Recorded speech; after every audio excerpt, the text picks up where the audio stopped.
Of course, I am one of your hosts, one of your commentators for today, Hollywood Rob TV, and I am joined here with my dog, with a GOAT. Some people be matching on that GOAT word, huh, Justin? With one of the GOATs, my dog, JWong. What up, bro? Man, how you doing? I'm in a happy place. You know, Ingrid came out, Yasmin trailer, Nixon 5. Everything's just been coming out great in general. So I'm happy to commentate with you. I'm also happy to see these matches because I know a lot of the coaches, we know them personally, and they have been training a lot of these students up, right? So, I mean, how are you doing, Rob? I mean, I feel like I haven't seen you in a long time. You was at a Blink Respawn just yeah. Right? I hosted and commentated down there, and I actually played in the tournament as well. We ain't gonna talk about the playing part though. You know what I mean? You was busy. You was busy. You're only occupying 50% of your power because you have to work and commentate. It's tough, so bro. Count. Figuring it out. I'm figuring it out. Now, last year, man, I'm not gonna lie. New Challengers was an absolute banger last year, and this time I expect it to be just as good or even better, to be honest with you. So that you guys know what New Challengers is, this is a team-based creators tournament that pairs Street Fighter 6 pros up with content creators from around the Twitch and YouTube communities as a whole to learn Street Fighter and get a taste of competition. And as far as the rules go here, this is pretty much like a Street Fighter League type of scoring system where matches are worth 10 points, 10 points, then 20, and then you finally have 10 points again in the match order. And the home team chooses the player order, and the away team submits players from the same skill group in that order. So, and of course, Justin, from what I understand, right? Beginners play against beginners. You know, how does that go? So pretty much, you're not choosing your player to counter another player.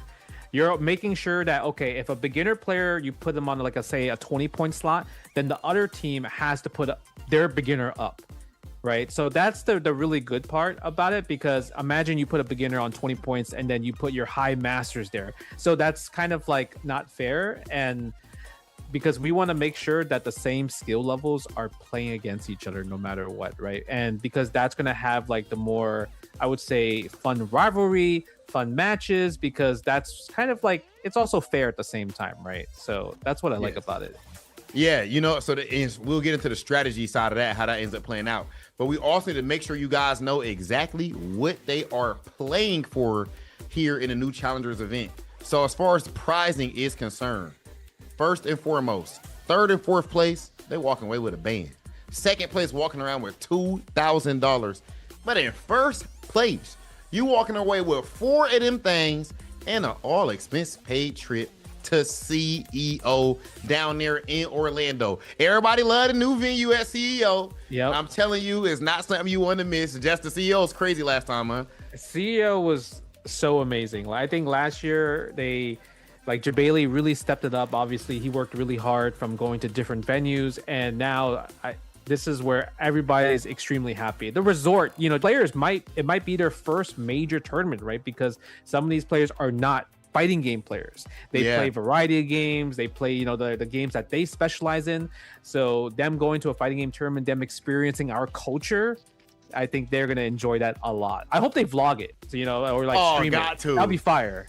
Yeah, definitely team dinner and all of that. That'll be fire. Yeah. That'll be fire. Okay, now as far as the schedule, let's see exactly who is going to be playing against who and when.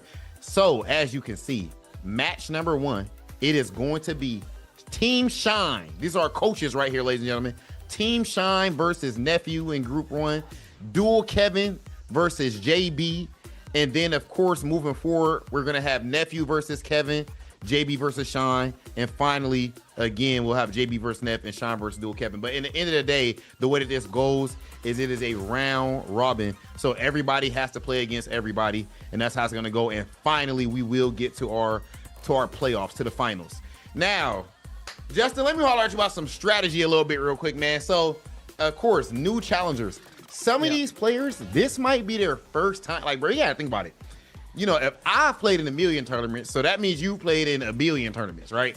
These guys, this might be their first ever tournament, some of these players. And they're not playing just for them, they're playing for their teammates. So that's probably a lot on their souls. there's a lot more stress because obviously when you're just playing by yourself, you could just blame yourself or you just blame somebody else, right? Or like blame the setup, blame your internet connection, blame your ISP provider, who cares? But the thing is, you're gonna let down some of your teammates, and I know that's like the hardest thing, especially because you form a bond, you work many hours with the captain, and the thing is, this time the captain, they can't protect you like that, right? They can coach you, they can give you words of encouragement, but they can't be like, I got the final anchor spot, let me carry the team. They are just there, be like, okay, you did this game. Maybe you did too many wake up DPs, wake up supers. How about maybe do a wake up drive reversal instead? They're going to be in the ear, right? And that's going to be the most important part. How aware are they?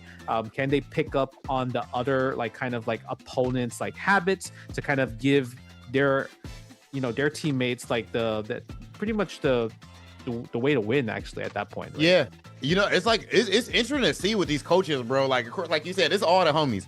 We got Shine, Dual Kevin, Nephew, and JB. Okay, now coaching, I feel like requires some level of maturity, Justin Wong, some level of know-how. And I'm wondering, as godlike as all these players are, do we really? Who's the most likely to be a fire coach out of all these guys, or who's the least likely?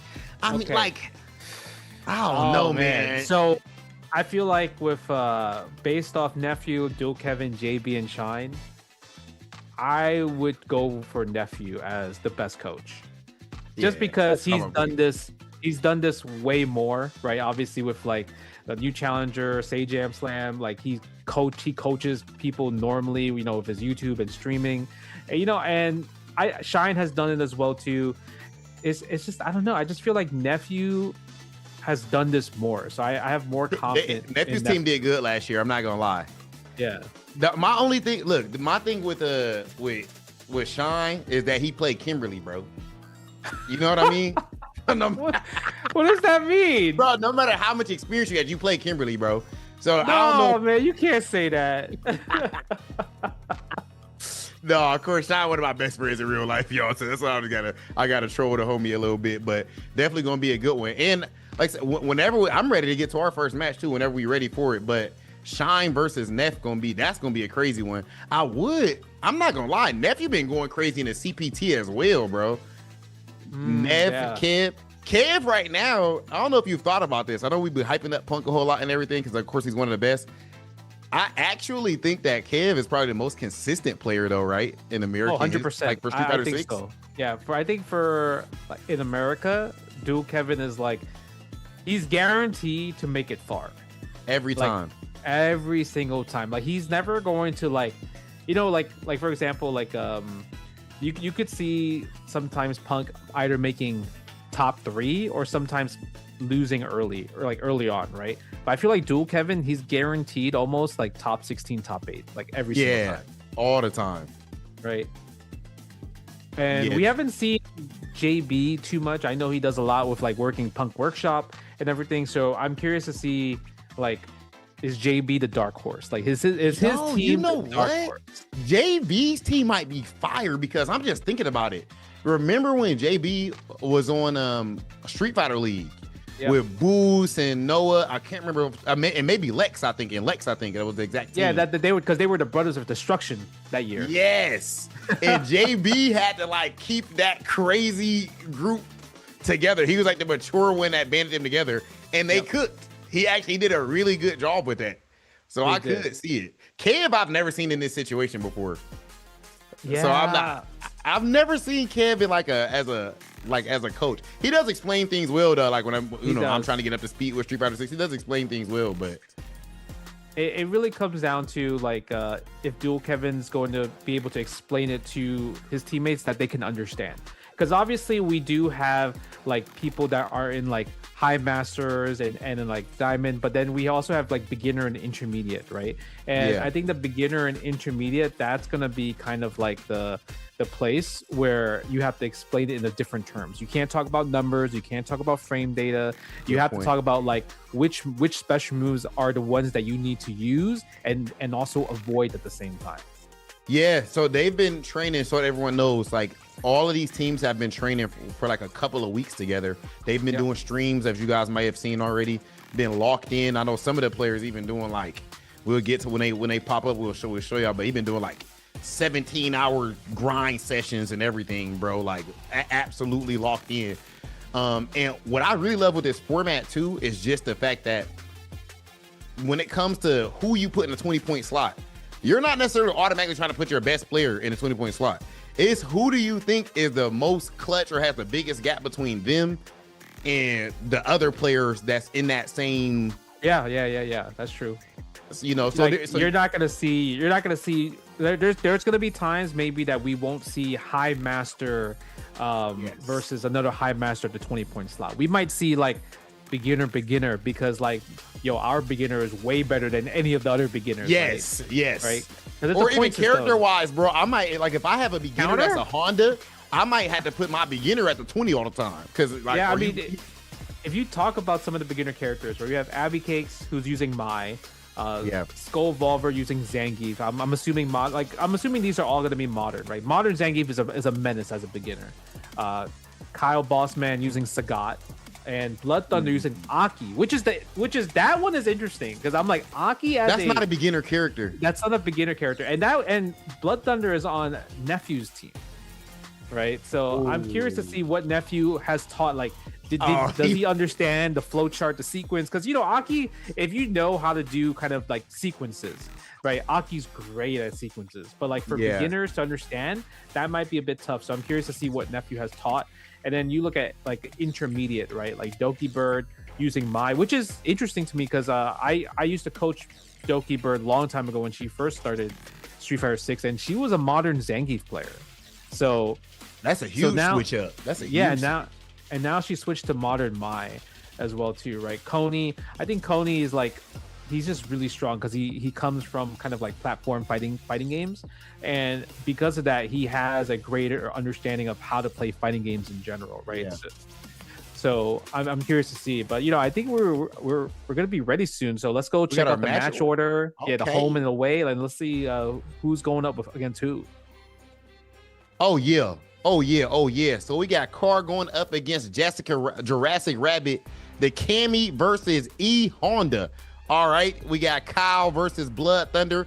Of course, you just were hyping up the my man's Blood Thunder, been doing a crazy grind on the streams and everything with the Aki. We'll see exactly what he's bringing here.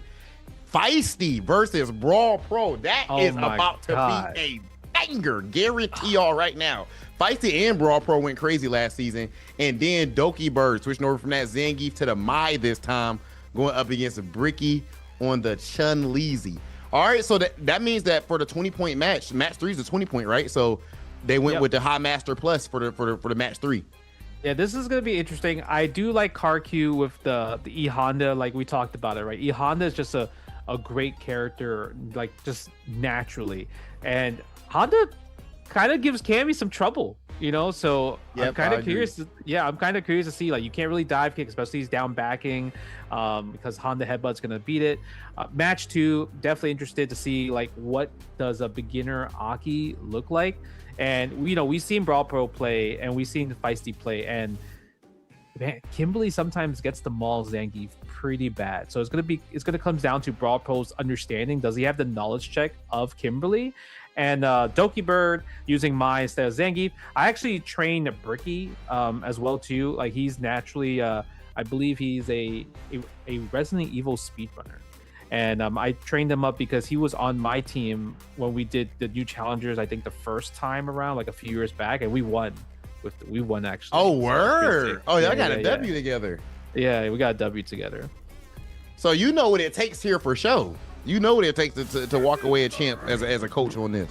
Yeah, I mean, I gave him a little flow chart, so let's see. All right, let's go. Round 1. Here we go. Honda versus Cammy. We talk about it. I mean, you play Cammy a lot. That's your main character, Rob. Like, how do you feel about this matchup? Yeah, so definitely it's one that I was not liking a lot at first because, like you said, the headbutt, and then of course the heavy the even staying heavy punch sometimes can catch your dive kick.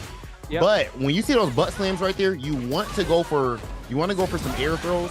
that dive kick already looked very strong. This can be saving grace to me in this, Justin. Her walk speed, if you can whiff punish, then medium punch with low forward, whiff punish everything with low forward, and throw loops because Honda's reversal doesn't beat throw. Yeah, it's also going to probably depend on if he has the perfect parries on deck against headbutts and butt slams, right? Like, but the thing is, Cammy can also use back medium punch against butt slam if he really did want to. Yeah. Ooh, okay. Car going on the offensive right there. Headbutts. Nice throw as well. Oh, good combo. Let's go. Hold on, this must be advanced right here for sure, huh? Yeah, okay, yeah.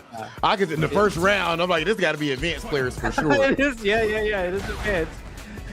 I mean, Cammy just naturally is just as a solid character. Like, if you understand how to play just a little bit of Street Fighter, you can use Cammy for the most part, right? Yep, she's definitely one of the like easy to pick up, hard to master type characters. Like one of the characters that I think is very good to pick up in the game. Her Ryu characters like that. Okay, I haven't seen that move in a while. No, yeah, nice. That was a good steal. Okay, Mitchell. Yeah, that was a little bit of a run through to start things off. Oh my God, the air throw. Yeah, the air throw. I mean, you talked about it. Okay, go for the command throw. Yeah, that's so hard, right? Anytime you see drive rush with Honda and the medium punch, like, and your plus frames, the command throw could be coming. I feel like he has a very underrated command throw. Yeah, I agree. I hate the Kara command grab. Yeah, right? Okay, yeah, just chill out. You play neutral, that's it, right? Oh, he bet the farm on that bad boy? He didn't have to do that. No, he did not. But it was he did have the life to take it, but it is looking a bit rough. Yeah, he tried to steal a turn at the end. But look at that. Mitchell with just a walk forward throw against the Honda head. I mean, you are negative, so you have to make a decision. Nice. I really like to see I really like to see Jurassic went for like a low forward driver and crouch spears. That stuff is there it is again right there. Actually, this time on hit, but not the setup. Yeah, go for the setup. Makar with the wake up. Yeah, trying to use the OD sumo walk. It's not gonna work though. Oh, drops the combo. I think that might have been an input error. Probably do heavy kick spiral arrow, but got standing heavy kick instead. Level 3? Level 3. It would have been nice to shorten that combo just to stop some of the drive gauge from coming back, maybe get a burnout, but still. He's close though. One more hit. He can't block another hit. Oh, he took the hit though. Nice throw against the OD headbutt. He just knew, and Jurassic Rabbit takes it for Team Nephew for the first 10 points on the board. It was interesting to see the level of matchup knowledge there, man. I feel like he had a strat. That was a strategy. Yeah, I think he kind of realized that maybe Carr just relied way too much on kind of OD headbutts, right? Especially after like -2 scenarios, right? And I think because of that, Nephew's like, just walk up and grab him every single time, right? Because guess what? If Honda techs, then you go back to neutral anyway. It's like your turn. Like, instead of pressing a button because you know you're not going to be able to get a hit after the headbutt, you might as well go for throw, which nullifies the OD headbutt as well too. Now this I've been very interested to see.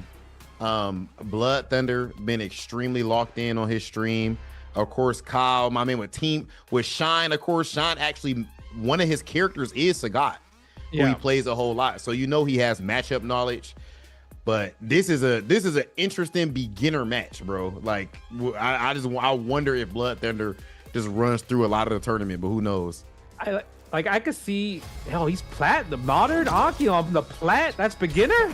We're not on bronze. We're not on iron. He's on plat. Parried the fireball to start too. Not a perfect parry, but hold on. Yeah, using the cruel fate right there. The uppercut. Yeah, Kyle needs to throw some fireballs. I think maybe when he's walking forward, sometimes he gets uppercut by accident because he's trying to throw projectile. You have to go neutral into special to get projectile. Yeah, so some people even do like walk forward half circle start fireball. Yeah. Oh, nice punish. Did we get a combo? See, I couldn't tell, man. I wonder if that was the heavy auto combo. Like that was Aki's heavy auto combo. Yeah. Nice, using the DI. We're gonna do it again. Yeah, that's definitely the auto combo for heavy. Okay, Blood Thunder. He got the patience as well too. Definitely not looking rattled so far, and I feel like after your first game, the nerves might wear off for these guys, or it might, like I said, might maybe be their first tournament. Oh, you know for sure that this is what came up in a group chat just now, or in a voice chat, the team voice chat. Yeah. Just throw fireballs, right? And the thing is, like, when you see people get hit by fireballs like that, that's when you know, like, okay, the drive parry is not in your system yet, right? Because you're a beginner, you're starting out to play, you're not using the mechanics, right? You're just trying to press buttons, you're trying to do special moves. See, right here, like, none of this would bother if Blood Thunder was like, oh, let me just hold parry instead. Right? You could do all the fireballs you want, but that eventually comes to you once you get to the first hurdle. Once you get to the first hurdle and understand drive mechanics, like really help your characters, help your offense, help your defense a lot, it changes up so much in your game.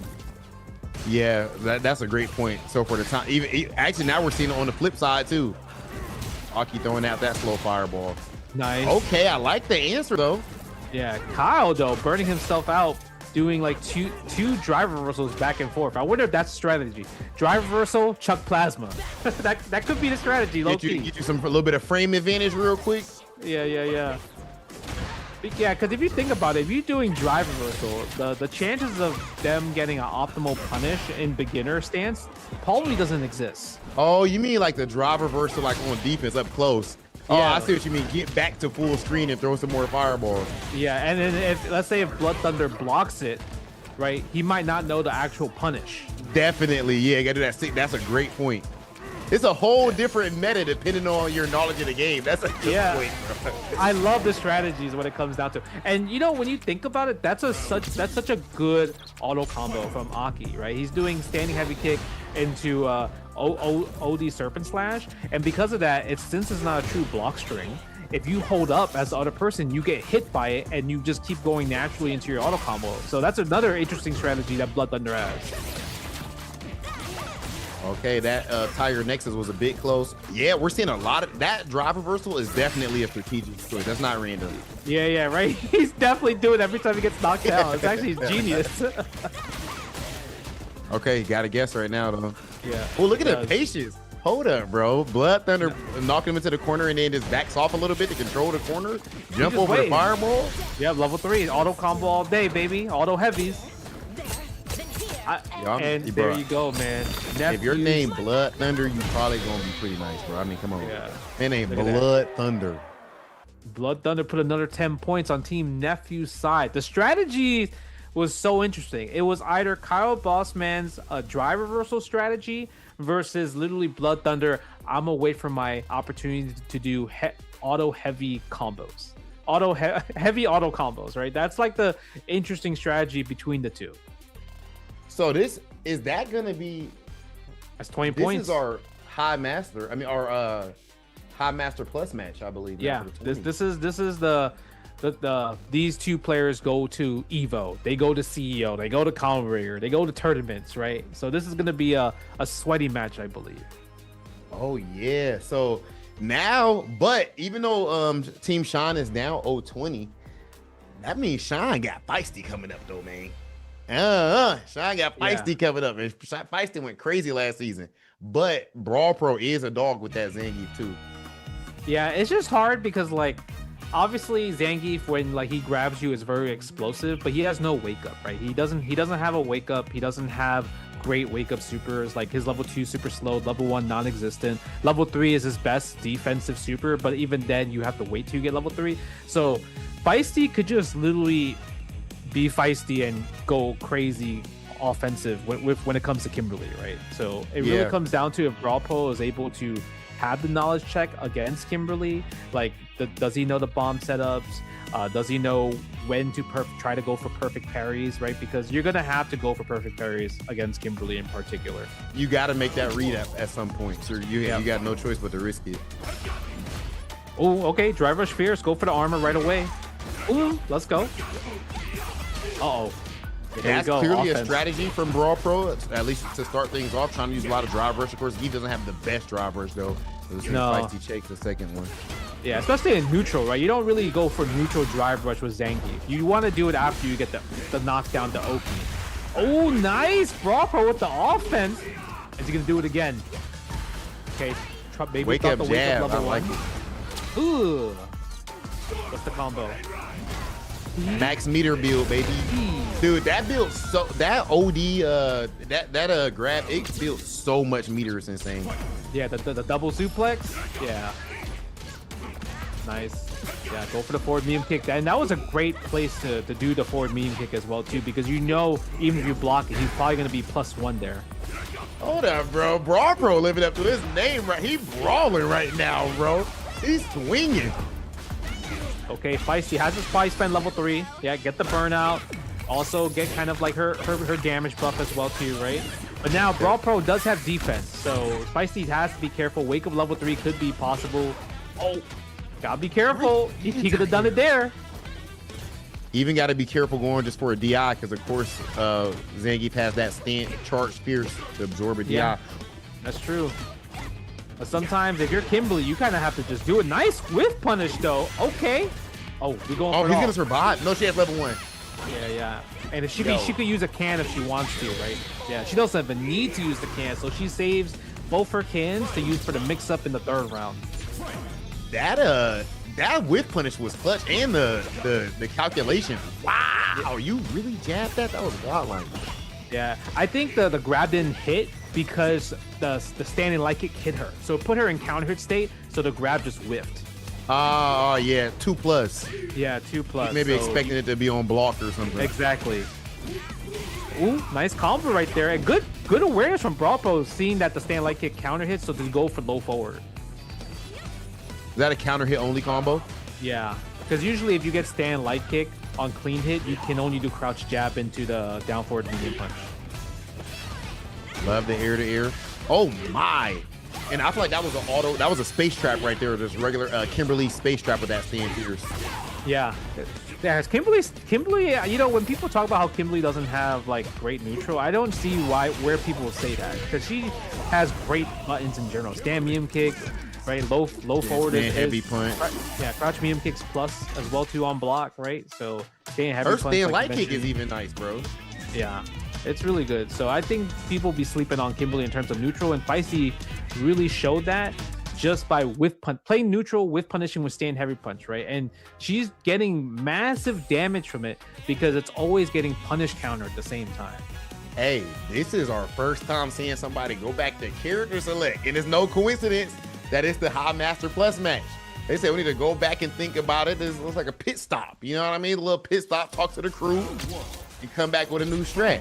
Yeah, and also the difference between the High Master is that Brawl Pro is High Master, Feisty is Ultimate Master. So it's all, you could tell from that the score, like the MR difference, that like, yeah. Okay, like I've been here for a while, I've been in rank for a long time. Oh my goodness, the OD, look at the damage. Yeah, punish counter, OD SPD. But Feisty is willing to wait it out. Yeah, go for staying, jumping heavy kick as well too. The angle is so good. I don't think maybe he's not confident to anti-air there with Larry at that range. That's gonna pop. Oh, nice. And she has level 2 as well. Yeah. No, it doesn't even need level 2. Level 1 is gonna do it. No, oh no, she didn't want to risk it because of Zangief. Yeah, I think if level 1 would have worked if she had a can, but because she doesn't have the last hit, a can probably would not have killed her. Good calculation. And you know, if you're ever unsure, just spend it. Yeah, it's Zangief, right? You kind of want to always spend it against Zangief. Ooh, the drive rush forward. Yeah, low. Wow, nice counter hit. Crouching jab right there. Sweep. Wow. Even reacting to the backdash with a jab. Oh, tries to be slimy with it. Try to get a shimmy on that reset. I like it. Brawl Pro doesn't bite. But wow. Brawl Pro needs to try to like attack the drive gauge. Feisty's drive gauge is low. That's why you see her going back to get her drive gauge back before engaging again. Yeah, I was just gonna bring that up for anybody that's new to Street Fighter 6. That is extremely important. High level tactic. Low drive gauge, back off. And Kimberly has great walk speed, whereas he doesn't. So he really can't stop her from backing up and getting his gauge back. But he is walking her close to the corner. And medium kick BRC, which is hit confirmable, by the way. Feisty with the pressure on her back, still getting it done right now. Oh, that's right. I forgot. This is a best of 5 because it's 20 points on the line. Okay, I thought there was a mistake at first. Okay, I see. More games, baby. That sounds, yeah, that's a W. Standing Raw mean Pro kick is again. he's playing well, to be honest. Though the last game was more one-sided, but Feisty's neutral has seemed stronger. It's also like, I think, like you mentioned, Brawl Pro is playing well, but the thing is, when Feisty gets her turn stays locked in for a very long time compared to Brawl Pro. That's a great point. Oh, that's she's gonna do dead. it. Just throw it out. Get the grab going. And you know what? That was Feisty went for a bit of a risk there, going for the OD run into overhead, burning herself out instead of backing off and getting her drive gauge back. But sometimes you feel it. Yeah, I mean Kimberly. I mean, how many times have you fought Kimberly online that will just do OD run into overhead or full screen run into slide, right? So if you're a Kimberly player, you feel it sometimes. That's like how the Vegas used to be doing slide and all that back in the day. Oh, there it is. Finally, the wake up level 3. Yeah. But that's not bad for Feisty. Feisty's not really gonna mind that too much. Yeah, it's not, but it's also, I think, like good for both parties, right? Feisty had a lot of life. Brawl Pro is up a round, so he's like, I want to close out this round, right? Let me not extend this even further. Yeah, and still got time to build some meter back too. In case Go for the reset. Oh, almost got it. Ooh, not dead yet. I think she's gonna survive. Yeah, but he's burnt out now, though.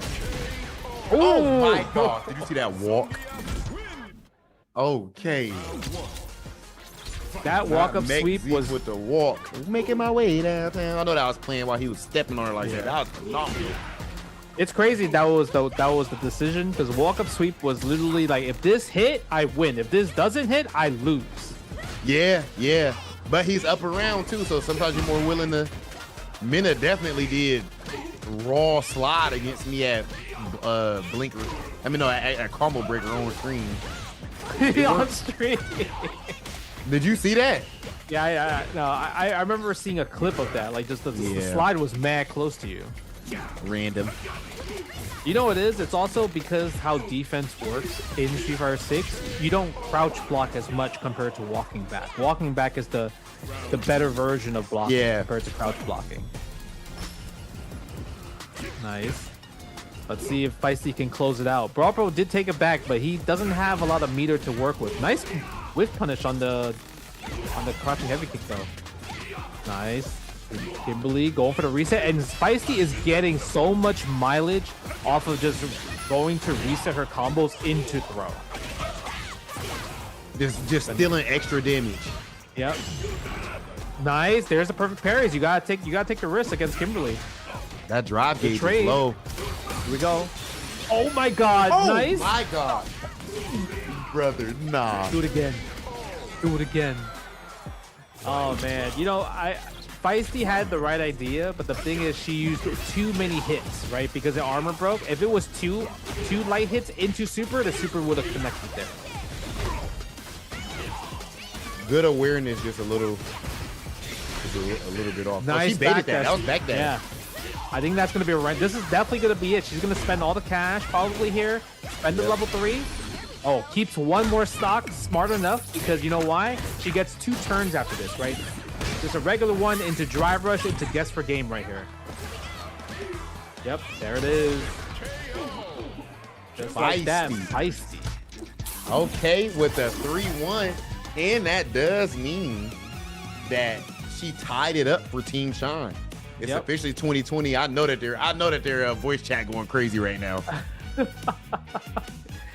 That's the always cool thing when you go when you see these like team events and you like pan to the stream, the personal streams, and you see the voice chat going crazy. That's always the best part, because I love seeing like everyone cheering for each other, right? Yeah, that energy is fire. Man, Feisty, I'm telling you, last year she was going crazy, extremely clutch just like that, and Brawl Pro played that extremely well. So I think Team Nephew got to be hyped too about the way that he played. I think he probably ends up beating most people with what he brought to the table right there. But just like that is 2020. Okay, and it's gonna be Doki, and I believe this is intermediate. Yep.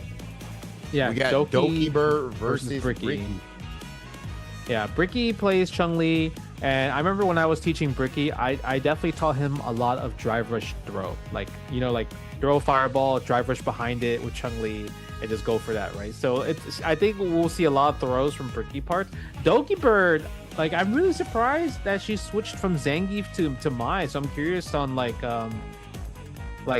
what did Shine teach Doki Bird? Because I know Doki in terms of like what she likes to do, she just likes to do really big damage, right? So I mean, Mai can do big damage, but it's not really her game as much.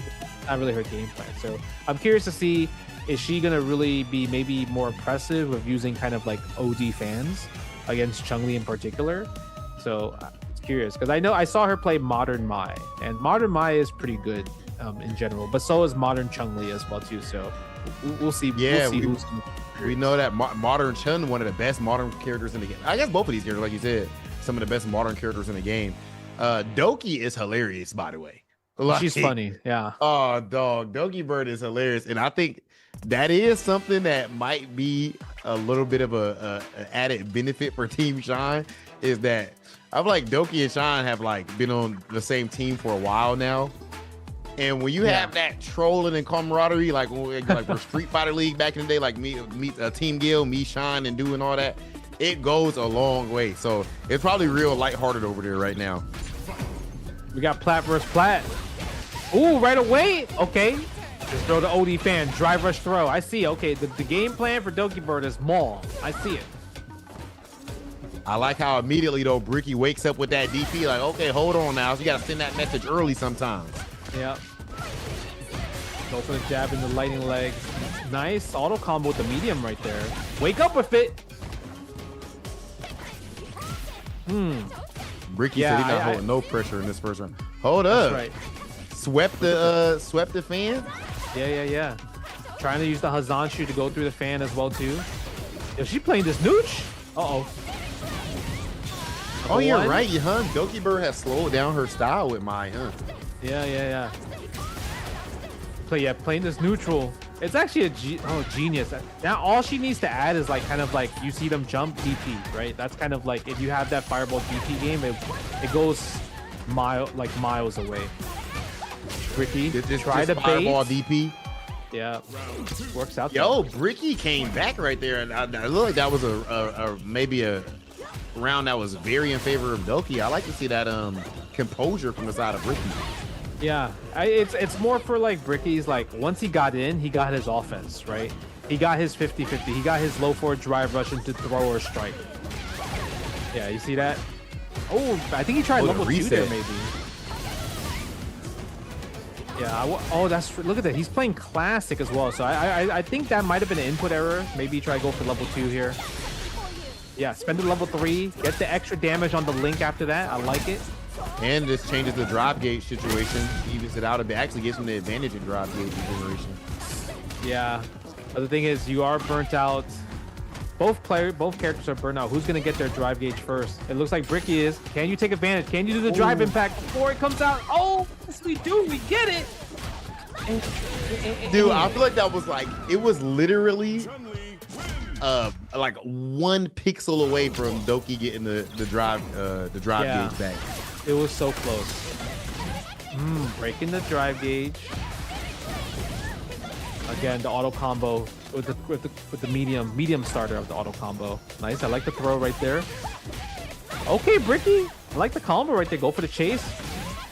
Maybe try to bait out Doki Bird in terms of wake up super, wake up DP, but she doesn't bite.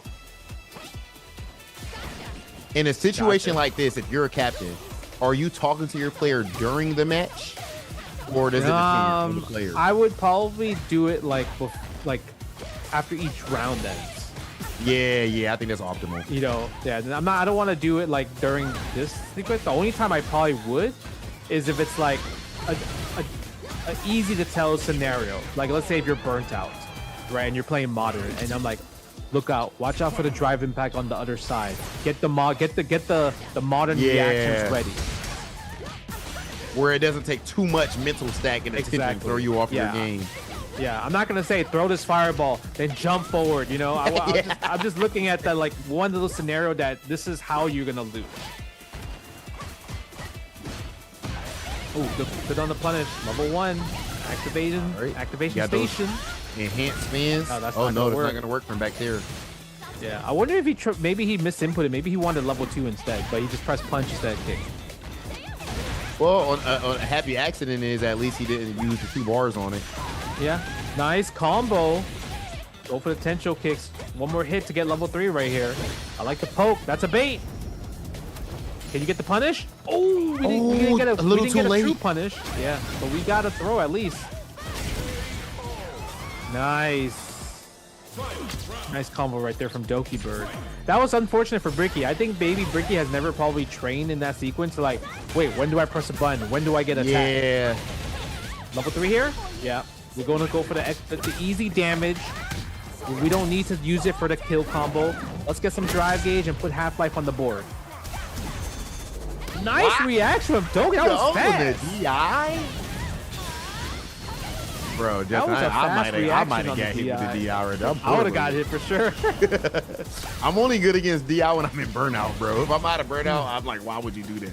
Yeah. Nice DP right there. Doki playing that nooch. Gets hit by the light. Ricky needs to watch his legs. I think he's walking back a little bit too much. And we're going to tie it up.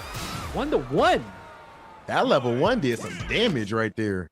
Yeah, enhanced level 1 as well. Like, if I was nephew, I would probably tell Bricky, hey, when you see OD fan, block low. Because Doki Bird, every time lands OD fan, she always does drive rush forward into the low auto combo. To the low. Yeah. I mean, right now, this is looking it's extremely close. I have noticed that Bricky has had Doki in the corner a lot. Of course, generally speaking in Street Fighter or fighting games in general, if you're in the corner, that usually means your opponent is winning neutral. But somehow Doki is finding her way out of these corner situations. Yeah. It's also Bricky is like assuming that Doki is always going to wake up with super and wake up DP. So he needs to be more confident like in his offense. Like if you're going to just wake up with it, you should just be like, who cares? Yeah, I'm gonna live with it, especially if it's not gonna kill me. Exactly. You should be more confident in your offense. Oh yeah, can't throw that, but you're gonna get the drive gauge back. Just block it out. That's a punish. Oh. Okay. Chip damage. Still, yeah, I'm gonna say still the chip out because of the burnout in that spot. Let's see. This is huge, right? Because this is group stages, and obviously, like this. Matches like this will determine like who goes into grand finals as home and away. So you want to make sure you win your group stages team matches, right? So this is going to decide. They're both 20-20 right now. The last round, possibly last game for extra 10 points on the board, and to see if they make it in the grand finals at all, right? Yeah. Every point matters just to make it to the playoff. Doki Bird doing a great job with the zoning. Get the charge fan. Yeah, it's chill out. Nice bait. That was such a good bait. You saw the forward dash, and the back dash. Ooh, a little early on the punish though on the super. Doki tried to burn Bricky out, but the drive gauge came back just in time. This is tense. Match point for Bricky. Oh my god, that was so insane. Like Doki Bird had the right idea, right? You jump anti-air, but I would say Bricky made such a great decision of not pressing a button. Right, because you don't press a button, your hurt box is kind of like where it is. It doesn't like extend. Like if he pressed jumping medium kick, he would have gotten anti-aired, and that's gonna give him the win, which put Nephew's team for the first set 30-20 over Team Shine. Yeah, dude, I'm not gonna lie, that was phenomenal. I mean, that was just unlucky too. I feel like it was a good jump on the side of Bricky because it was a bit of like a short jump to bait out the DP. But extremely well played there, and we can see that they were both confident, bro. You can see the experience that they do have. That's not their first hoorah. They looked extremely confident in that match. Team Neff. Hey, beforehand we asked which coach we thought might be the strongest on paper. Not as far as just skill, but as far as coaching is concerned. We said it might be Dark Neff, perhaps, and so far it's looking a little strong. I mean, if you look at that match in particular, it's 30-20, but the thing is, there was 3 of Nephew's players won, right? And obviously, like the master match was, I would say, it's pretty rough because I think Feisty, in terms of just like Street Fighter 6, she is really good at Street Fighter 6, right? Like she go to tournaments, she actively is like in a lot of Street Fighter 6 chats, like just playing the game, always on rank, always trying to get to like 2000 MR. So it's like I think if Feisty was on anybody's team, the result would still be the same for her. Damn, you gonna just kill Shine like that? Damn. Yeah, Shine has got like and I'm sure Shine taught her like a lot of like fun. Cool No, stuff I get what you mean. they have teamed up legit. before in the past, right? So she learned a lot from Shine from like the first time they teamed up together. Yeah, and now she's at the point where she is just extremely godlike, though. In all seriousness, like, Yeah, you know, it's gonna be tough to stop her, and having experience in this tournament specifically, as well. But I'll tell you what, I feel like no matter what, getting that first match out the way, even after you get to a high level like advanced as a pro in fighting games or whatever, that first match in pools, getting that first one out the way is so nice. it is. You know, it calms the nerves down. You play on the setups and everything. It's like, all right, cool, I'm here now. So for all of the players, I think it's good. And again, it's a beautiful thing. Some of those players just played their first tournament match or one of their first tournament matches. So definitely really dope to see. And it'll be interesting to the adjustments that they make moving forward. Good for both teams because, again, as you brought up, Justin, they are trying to score as many points as possible. It's not just about which team beats which team overall. Yep. It's all about about the points. Yep. So the fact that they both score, so Team Shine getting those 20 points with Feisty, that's major for them so they can still make grand finals. Yeah, that's true. And, you know, we have a lot more matches to go because of that. So stay tuned because when we come back, we're going to do the next team for home and away. So make sure you guys like stay tuned and yeah, we'll be back soon.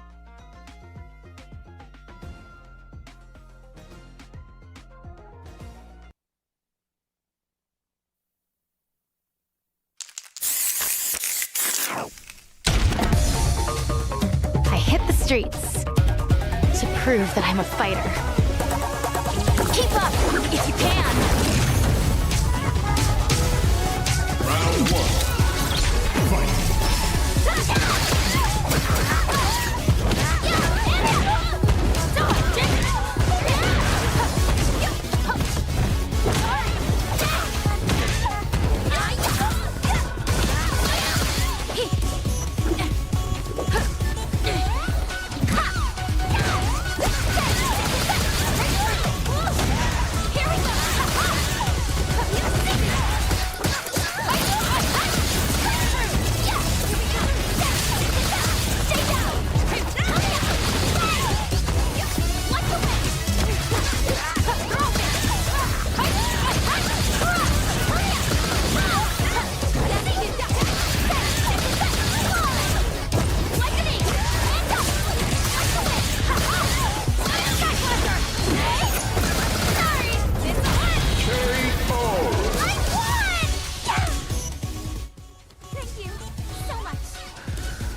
Show me your strength.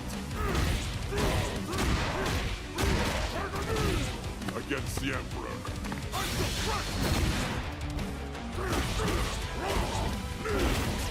Stay out of my business. All right. Try to keep up.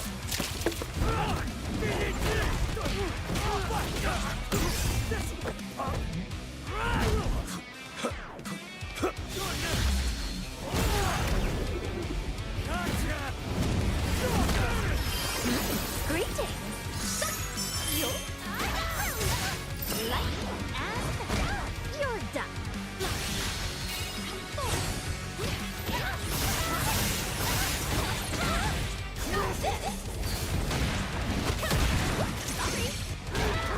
Accept defeat. Time to clock out every loose end. This one's over. Say goodnight, loser! I bestow my power on you. Simple.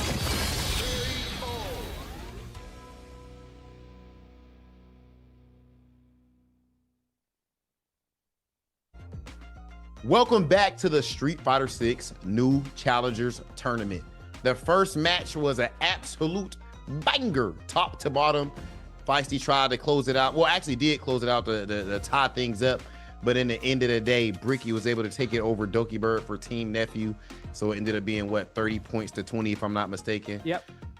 But yeah, so we starting off extremely strong, Justin. What we got going on for the people?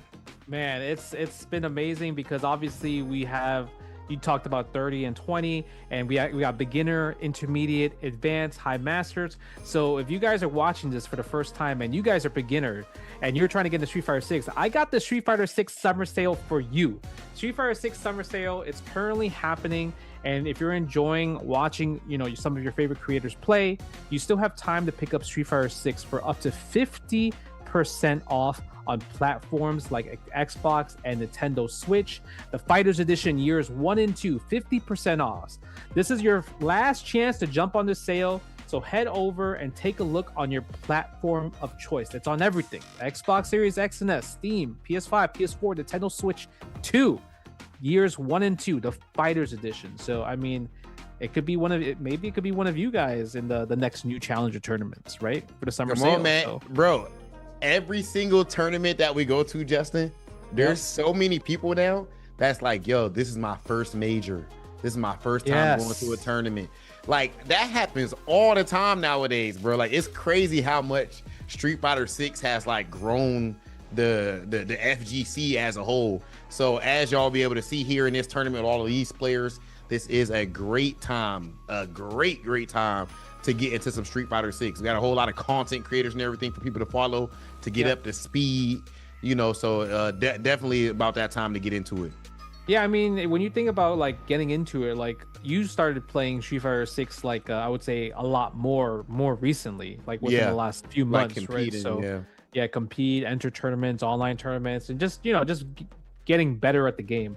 And I think because I would say the amount of people playing Street Fighter 6 is a lot. Like you're always gonna find matches no matter what. Anytime, like I was in Korea, like playing at 5 a.m. and people just I'm running into them in rank 5 a.m. You know, like it's insane. DJing hours. Even over there in Japan, we were over there for Evo Japan. I know you've been there a billion times. This is my first time going over there. This last Evo Japan.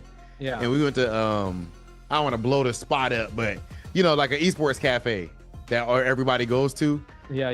Bro, what the amount of matches you able to find? Like, dude, there's so many players. You're never gonna find somebody like below your MR or like way above your MR, like at all times. So and then even over here, of course, I'm in the Midwest. I'm able to find matches at any time. I'm not gonna lie, bro. 4 a.m. sometimes, 3 a.m. I'm still up grinding. I'm able to find games. So yeah, it's definitely dope what's going on right now. Yeah, and obviously if you're not like a competitive player or you don't like to play people all the time, you got World Tour, right? They have an amazing kind of like single player mode where you could create your character, create your avatar. And I don't know if you play avatar battles, but I was actually playing it last week because they buffed it. Like they added a rank mode for avatar battles. I seen that, bro. Yeah, I was running to people in avatar mode. So with Avatar, that's literally you create, like when you're able to create your own character. Whoever, you can have DJs, DP, and everything. So what type of character did you build, bro? Keep it a buck. I know it's legendary. I built a very tall character, made his limbs very like long. So I picked Dhalsim like playstyle. So you know how in Dhalsim, regular Dhalsim, if you press stay and heavy punch, it's like it goes like 80% of the screen, so you can whiff punish it, right? My Dhalsim stay and heavy punch with my create character goes 100%, so it does not whiff at all. Oh, you can do that? Yeah, you can create you can change the hurt boxes. So you got a full screen like stay and fierce. Yeah. Oh, that's crazy. Them so giving cool. You that of like anybody else, you just should not be able to do that, bro. And then it's funny, right? Because like I played Avatar mode for like when the game first came out, just to like make content. So when I booted back up, I noticed I had like a 70 game win streak. Oh, because it's saved from the prior. You didn't even remember. I didn't remember, so it was pretty funny. And even when I'm on Twitter, like I see a lot of people, like especially in Japan, they have like a lot of avatar mode combos and everything. Even Olaf from SoCal, he loves doing World Tour combos. This one today was grimy. I saw this avatar gave Ingrid's level 2. Okay, think about this. So he does a combo, hard knockdown, Ingrid's level 2, right? And then he has JP's embrace, the command throw. So the command throw, if you stay on the floor, grabs you before the level 2. The meteors hit you. If you jump, the meteors hit you. So it's actually an unblockable setup. It's guaranteed. So that's the stuff that you can do in Avatar because you're mixing moves together, and the juggle points also work differently as well too. So I mean, I'm ranting about Avatar battle because it's a really cool thing, but I'm actually saying to the fact that you like somebody who's like the definition obviously of like hardcore into it and everything, but you actually like are deep in the Avatar mode too. That's fire. I know Wolfgang be on there too. There's like a couple of players that really be on it that's even competitive players.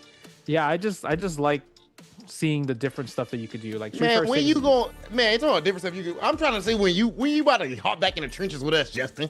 Huh? I've been playing Ingrid. I've been playing Ingrid lately. You training for real? Like you got a little bit of MR? I got I got last week. I got her to 1800 MR for okay. Ingrid. So all right, I respect it. Yeah. I entered at Evo, so if I have time, I definitely want to play my bracket and vlog it.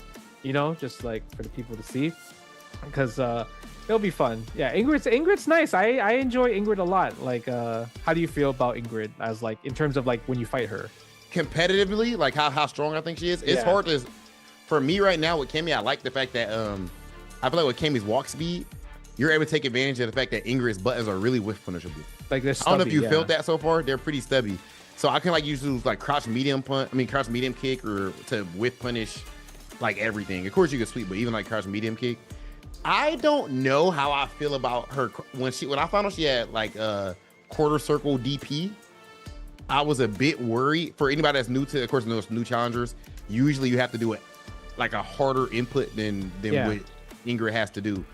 But Shine, I talked to Shine on the phone about this, and he swears that it's actually like he thinks it's better to have a regular DP input. Like he swears by it. Like in terms of like ease of use or just yeah, he thinks it's just like harder, like it's harder to have a quarter circle DP input for some reason. Huh, that's interesting. I mean, her DP is not really like a DP. It's an anti-air. I don't call it a DP. I just call it an anti-air because you can't wake up with it. You know what I mean? That's true. Right. So she has great anti-airs, right? She has that. She has back heavy punch as well too. That's, you know, she does sparkle, you know, that move. Yeah.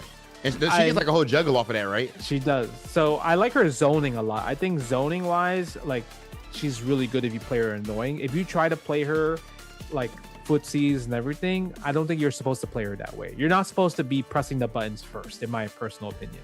Like if you whiff a button, then I should whiff punish with standing heavy punch. Because then I get my big combo from there. But we could talk about all day. But guess what? We got our next match: Team Dual Kevin versus Team JB. Talk to me, Rob. How do you feel about this? Okay, all right. So we see off the dribble. Oh, my man's Spy actually rocking with the Cammy, the Cammy. I knew I rocked with my dog. Of course, you know he hold it off over and taking as well. This match did happen off stream, so we're about to be checking out. But we don't know the results at all, so we're gonna be checking them out one at a time. Versus Huntress with a Chun-Lizy. All right. Then we got Abby Cakes with the Mai going up against Skull Volver with the Geef. Beckmon, Ingrid. Yo, Beckmon's playing Ingrid. Going against Hotashi Sagat, and then Ricky Peacock on Viper, really, versus Coney with the Alex. Beckmon, I know to play Alex. Well, Beckmon actually plays the DLC. Like whoever is the current DLC, that is her main. When I watch her stream and everything, I feel like she's always been playing just DLC characters. But yeah, her last character before Ingrid was Alex. But yeah, FDX always has been playing Cammy since like I was weak against Fireball Drive Rush. Probably like a year. And Huntress is a seasoned Chun-Li player. She was also in the first new challengers tournament where it was like where we had to fight against her. She was coached by Kizzy K. Huntress was in it last year too, I want to say too. I like to say. But PDX with the combo though, level 2. I think that's gonna kill. Is it? Ooh. Okay, you got to calculate with that level 2 as well. Yeah, you do. BDX has been grinding a lot. I feel like when you look at it, like he plays a lot of Street Fighter 6. Even though we know him for Tekken, he actually grinds many hours for Street Fighter 6 with Cammy in particular. So is it definitely? I've talked to him on socials, but like I've read his name. Is it Fee or instead of Fi? I'm not gonna lie, I always call him PDX. that's how I call him. Right, his Cammy is looking good. You know why? Because I know a person named Fee, like from long time ago. He used to be a tournament organizer back in the day. Yeah, like I think you were worrying too much about the tying up 1-to-1one right here. I told you to using that level 3 right there. If you want, yeah, Huntress is really solid Chun-Li player too. The fact that Fee's from Tekken as well, I really think all fighting games, in the end of the day, you would know better than me, right? You play so many different ones at a high level. But I feel like the base concept of fighting games is gonna be the same no matter what. Like after you learn the mechanics of the game, I have to read you. I know how to learn. Hey, you see his chat popping off by the way on the OD hooligan? Bro, the OD hooligan was from downtown. Like it wasn't even just like that or scummy one. It was from downtown. Rob, I'll give you $10 if you know who that avatar is from Skull. Like from Skull Volver, I don't think you know that avatar. Skull Volver, I don't think you know that character. I would. Well, don't doubt my knowledge, Justin. I might be tapped in. Maybe Dual Kevin. Look at that. Who's that? I have no idea. I want to say that might be Shadow Geist, but I might be wrong because I don't know. What is that from? I've never seen. Shadow Geist is from Street Fighter EX series. Oh, really? Yeah, Street Fighter EX. So there's like, do you know Skullomania? Yes. Yeah. So Skullomania had like a rival. It was Shadow Geist. Give me my points. There you go. Dude, do you see how crazy the chat is? Oh, he got mad people up there. You see, he got a Yeah. song in there. He got Marissa, like the look at the avatar.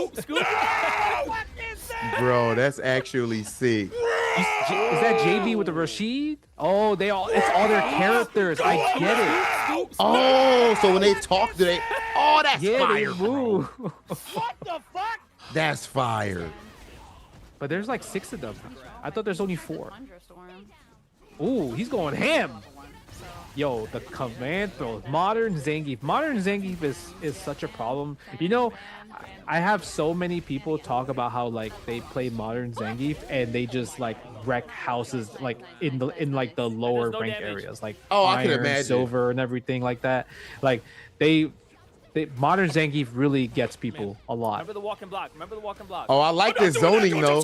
Oh my, bro. Did You, you saw the look she had? She said, "Yo, I got better neutral than you.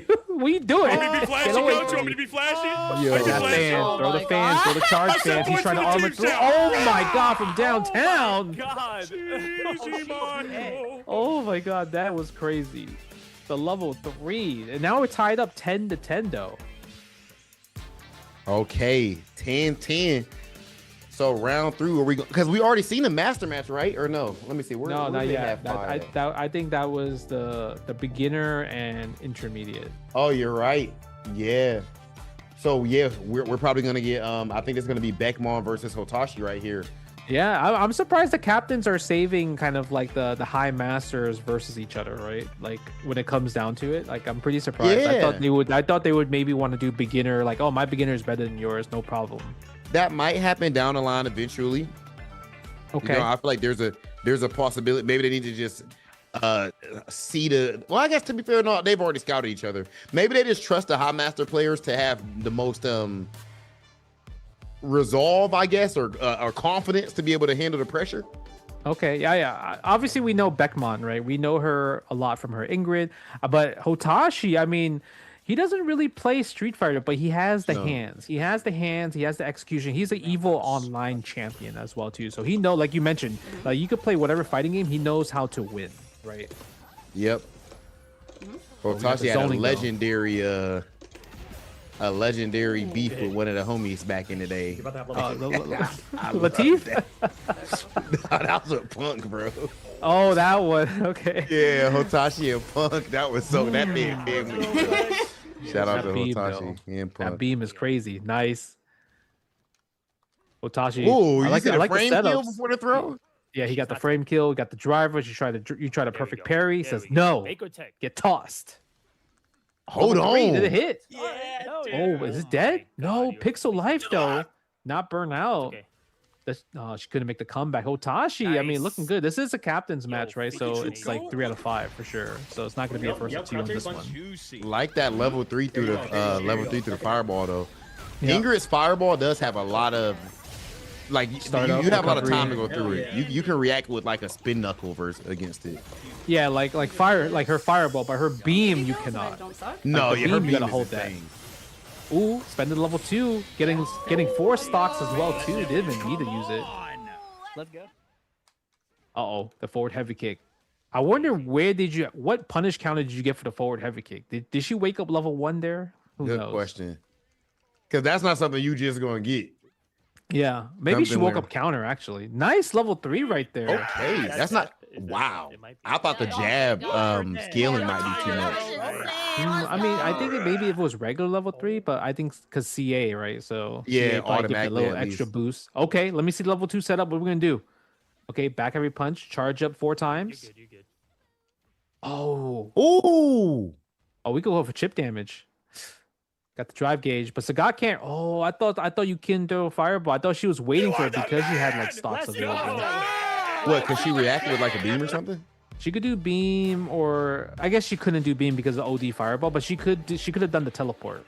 Okay, yeah, that was a scary spot. Yo, Yeah. Hotashi, like you said, having the hands that we saw that immediately, bro. Because that was 3 lights in the level 3. Yeah, 3, not even 3 lights in the DP level 3, right? Just 3 lights in the level 3. That's not easy. Yeah, That's that is definitely not not easy. But You even see the JB best up players 30 to drop this 10 right round. here, right? They're up 30-10. So we're gonna get the fourth match: Ricky Peacock versus Coney. Coney using Alex. I feel like Coney, this is his third character because like I remember he used Zangief before, then Ryu, and then now he's going for Alex. I'm not gonna lie, man. Coney got so much XP, like even outside of Street Fighter, you know, the platform. I feel like he might be locked in, but the fact that Ricky is playing C Viper, that's a gangster choice to be earlier in your journey. It is. Like, it is. you might know something. Yeah. Like you would think Viper would be picked more on advanced or high master, right? But intermediate, like it's props. It's definitely 100% props for Ricky Peacock. Yo, Coney's body be moving on every. Oh yeah. He adjusted it to see. Yes, sir. Coney locked. Hit him with the power bomb. Okay, drive rush. What are you gonna do right here? Maybe another power bomb? Yeah, do another power bomb. He loves his command throws. I tell you that. Coney is definitely a grappler player in general. Oh my god, this is down to the wire. Literally both. Oh yeah, first to two. He missed the level 3. Oh, no punish. It was a grab. Ricky Peacock with the Viper. Oh my god. I mean, even though like Ricky Peacock, like Dual Kevin's team doesn't win in general, but getting that, like you mentioned, getting as much points, that was important because if JB got those points, 40 points, he would be. He's damn near guaranteeing his spot in greens. Right. So the fact that they tied it up, it's 20-30. Look at this. It's pretty much anyone's game still because you still have to do kind of like the opposite order of like a home and away. Yeah, and so that everybody knows as far as the home and away, the home team gets to decide the order of the matches. So you to get to decide who is in that 20-point spot. That's not the only thing that matters, by the way. I feel like the most pressure is probably on a 20-point match, right? The second most pressure might be on the first match. Because even in Street Fighter League, bro, that's where the momentum starts. Yeah, I guess the match could have pressure too, to be fair. I thought the second match has the least pressure. The last match could have pressure too. I guess it depends on your team. Like, because like, for example, like Nephew's team, right? Nephew's team won up the first two. And then they needed, and then they tied it up, right? Like Shine's, Feisty tied it up for Team Shine. So that fourth match was super important at the end, right? True. Who the extra 10 points at the end? Who's gonna get the extra 10 points? That one was extremely like intense. But this one in particular for JB, right? JB versus Dual Kevin. Even the fourth match was important because I'm down 30-10, but at least let's make it closer to 20-30. You know, I think at some point, now that you mentioned that, bro, I believe that one of these matches is gonna, like, it might come down to something where whoever wins the last 10-point match makes it into the playoffs, like makes it in the grand finals. Yeah, I could see. I could see that. Crazy. I could see for some of the matches they might switch the order, like they might not put high like I want to see the captain's match not to be high master. I want to see either that. like intermediate or beginner taking that spot. Maybe it might be too much pressure. Who knows? But look at this. There it is. Match 3 right there. Look at that. Blood Thunder versus Abby Cakes. That's beginner versus beginner right there. And I think Nephew's home, right? I think that side is home. I think yes. I think Nephew's Nephew's home right there. So, bro, we're seeing the strat. This put strategy. In Blood Thunder. Oh my god! They put match 4. I respect it, Nephew. Match 4 is like, you know what? You're Zangief Brawl Pro. You're fighting Ingrid. Bad matchup city. You got to deal with the obstacle course. We can't put you in the captain's match in that one. Yeah, that's smart. Nephew's a tryhard, man. That's smart. Ricky versus Ricky Peacock. Chun-Li versus Viper. Like, I like Chun-Li when she's close. But if Viper plays kind of like more of like a little bit farther than mid-range, it's harder for Chun-Li to deal with Seismo because her fireball is slow in general, right? So she can Seismo and then super jump burn kick through Chun-Li's fireball. Okay, already starting off with that light fireball. Ricky, both of these players actually won in the first stage, right? In their first matches. Oh man, nice. Goes for the shimmy right there. So I noticed from Ricky's game plan that he has the execution to do combos and everything, but he doesn't understand at the moment, from what I see, drive gauge management, because he will definitely spend all the drive gauges to do his combo no matter what, because that's what he's learned, that's what he's taught. Yeah, and you know what? See, Viper is pretty meter dependent as well, so that could be rough because you need to do a lot of those super jump cancels with C Viper, which of course takes a bar, as you guys like can see right there. Yeah, another one, right? Like 3 bars already spent, 4 bars already spent right there. But I do love the aggression. I think the earlier in your journey, I think the game slows down. The deeper you get into Street Fighter, it slows down more and more. Early on, I definitely think you want to try to run people over. It's a great strat. For sure. You want to have like your like two to three different sequences, right? That you can rely on. That you know it's going to keep going for like offense, knockdown, take it to the corner, strike and throws. Oh, didn't have the drive rush. He was still in burnout. Bricky. Oh, double drive impact. He wants to land his combo. He wants to land the level 3. Okay, yeah, go for the string right away. Send to level 1. And that's classic. That was a nice conversion. Yeah. I think you know why? Because like no matter, so you know how when you're, I would say because you're an intermediate, like you mentioned, like Street Fighter slows down. You learn a lot more about numbers. You learn about hit confirms. So I think for Nephew probably taught Bricky, just do this sequence. Stand medium punch, back fierce, lightning legs. If it hits, it all combos. If it doesn't hit, it's safe on block. You're not punished for it. So that's a really good strategy that I see from Nephew for just like giving him a good, reliable string that he can kind of memorize. Like this, for example. There it goes again. Yeah, that's a great point. Level 3? Oh, that's gonna be no CA right there. Yeah, the CA would have killed. Oh, the wave, the OD 10 shows. Bricky taking game number 1. You know, maybe in that moment, Ricky just was thinking about the wrong super input. Tournament nerves are a thing. You even watch the best players on Earth, man. You'll see them drop a combo they can do with their eyes closed, but sometimes those nerves get to you. Yeah, 100%. But let's see. Sometimes, you know, it's also if you lose one game, your nerves go away. For some reason, right? Okay, goes to the back throw. See, I like Ricky's offense. Like, doesn't second guess, doesn't try to bait Ricky's wake up like OD super, OD tencho kicks. Just confident in his offense in general. That's why I like. Yeah, I'm a big fan of Ricky's game. Both of them, of course, but speaking on Ricky specifically, I like that his aggression is just, he seems extremely confident in his game. Yeah. I would say this is kind of like extreme confidence from Ricky versus Ricky, who's like he's like, okay, I know this works, so I'm gonna keep following this specific strategy. Yeah. Just like that 1-to-1. I mean, I know Street Fighter 6 games are fast. Yeah, but it's Viper, right? Viper just deletes your health if she just is on a roll. Oh, her damage is insane. She's all about damage and mobility. Yeah. Her weakness, of course, being she does not have a reversal outside of super. So she can get run over, but now that I think about it, Chun-Li doesn't have her throw loop in the corner. No. So the weakness isn't as bad. Yeah, maybe Viper would do well in this matchup. Yeah, I think Viper does pretty good against Chun-Li in general.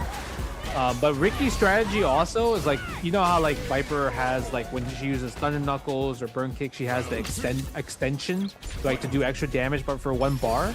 Yeah. So Ricky is doing this like the medium punch Thunder Knuckle and committing to the final hit because he knows that Ricky keeps trying to challenge with standing light punch. So the follow-up is hitting him every single time. So right there, so Bricky wants to just the adjustment. He's just blocking that spot. Yeah, he needs to at least, I would say, block that specific sequence after Thunder Knuckle. Nice using a level 2 right there, cancel and lightning legs. Ooh, okay, Bricky spending all the resources there. All right, hey, but last round, last game, last round. Let's get down to business. No but DRC on the low forward. Nah, it's scary, right? Because Ricky has 3 bars right here. So he can deal a big chunk of damage if he wants to. Yep. See, doing the safe string because that's what he knows. He knows like no matter what, if it's hit on block, it doesn't matter. Is that gonna hit? Oh, it does. It looked like she teleported. And that freezes the drive gauge regeneration for Bricky. So he's still in burnout. Got to be scared of DI.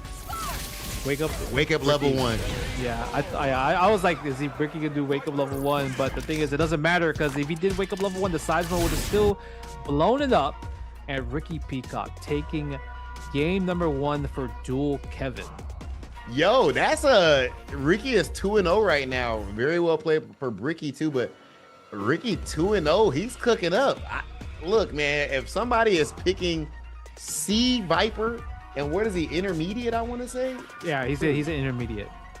Yeah, intermediate when running a C Viper already is crazy, dog. So that's very impressive. Team Dual Kevin gets on the board first, strikes first blood, 10-0 over Neff. Man, I mean, like you did mention they both won their matches prior, but eventually somebody has to lose, right? And then this one, Team Nephew, Jurassic Rabbit, Cammy versus FDX Cammy, and both of these players won their matches too. Yeah, you're right. Who got the better Cammy? Who got the better Nooch? Look, this is one of the mirror matches that you don't mind playing. Like, you know, there's some mirror matches you don't like playing or watching. This one is a pretty fun mirror match. Yeah, because you're gonna be playing the slow game plan, and you know you're gonna try to see who cracks first when it comes to shimmy or non-shimmy. Yep, and who's gonna anti-air the dive kicks? Yeah. Okay, PDX doing a great job right there. I like the challenges, using the low fears as well, right? That's kind of like the main button that she does use on offense. Yep, plus on block, and if it hits, big time damage. Well, for Cammy. Yep. Ooh, hooligan. Hold on. Go for that low forward right there. Oh, the delayed dive kick. You tried to anti-air, but you messed up. I like the drive rush extension right there too. Good awareness. Nice. Ooh. Good space as well too. Would you spend your cash here? No. Ugh. I don't think it's bad though, but no, I wouldn't have did the last driver. You would have waited for one more attempt. One more hit so that one more interaction. Whoa! Now back throw. Oh, okay. That was actually nice. That was good. Bro, what? Have you That seen was that? good. I never seen that one in particular. That was actually a sick setup. Bro, what the heck was that? I have not seen that. Yeah, you know, that actually is really good when, like, if your opponent doesn't have meter, right? Because you're guaranteed that setup. Good point. Yeah. Yeah. You just get guaranteed super plus frames. Yeah, that was sick. Low key. Even though FDX did win that game, I mean, I learned something just right now from Jurassic Rabbit there. Oh, I love the wake up dive kick. Low parry. And there's the back throw that you wanted from a parry in general. Yep, just take that corner position. Ooh. Going for that Changing the arc with the hooligan. Yeah, clip. Yeah, Cammy does such a great job with just walking forward stand jab, but her stand jab is like amazing. One of the best in the game. Her walk speed. Oh my goodness. The thing is that is just as effective in beginner, advanced, or even pro. That's even going to hit the pro match. Yeah. Even pro matches, like just you doing it, like you don't abuse it, right? Obviously, beginner you could abuse it, but in high level you can't abuse it. But the thing is, once in a while they might forget about it. In the heat of the moment. But that stand jab with Cammy is so strong. It's such a big part of her game plan because she walks so fast that you aren't reacting to if she did a walk up jab versus like walking back and waiting to whiff punish you. Yeah. Very deceptive. Yeah, and she could also string it up, right? So because she could string it up, it's like eventually you as the defender, you might flinch, you might try to jump back, and that's gonna catch you off guard, and then that gives you the ability to hit confirm from those light strings. Yeah. Even walk up jab into immediate light dive kick. Somebody goes for like a reversal low forward. Yeah, like there. Oh wow, there we go. Right, that's crazy. Like right there. I mean, the corner is like the best time for Cammy's dive kicks to shine, right? Because you set them up, they don't have any place to go, and BDX gonna get it with the level 3. He stays still undefeated. Yo, can they play again, bro? That was hype. I like that match a lot. You know, low key, I feel like Jurassic and Fee could be. I feel like they could both be into the high masters. Maybe if new challengers happen next year, they could be the ones. They could rank up, right? Yeah, I think so. Yeah, but look at this. Team Nephew, who won the first set that we watched, is now down 20-0 on Dual Kevin's side. But this might be the strategy that Nephew was looking for. He's like, maybe he thought that Dual Kevin's team might be strong, so we're gonna put the beginners against each other. Blood Thunder versus Abby Cakes. This is what Nephew is banking on right now. Yeah, Nephew felt like this was his best chance for like a surefire 20 points. We'll see if it pans out that way. I did like the way that Abby was using her fans with trying to go for a bit of zone in there. If I'm Kev, I'm telling Abby, throw out OD fan and get that mix going. Because of course, Blood Thunder. I mean, Aki does not have a wake up DP. That's true, but judging from Blood Thunder's first game, he did a really great job at kind of like dodging the fireballs with just like patience and jumping at right opportunities. Using the move that she goes into her stance to go through projectiles as well too. Yeah, so like he does a great job at utilizing that and not kind of like forcing scenarios. He's not trying to scramble with you. He's trying to pick his spots. And there's a difference. It's platinum versus gold. So that's already a huge difference right there. So we'll see if Abby Cakes can. Yeah, if you think about it, she's probably the underdog in this match based off rank. Yeah, definitely. I would say so. I'm sure Kev has given her a good strategy, but yeah, Thunder has to be the favorite here. But he does have pressure on him. Ooh, goes for resends the back throw instead of going for the rest of the combo for the auto heavy. That was an interesting choice. It worked out actually. Yeah, there it is. You see, going into the lunge right there. You just go into the sinister slide. It doesn't matter. Yep, straight projectile invulnerability, and she gets a big damage if you do get punish counter there. Yep, there's the anti right there. Spend the fireball, play the neutral. Blood Thunder keeping it safe as possible, and just waiting for opportunities like Abby Cakes committing and to go for big punishes. Okay, big DP there to interrupt the pressure. Yeah, because a lot of times when, let's say if I'm coaching, I always tell people, let the other opponent make the mistakes, right? Because especially when you're playing at kind of like a level where you're trying to get better and everything and everyone else trying to get better, people will try to go for more the offensive risky options. And if you just wait for your turn, wait for your opportunity, wait for what it looks like, and then you just attack the unsafe stuff. And I think that's what Blood Thunder's doing a great job at right now. Yeah, patience and of course dealing with those fireballs as well with different options. Look at the fireball into the drive rush right there, man. Blood Thunder, he's gonna be moving up the ranks fast in new challengers. Yeah. And he's someone who picked up the game recently, by the way, everyone. Like, as good as he's looking, he picked up the game recently. Yeah, I think our production was telling us he played like 17 hours nonstop of Street Fighter 6. So he was like locked in. 17-hour stream. Yeah, look at that. The fireballs is not having an effect. Abby Cakes, and when it comes to projectiles and everything, it's not really working right now. Oh, my bad. Production said 53 hours of rank, 22 hours of training mode. Hold up, that man got 22 hours of training, but some of y'all got 1,800, 1,900 MR and ain't got 20 hours in training mode yet. That's impressive. He was grinding.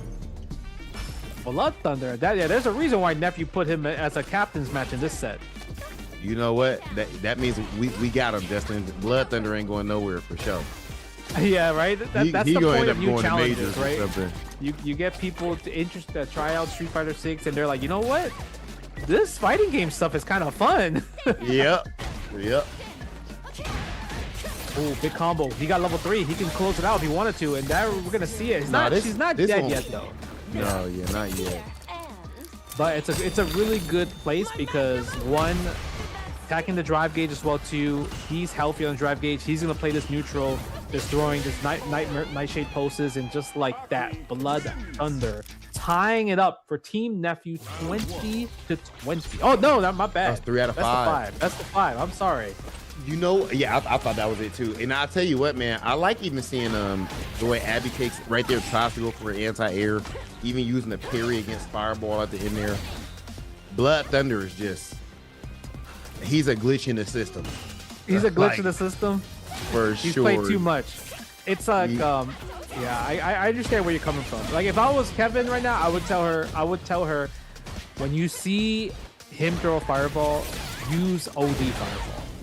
Right, to kind of negate the neutral right here.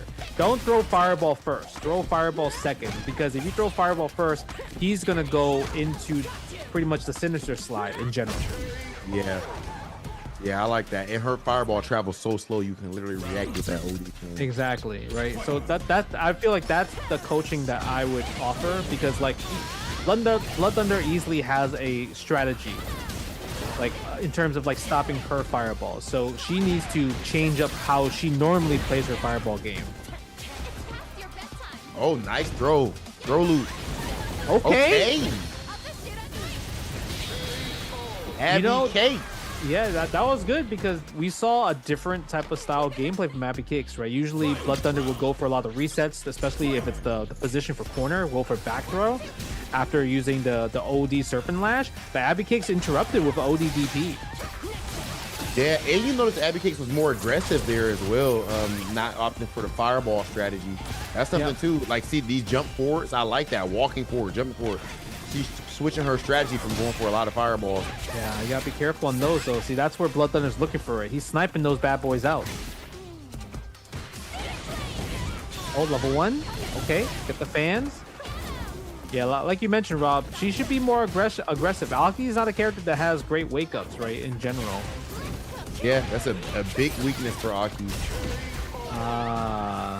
Unfortunate. I think what happened there was that DP came out because she tried to throw a fireball, but because she held forward and pressed special, it got DP out. Like you have to go to neutral, right, in order to use just like the modern fireball special. Yo, I'm looking forward to seeing. I want to see what Blood Thunder look like in 3 months, bro. He might get the master. Yeah, to be honest. In a few months, you know, and there it is right there. Great strategy on the side of Team Nephew as well by putting him there in that 20-point spot. Extremely calm, and they needed that 20 points too. But that's where you lean on your team, because Team Duel Kevin made it so that it's even there. So now it's going to come down to this last 10-point brawl. Who Brawl Pro versus Beckmon. Oh, Geef versus Ingrid. See, but then they played against each other in last year exhibition match for the new challengers, like before Street Fighter League Finals, and Brawl Pro beat Beckmon, like, but that was when she was using M Bison at the time. Obviously, with Ingrid, she doesn't need to get all up close, like, you know, Bison. You know, you want to get the bomb off, you need to go for offense. Beckmon could play definitely more away. Right, so now it's going to be up to Brawl Pro to try to get in there. I think Brawl Pro just played ranked. He was High Master a set ago. Now he's Grandmaster. Hold up, dude. He been saying what? I could have sworn he was High Master when we first commentated his match. Somebody who's this in chat put bets on BP. This is a tough one to call. We'll see. I haven't seen much of Beckmon's Ingrid, but I know Beckmon's is a good player in general. Yeah, she's a great player in general. But the thing is, no matter how good you are, you can always guess wrong when it comes to Street Fighter 6. And I also wonder, are they character locked? No, they're you could change your character if you lose. So the regular CPT. Yeah, regular CPT rules. Oh my God, Brawl Pro was going in. He said, "I am not letting you go. You're in burnout. You got to take all these plus frames. I'm +2 forever." How do you Nice. feel about this character matchup as a music player? I like this matchup in particular. As long as you have like Sunveil stock, this really helps a lot for you. And the thing is, Zangief has like kind of like bad normals. He has to poke first. So if you're good at whip punishing with standing heavy punch and also using spacing out forward heavy punch like Beckmon's doing, like it's hard. Even at the guessing game, like if you block drive rush standing heavy kick from Ingrid, you got to guess, right? I'm Yeah, plus no 2 DP. there. Uh-oh, this is Brawl Pro's chance right here. If he could take advantage of this, he can win here. But if Beckmon can hold just the ground, look for a combo, look for a level 3. See, she's being aggressive with the teleports in my personal opinion. Gotta be careful. Oh, nice anti-air. Great Get the drive anti-air. gauge back. I think that was an input error for the counter. Yeah, see here you... Oh my God, that was a bet the far. Wow. Yeah, the heavy punch fireball with Ingrid is really good against Zangief. So I like to use the heavy punch fireball because once you set a fireball out, Zangief can't approach, right? So because Zangief can't approach, you're guaranteed to get a free Sunveil chant. Oh, so this might be a really good matchup for Ingrid. Nice, good anti-air anti-air. DP.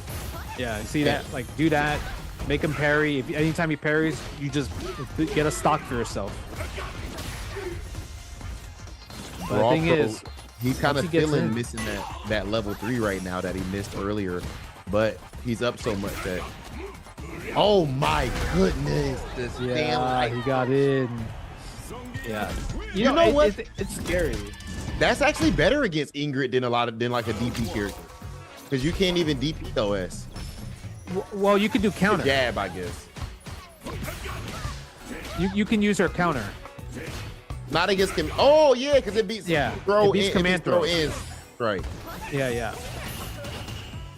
So that's her defensive option, but the thing is, it just doesn't do a lot of damage. It's not threatening, right? People are not going to like not attack her because of that move in particular. It's not like the JP amnesia exactly. Yeah, not from season 1. See this is where she needs to play. She needs to throw more of these projectiles and play the lane game. Exactly. Like do this, get the Sunveil, right? Do this, more of that. Instead of going for lights, try to go for a throw to send them full screen away, right? That's where you have to be careful with the drive impact from like that close. But when they're farther, the drive impact wouldn't work. You know, I wonder what you think about this as, you know, known to be like a very defensive player. I always had a theory that in tournaments, even if the lane character wins the matchup, or like the more defensive character wins the matchup, it's kind of like more mentally stressful for the defender than it is for the offensive character. It is now. It is now because chip damage is not easily accessible. Good point. So because chip damage is not easily accessible, like you know how, like Zangief in particular, we've seen Zangief recently doing well in CPTs, right? Like Riddle, Kobayan Jr., even Guy. It's because, you know, obviously they're great players, but the thing is, Zangief's main weakness is that he's forced to take stuff, right? And But just if like he's that, taking stuff and he's not losing damage, taking damage, yeah. Look at that. And Brawl Pro putting the 10 points on Nephew's side. Nephew's plan actually worked out. He went from literally down 0-20 to leading 30-20. And I want to say now he's probably in first place based off what we're watching right now, because he won the first set 30-20 as well. And now he's won the second set 30-20. So he's the only team maybe having 60 points at the moment, unless the other match will probably happen. We'll get to see in a bit, right? To see if JB's team will get tied up with 60 points as well. so JB's team beat Kev's team. Yeah, they have 30. Yeah, they also have 30 points. Okay. Yeah, we're gonna take a look at the leaderboards there. But man, that's our first time seeing that strategy going in this tournament. where you put in like the beginner match for the 20 points, which is so fire about this format, bro. It is I feel fire. like, yo, somebody needs to look, no matter where you're at in the rankings, you need to be like, yo, coach, put me in a 20-point spot. I got this. Trust me. I got this. If somebody tells you that, you got to put them there, bro. You got to. But you know what also is pretty cool about it, because you're the beginner, right? And you probably never played in a high stakes Street Fighter 6 match before. As a beginner, you're like, wow, you're gonna put me there, right? In this, $4,000 on the line, trip to CEO, flights and hotels all paid for. You trust the beginner, the ones that probably had the least amount of time. But I mean, Blood Thunder, like production said, 53 hours of rank, 22 hours of training mode. Why wouldn't you put me in the captain's? Bro, he got the bug has got him, man. The bug has got him. I'm telling you, y'all definitely need to make sure if y'all knew that you go and pick up Street Fighter 6.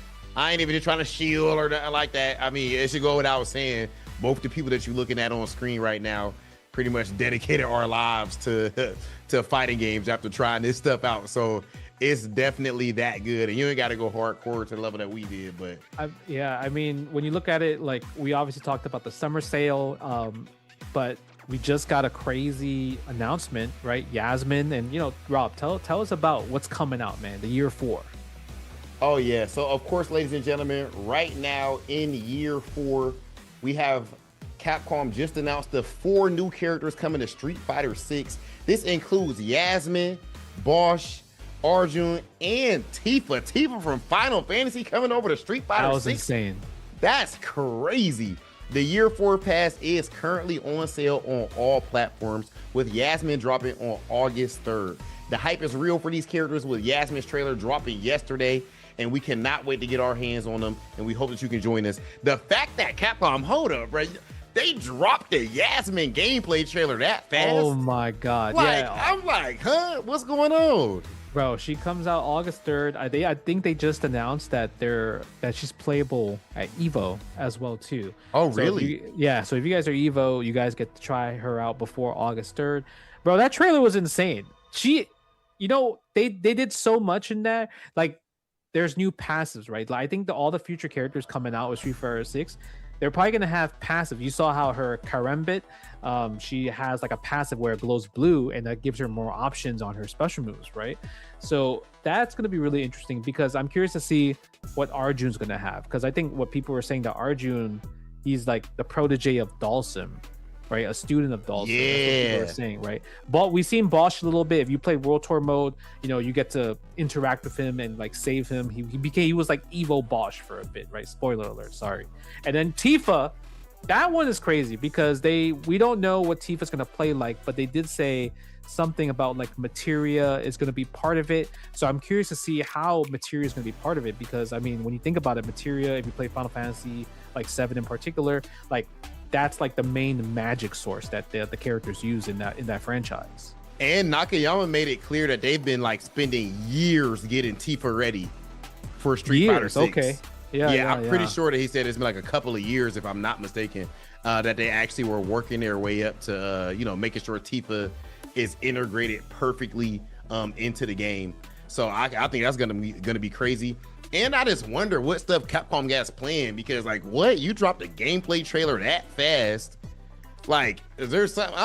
Like, I don't know. I don't know anything behind the scenes, in all seriousness, of course. And outside of that, I will also bring up that they said that there's a balance patch. Oh, I don't know okay. if you've seen that, Justin. I did see people mention that. Yeah. They said alongside Yasmin dropping, we're gonna get that too. So that's gonna be absolutely fire.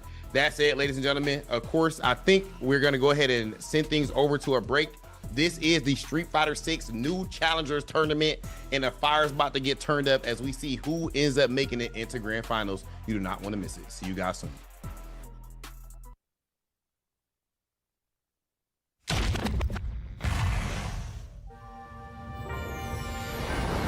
Street Fighter 6 is already entering year 4, but I can sense that we already have new challengers on the horizon.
good news, y'all. Gathered here are the world's best fighters. I won't deny it, I'm a street fighter. But only one of which will be crowned the world champion of street fighting! You win! Perfect. You're not a warrior anymore, you're a sideshow. What's up, MTV? I'm Ken Masters. This is your shot at redemption. Who are you gonna show? The path I'm on now is not one of combat. Maybe it's Ken's turn to be champion.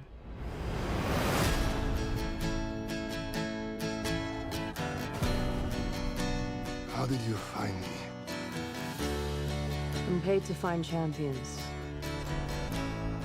Even if they're lost.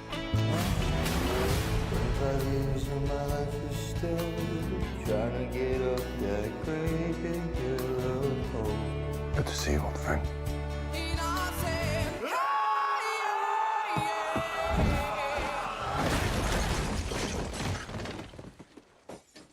Still reckless.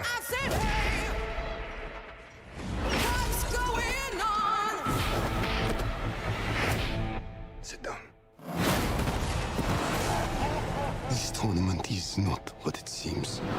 We have to be ready.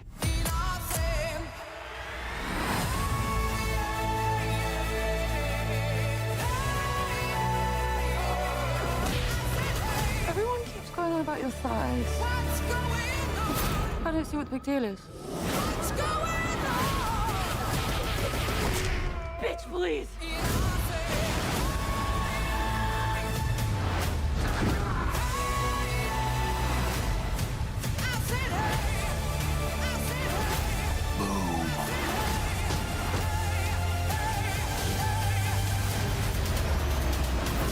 That was some abracadabra shit.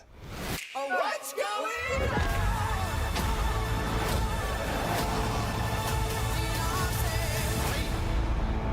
I'm positive that a fireball came out of Ryu. Go it, Ryu! Perfect.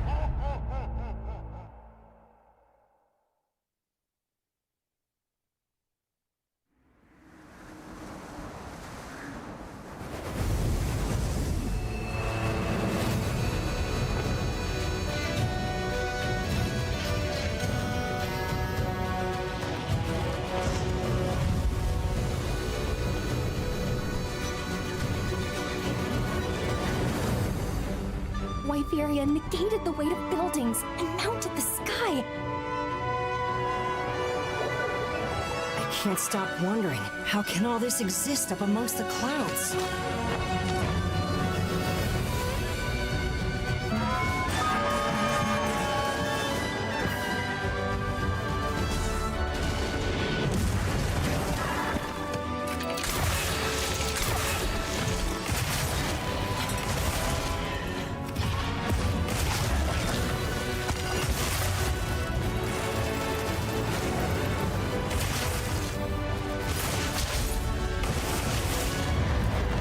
They can affect the environment with just their presence. A moving natural disaster. Too powerful to tame, too difficult to reproduce. Sounds like an elder dragon.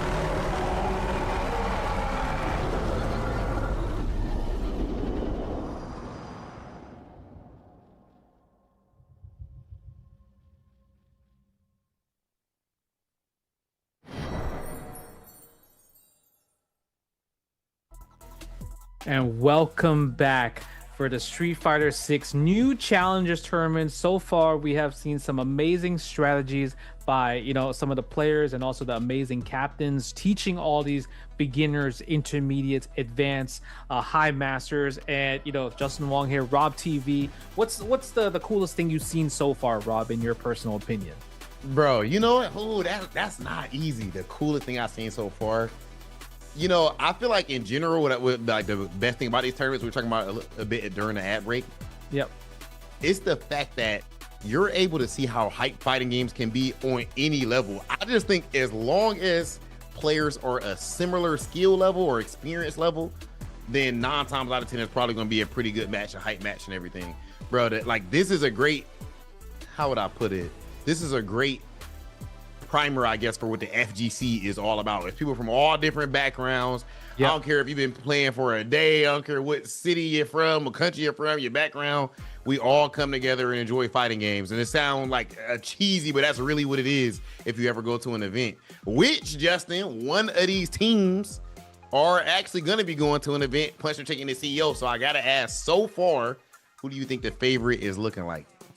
Well, I think my original pick is Nephew, and so far we've seen both Nephew's matches on stream, and you know, he's up 60 points, so I feel like he's doing a great job. Because the other match that we did see, right, with like Shine and JB, it was also 30 points to JB and 20 points to Shine. So it really comes down to maybe Nephew and JB, because we haven't seen the second set of that JB played to see like what's that score, right?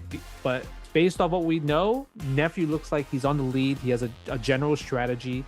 He's not using like high masters at 20 points. You know, he was like, yo, I'm gonna put my boy Blood Thunder on the captain's match, and he's gonna carry, and he's been carrying, right? Hey, so, Blood Thunder, he's on MVP timing right now. I ain't gonna lie. Yeah. He's trying to make an MVP run so far. Yeah, if you think about it, out of those 60 points, Blood Thunder has guaranteed 30 points for Team Nephew alone. Right? Has Feisty won. Lost the match yet?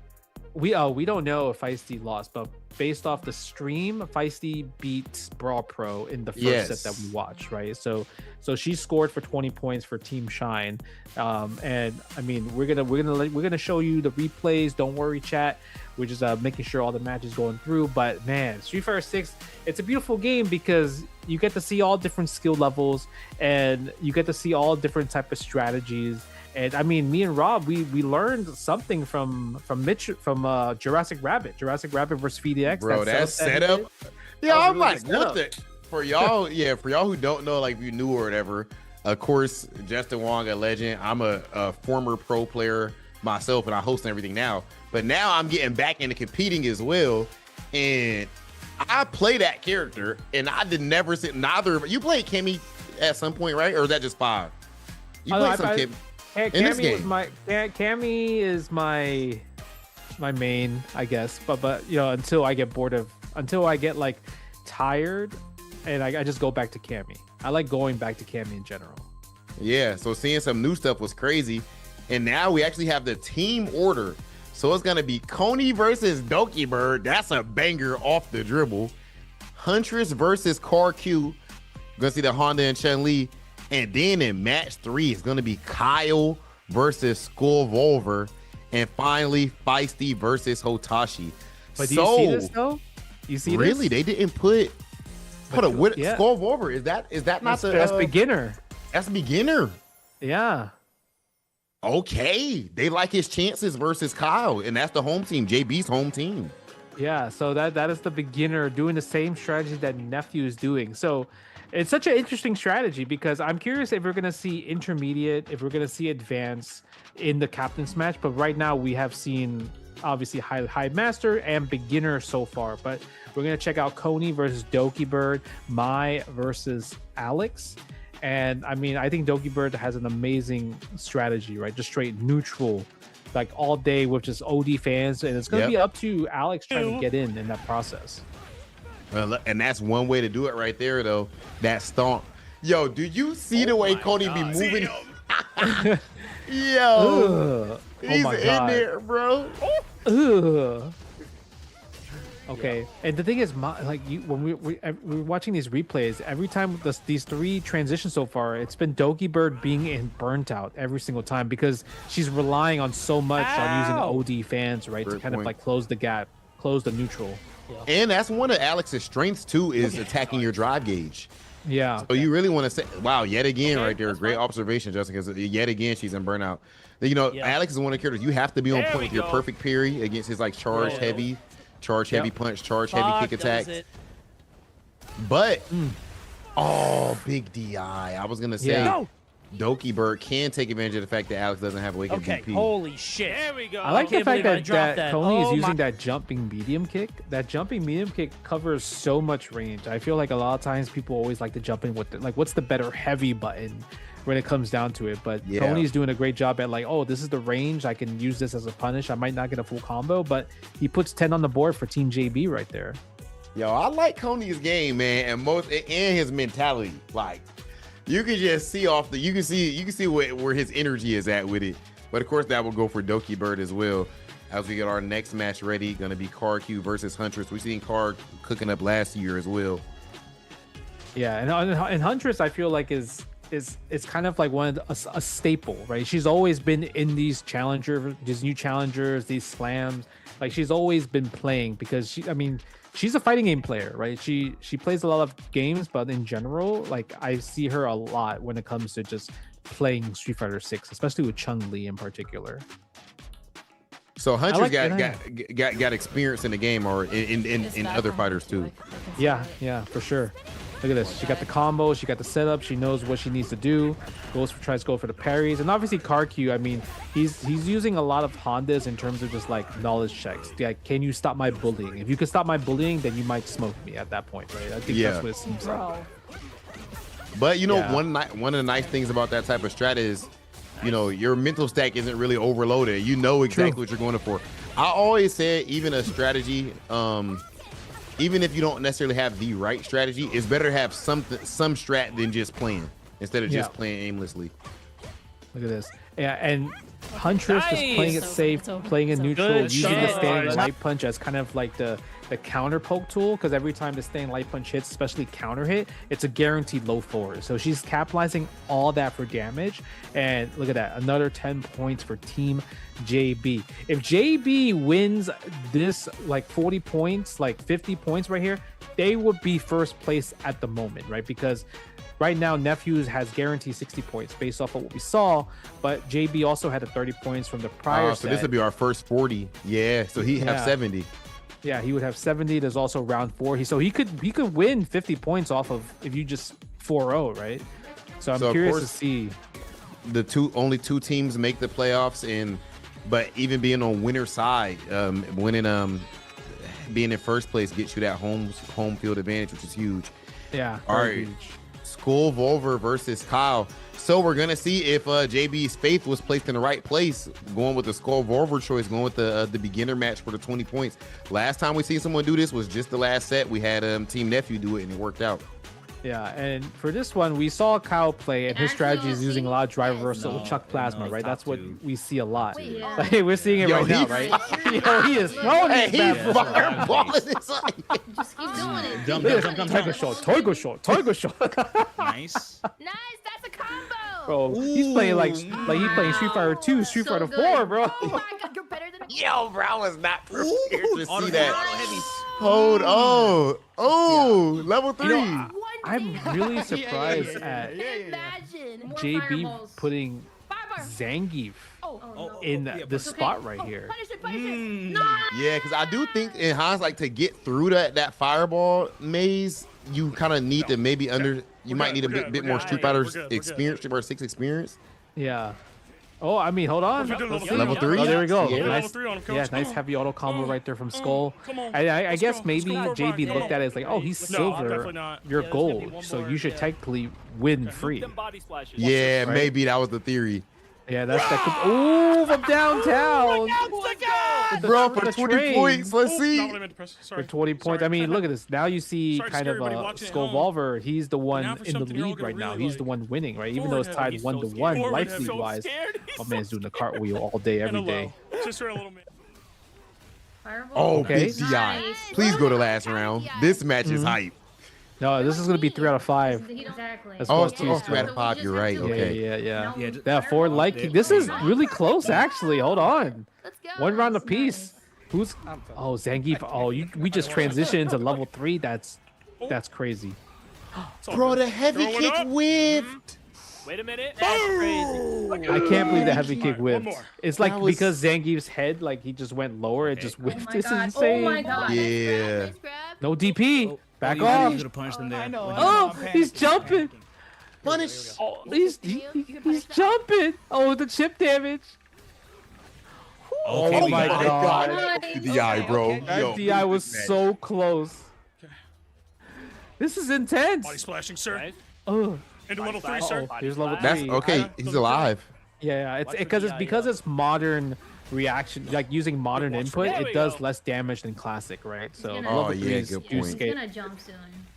There we go. Oh, Nice. are we tying up for reals? We might Zone tie out it the up. fireball. Level 2? Oh, just go for the heavy DP. Oh, a comeback. Oh my god. No level 2. He didn't spend level I 2 right remember there. who He I gets the was, jump. Coach. The I DI remember. and breaks. He can't DI again to the splash. Go Volver. Bro. Let's go. Oh Bro. my god. Mr. Bozeman. Look at this chat. Look at this chat, bro. Yeah, his chat is going hand. All I see is hold. It's not over. Hold. And look That at that. was 4 God. Oh, that's what they're putting there. Hold. Yeah, 40 points. So that means Team JB would technically, based off our calculations, currently at first place right now. Yo, that was phenomenal. Wow. Yeah. Team Shine and rough. They're in a bit of a rough spot. Yeah. I mean, we Outplayed still really get good. round 4, right? I think we still get round 4 for this. Yeah. Yeah. So we Yeah. can see Hotashi versus Feisty. I mean, like you mentioned, any points counts, but like it's tough at this point, right? Because Shine would definitely needs to win this game, and then probably the next set has to win like all straight in order to have a chance to get into the grand finals. Yeah. So they need Feisty right here, which I do think. And then Feisty, maybe you put Feisty in the 20. Like I said, it depends on who you go against. Yeah, I think if you're Shine, you probably always put Feisty on the captains. But also, Yeah, because I don't really see Feisty losing. She's very clutch. So like everyone Ooh, was like, look at very that. Blocks the good. DP. Speaking of clutch, blocking that DP right there. No, Insane. it was still 14. It was still 14. Level Okay. I felt like E, last challenges, E, people were E. more even. Nice. Still alive though. Oh, he missed. Oh, can we kill here? Yeah, I think we could. We got level 2. Better. OD. Do it for Yep. the There it vibes. is. Optimal. Playing for Feist. the vibes. Yeah. And of course, this one is 2 out of 3. Team Shine needs this 10 points, as you brought up. Yeah, Losing you know is what's not an crazy? option. I seen Hotashi tweet like today that he finally got back to 1500, and he was at 1300 before today. Oh, he gained 200 MR? Yeah, I like Bro, something. that's clicked. actually crazy, though. Yeah, something like clicked, right? So he was able to go back from 1300 to 1500. So he's putting some time in there. Bro, that's some of your favorite days in fighting games is when you have those breakthroughs. Okay. Oh, Ooh. my. There we go. Oh yeah, putting That game, is it 1-0? Yeah, that's game 1, right? I think so. Yeah, Hotashi up 1-0 on Feisty, really. Okay, Hotashi. Oh, that Four. punish was Nice. crazy. Oh my god. Okay. Doing good here. That's an evil online champ. He knows how to You're right. win. It's That's- 1-1, yeah. 1-1. Yeah. Feisty trying to go for that. Nice! Good check on the forward heavy kick right there. It's gonna spend level 3. I don't think this is gonna Oh. kill though. No, burned herself out, too. Nice. Yeah, but I mean she's in a good place, right? Like even though it's last hit, the thing a hit. He could have killed. I think he would have killed if he went for it. Oh, he got the trap. Yeah, that's the trap. Drive impact. You can't stop it. That's game. Ugh. Woo! Yo, Hotashi. Hotashi. That's 50 points on JB's team. 50 points. We seen the first 50-point match. Team JB over Team Shine. Whoa. I mean, I'm stunned on the Hotashi played really good. The heavy kick anti-air, of course, we didn't see the whole match. That heavy kick anti-air was crazy, though. Look at that. And look at that. Team JB at first place, right? And obviously Team Nephew, 60 points, just trailing right behind Team Dual Kevin at 40 points. Team Shine last place at 20 points. Man, Team Shine, even if you win 50 points right now, right, you get 70 points, you still wouldn't be first place. So that means Team Shine is fighting for second place. Yeah, Wow. great point. So that's the really tough part right here. But they cannot afford to lose at this point. They're gonna have to play, and they're gonna be facing off against Kev. It's gonna be Team Shine versus Kev and JB versus Nephew. That Team JB versus Team Nephew is gonna be a good one, as we see right here. Team JB versus Team Nephew, Team Shine versus Team Dual Kevin. So, this is interesting, actually. Yeah, this can go many ways. Right, so if Team JB wins a few matches, they're guaranteed first place at this point, right? So Nephew has to win more matches than Team JB in order to steal that first place slot. And for Dual Kevin, let's say if JB smokes Team Nephew, but Dual Kevin beats Team Shine convincingly, then Dual Kevin takes away Team Nephew's second place spot and puts him in second place. Oh, if JB beats Neff, if Team JB beats Team Neff, but then Kev, if Team Kev was to dominate Team Shine, they could take the second place spot. They could get the second place, right? Or if Shine dominates Dual Kevin, then he could take second place depending on how Team JB versus Team Nephew goes. So they're both rooting for JB at this point. Yeah. They're both they want rooting for JB to dominate.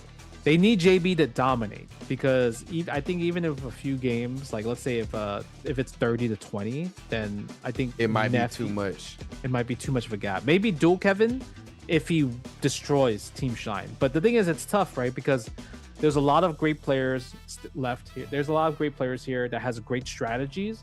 So it's going to come down to what's going to happen. But Team JB, he's representing home. So the thing is, does JB put Skull Volver against Blood Thunder? I wouldn't, right? I would maybe put Huntress as the captain's match, the advance. Is that and that would be Huntress versus Bricky? Ooh, no, Hotashi versus Brawl Pro. Okay. You know what?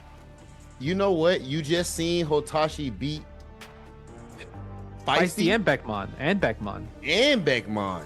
So Hotashi's on fire. So I do understand that. And as far as the Huntress match, to be fair, Jurassic has been looking phenomenal with that Cammy as well. I can see that either way.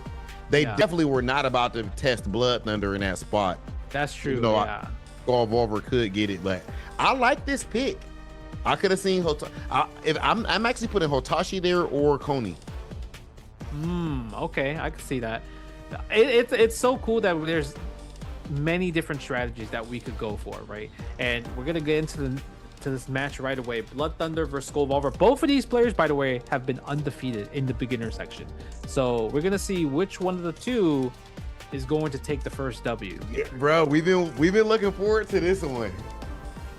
We've been looking forward to Skull Volver versus Blood Thunder. This is gonna be interesting. Hey, Man. no DP for Zangief to worry about with that command grab. Yeah, I think it's gonna be tough, right? Because when you look at it, plat versus gold, it's a difference, right? All right, let's see. Oh, just walk up, jumping. Yep, he knows. You can't do that to me, he said. You can't do that to me. Try to do that full screen RBG. Uh-oh, this might be a bad matchup. Yeah, we seeing a little bit of obstacle course. But I like how Skull Volver's throwing out the cartwheels and everything. I like that a lot. Look at the confidence. Walk forward. Yo, this might be a match, Justin. It's actually very smart that he's just walking down because Blood Thunder is probably waiting for him to make a mistake, like jump or do something. Okay, he said, oh, did that wake you up? Ooh, do it again. Oh, do it again. Oh, nice level 1 right there. That was much needed level 1 right there. That was a bit scary, actually. Yeah, that was a terrifying spot. So that was nice composure on the side of Blood Thunder. But Yeah. I like how immediately Skull Volver letting it be known, yo, you're not about to zone me out. And now Blood Thunder isn't even trying to throw his fireball. Oh, bro, he's over 30, Blood Thunder? Come on now. Yeah, uncheck cuss. What you doing, man? Yeah, throw the fireball right there. Yo, that cartwheel was doing some mileage, but good reaction to Blood Thunder. He's like, you know what? I'm not blocking that. I'm a DI. I know that's DI-able. All right, fireball going for the serpent. It's crazy how far we have come from Street Fighter that this is beginner. Like when you look at it, right? Yeah. It's super sick to see because clearly they have a general strategy. They're not mashing like how you would think a beginner would do. You're right, bro. Beginner used to be just like, I don't know, just spamming fireball or just spamming sweep or something. Yeah, exactly. They're playing. They're waiting. They're baiting. They're playing. You know, neutral, adapting, anti-airing, and adapting. Like it's sick. Look at the walk down. You see the walk and block? They're walk and block. Yeah. The thing about Blood Thunder is like because he's waiting for a Skull Volver to make the mistake, he's putting himself into the corner, right? Where Zangief is gonna shine there. Yeah, ladies and gentlemen, that's one of the downsides. You want to walk back all day because you want to zone out. A great strategy on the side of a Zangief for whoever's getting zoned out, just to walk and let your opponent get to that corner. It's the last place you want to be in Street Fighter. But yeah, ooh, nice DI right there. Maybe try to thought the cartwheel was coming again. Because obviously the cartwheel is definitely Skull Volver's main neutral tool right there. Is he gonna kill? Oh, goes for the throw. Reset to build meter and to reset the damage for the kill. I like the DIs from Blood Thunder just because they say if you're gonna keep going for that. Of course, he's getting a lot of mileage out of that cartwheel, but you cannot not special cancelable, of course, so you can't get out of a DI. Yo, but the reactions though, every single time is kind of nice though. That's impressive. He's neutral jumping too. That's the really impressive part. Man, yo, I like Skull Volver Geek, man. He has a strat already. Yeah, but the thing is, Blood Thunder is too ready. He is too ready right here. Look at that, getting all the damage. He's gonna go back to his general strategy of playing the neutral jump. Hold that, finish the combo. GG. Blood Thunder, 10 points on the board for Team Nephew. Hey man, we got Blood Thunder nickname is easy money, man. You know what I mean? That's easy money right there. Anytime you put them up there on the board. So you know what? That means home advantage is gonna matter a lot going up against this team. Because you don't want Team Nephew to have home against you in grand finals if they did make it there. Yeah, I mean, because grand finals, I mean, when we get there, it's based off 70 points. No matter what, if this Nephew, let's say if he did make it to top 2, he will get an opportunity to use Blood Thunder in the captain's match. No matter what. Well, hold up, because you can have what's the most you can score? Somebody can score 50. 50. Yeah, 70 points. Technically, somebody could score 50. 50, then 20 right away. 20 ball you. Oh, yeah. that's true. That's true. We have seen that before in Street Fighter League in general, right? Yeah. Where you put your best player on point because you don't want to lose the last set. But we got Huntress versus Jurassic Rabbit, Chun-Li versus Cammy in the advanced section right here for another 10 points. Huntress, I feel like, has also been doing really good. We talk about Jurassic Rabbit, he's been playing really, really good as well too, with his Cammy and the way he's approaching neutral, using dive kicks. But I do feel Huntress is a bit more seasoned though when it comes to Street Fighter 6. Yeah, I could imagine that. Jurassic Rabbit, that Cammy mirror match versus Fee was phenomenal. Yeah. I did really enjoy that match. This is not easy one to call. Recently, my opinion of this matchup has been going back and forth. As a fellow Cammy player, I wonder what you think. I used to think, I was like, okay, maybe I think it's even because Kelly's buttons are better, but then Cammy has, of course, the aerial game. But I wonder if Cammy wins because of the fact that Cammy has a throw loop and Chun-Li does not have a throw loop. I don't think that it matters that much. I do think Chun-Li's jab is better than Cammy's jab. Yeah, I agree. So because Chun-Li's stand jab is better, like she can get more counter hit scenarios compared to Chun-Li. And also like her back walk speed is so good. So if you do a bad dive kick, that's a guaranteed punish for Chun-Li every single time. And it's not like you said Chun-Li got the better jab, right? Yeah, it's better stand jab. Because like because if you get stand jab and if you're out of range, you can't get your crouch medium punch. But I can always get my crouching medium kick. Look at the stand strong whip punish with the conversion, bruh. Jurassic Cammy is pretty nice. Nice. Oh, wrong combo though. Bro, try to go for a throw right there. What's going on in the world of advanced? Bro, the advanced matches are godlike. No, they're good.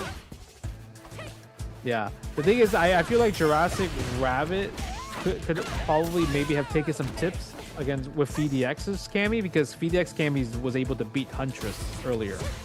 Oh yeah, so you got match you could draw from. Good point. Yeah, so we might see a hooligan for the closeout possibly, right? So we'll see. Nice shimmy right there from Huntress. Okay, putting one on the board. Look at that back walk speed right there that you brought up too, making that shimmy that much easier. Yeah, she's. I think Chun-Li has a very underrated shimmy. Like people don't talk about her a lot because the thing is she could get crouch fierce, for example. Crouch heavy punch as like their shimmy punish is like insane. Yeah, that's crazy damage. Yeah, and the fireball. So what, she maybe really like right crouch there. heavy punching like Hazonshu or something. So she could do crouch fierce and go into serenity stance, and she'll combo into the medium into heavy kick, spinning bird kick if you want meterless. But obviously if you want to spend bar, you can obviously extend it for more damage too. Already we're seeing Jurassic switching the strategy, going for a spin knuckle. That's the first time we see Jurassic going for the spin knuckle. And you even see some of these light dive kicks in this matchup, trying to bait out a potential DP from Chun-Li. Yep. Ooh. Wake up backdoor right away though. Jurassic Rabbit. But I think this might give Huntress information, like a lot, like some of the stuff that happened, like the exchanges. Huntress has been getting a lot of shimmy attempts, and because that last attempt where Jurassic Rabbit like even still did wake up back throw, like I think she might go for more shimmies to try to close out. Yeah, there it is again. That's a very difficult thing to try to stop yourself from teching, especially early on. But even at a high level, trying I agree. to tech is difficult. Wake up level 2. Do we spend level 3 though? No, not yet. Yeah, I like that decision. Oh, the classic. Take the airborne hit. Nice. Do we chip out? Go for the chip out. You could. Spin knuckle level 3. Oh, the jump. There it is. Nice. Nice. Good recognition from Jurassic Rabbit. Oh, you know what's so smart about that? It's like he just did stand heavy punch into level 3. I feel like a lot of other people will probably do stand heavy punch, drive rush, standing heavy punch, right? And because of that, she would have got her drive gauge back. Oh, great point. Yeah, because it's not like it would have been frozen. Yeah, no, maybe it would have been frozen. Because because every time you block a normal, you get a bit of drive gauge back. Oh, you're right though. Yeah, that's a good point. That's a good point. So yeah, so she was super close in getting it back. So he went with just a single button in the super that was like perfect, super perfect. That's a bar right there. Okay. Single button and super is super perfect. Okay. All right, last game. This huge right now too, bro. They're trying to fight for that grand finals winner side. I mean, to be fair, Team Nephew, they're trying to fight to make sure they're even in grand finals. Yeah. I mean, I think maybe if they win 2 more games, they should be okay. Who knows? Unless Dual Kevin just 50 bomb. If there's a 50 bomb, that changes everything. Nice. Yeah, I can stay the plus frames right there. But no confirm from that punish counter crouch medium punch though. Oh, setups. Yo. Yo. There's the hold hooligan, up. the shenanigans. His name is Rabbit, bro. He's in that. He's hopping right now a whole lot. Man, he's hopping. That man, he watched Bravery. He watched Bravery. He's staying brave with it, huh? Oh, Bro. I thought that was a punish right there. Nice. Yo, the way he's using these hooligans, I like that. Oh my god, I think he's dead. Level 2? Level 1. Ooh. Meter You see, efficiency. Eventually, too much hooligans will get you killed. Yeah, slow it down just a little bit. Good reaction though with the spin knuckle. That was sick. Bro, I noticed that too. That definitely was on reaction. The timing, you can tell. Okay, go for the low fears. Jumps out. Okay. Ooh, misses the combo. Yeah, I think she tried to go Serenity stance launch. That's why you saw forward heavy kick come out. I would level 3 right here to get drive gauge back. Yep. You also want to set the pace right here in the situation. Give your time to breathe, think about it, because you know you're like literally 10 points away from closing it out right here. One more throw. CA. Huntress putting 10 on the board for JB, making sure their first place stays solid. Huntress. That was godlike. Yo, Huntress Chun-Li is nasty, dog. No, she got a good Chun-Li. Her Chun-Li is really, really good right here. I like that DP, the meter efficiency. Yeah. I like the wake up air legs conversions.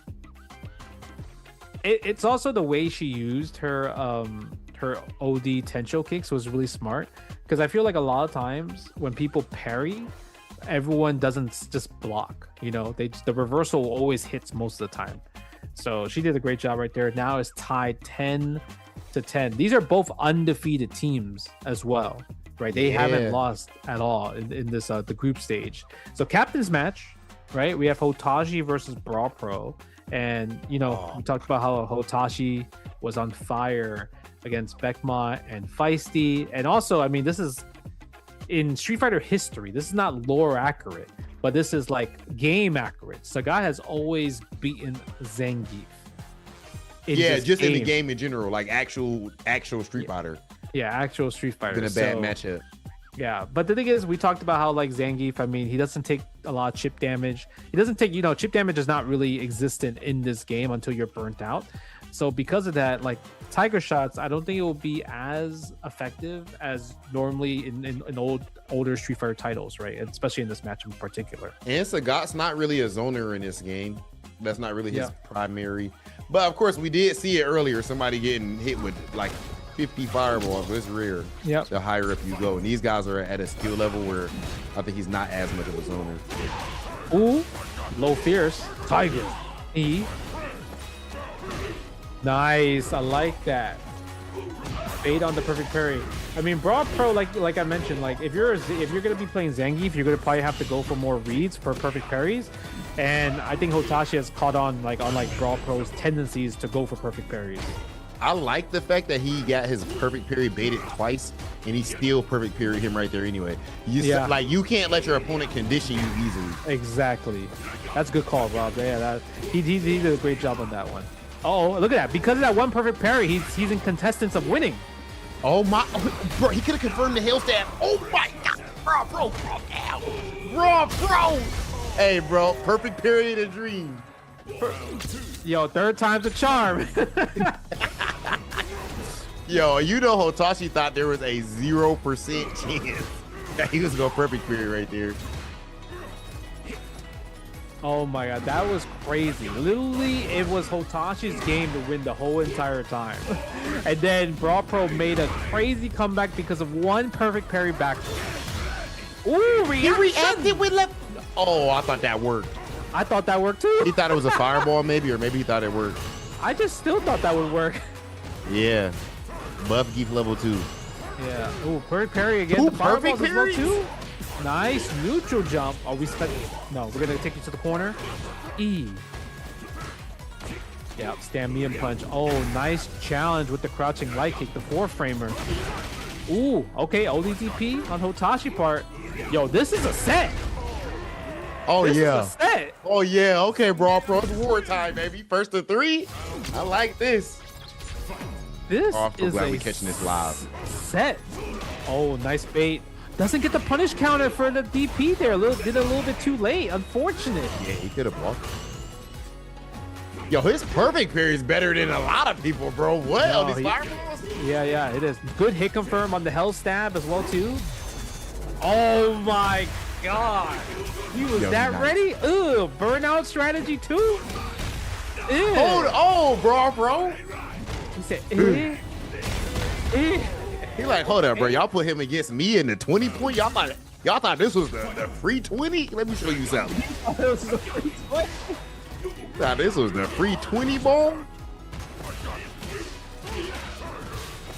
All right. Man, you know, that's kind of insane, right? Because now, let's say if Nephew's team wins this, if Brawl Pro wins this, that means Nephew has 2 options. He can go for beginner or high masters on the 20 points. Oh, you're right. You're right. Because no one else has beaten Hotashi. Yeah. So I mean, Blood Hotashi Thunder- beating Feisty is crazy. Right? Yeah, So and Feisty- Blood Thunder is still undefeated. Yeah. Yo, Brawl Pro is cooking. He is aggressive right now. Oh my god, these DIs are landed. Nah, you got it, brother. You a bad man. All right. Yeah. 2-0. How does Hotashi come back from this? You know something about Geef players, bro? Geef players are meant to be clutch. And that's Yeah. what we're seeing right here. They're meant If to you're be at clutch. Geef, you're supposed to be godlike at having 1 pixel of health left versus 100%.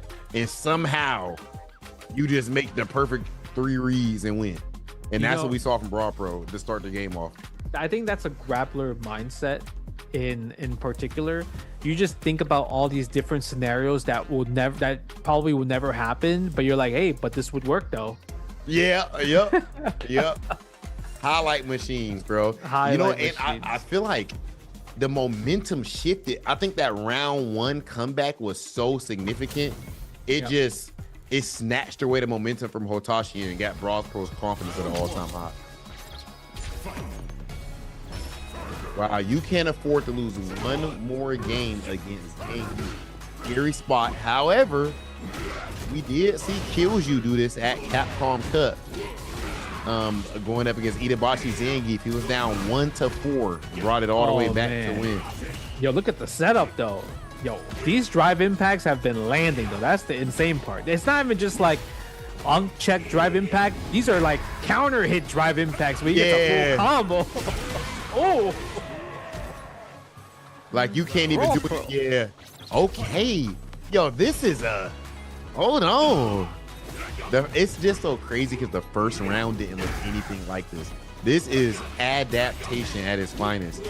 Look at the drive rush, stand light kick, drive rush cancel, brother. Yeah, it's insane. He's applying pressure. Look at that. Look Neutral at jump in, confidence. waiting for the opportunity. Get that +3 on the forward heavy punch. Look at that. You can't even take this DI. You better hold this. He's gonna do it. It's gonna happen. You hear the slowness? Nobody's talking. Everybody's checking. Trying to bait out with the drive rush. Perfect pairing to fireball. What's gonna happen? Ooh, trade. Ooh. Oh my gosh. Oh my gosh. He go. He go. Put him in a 20-point spot. Get that man to 20, Dark. You saw the flex? Brawl He didn't Pro. even have to finish it with that. Like, He didn't have to. Yeah. yo. Oh my god.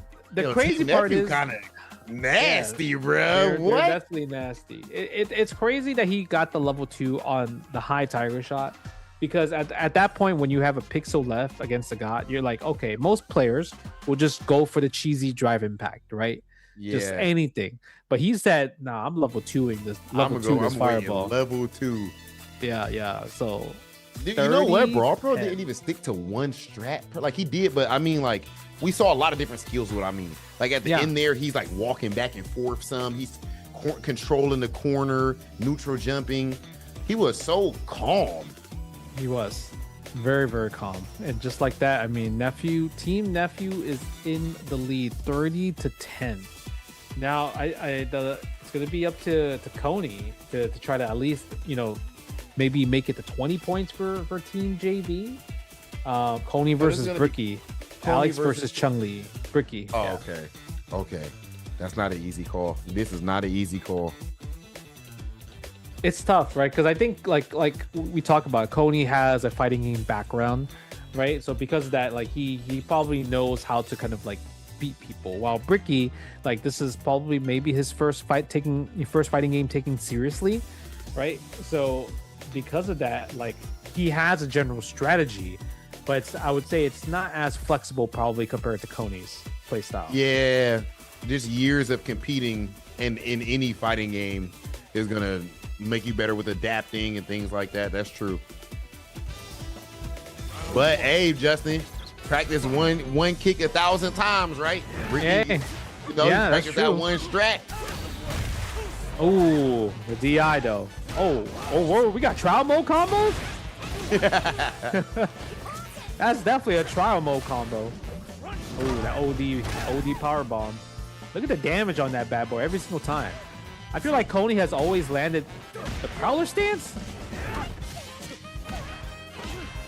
Yeah, I think Alex is also one of those characters that if you don't know how to fight him, you just get ran over by him. For sure, dude. He's the term that some of us use in the hardcore things like scrub buster. Okay. Like I do think he's a strong, nice DI. I do think Alex is pretty strong. Problem X and Squall think very highly of Alex. Okay. I think he's actually more near like the middle personally, but they both think that he's like a top tier character. His offense is some of the best in the game for certain, but you have to know to get that prowler stance.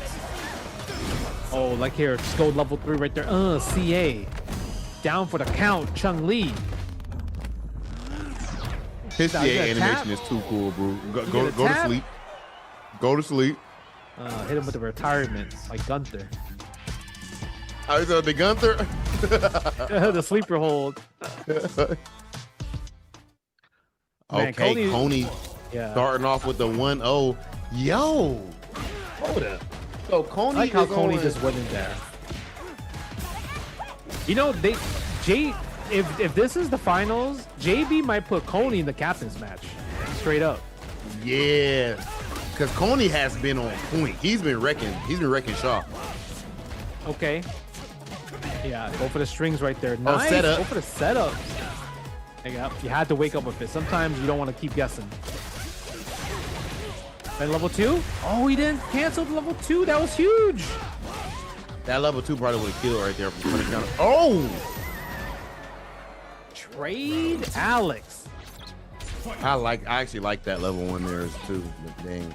Yeah, that was a good reversal, right? It was a pretty solid, really solid anti-air as well too.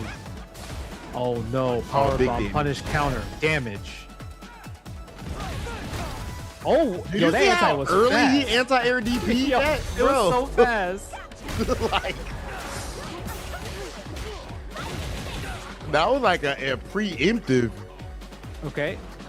It was really fast. It was like frame 1 anti-air. We level 3 here? You gotta do CA here, yeah. Get a little bit of drive gauge back.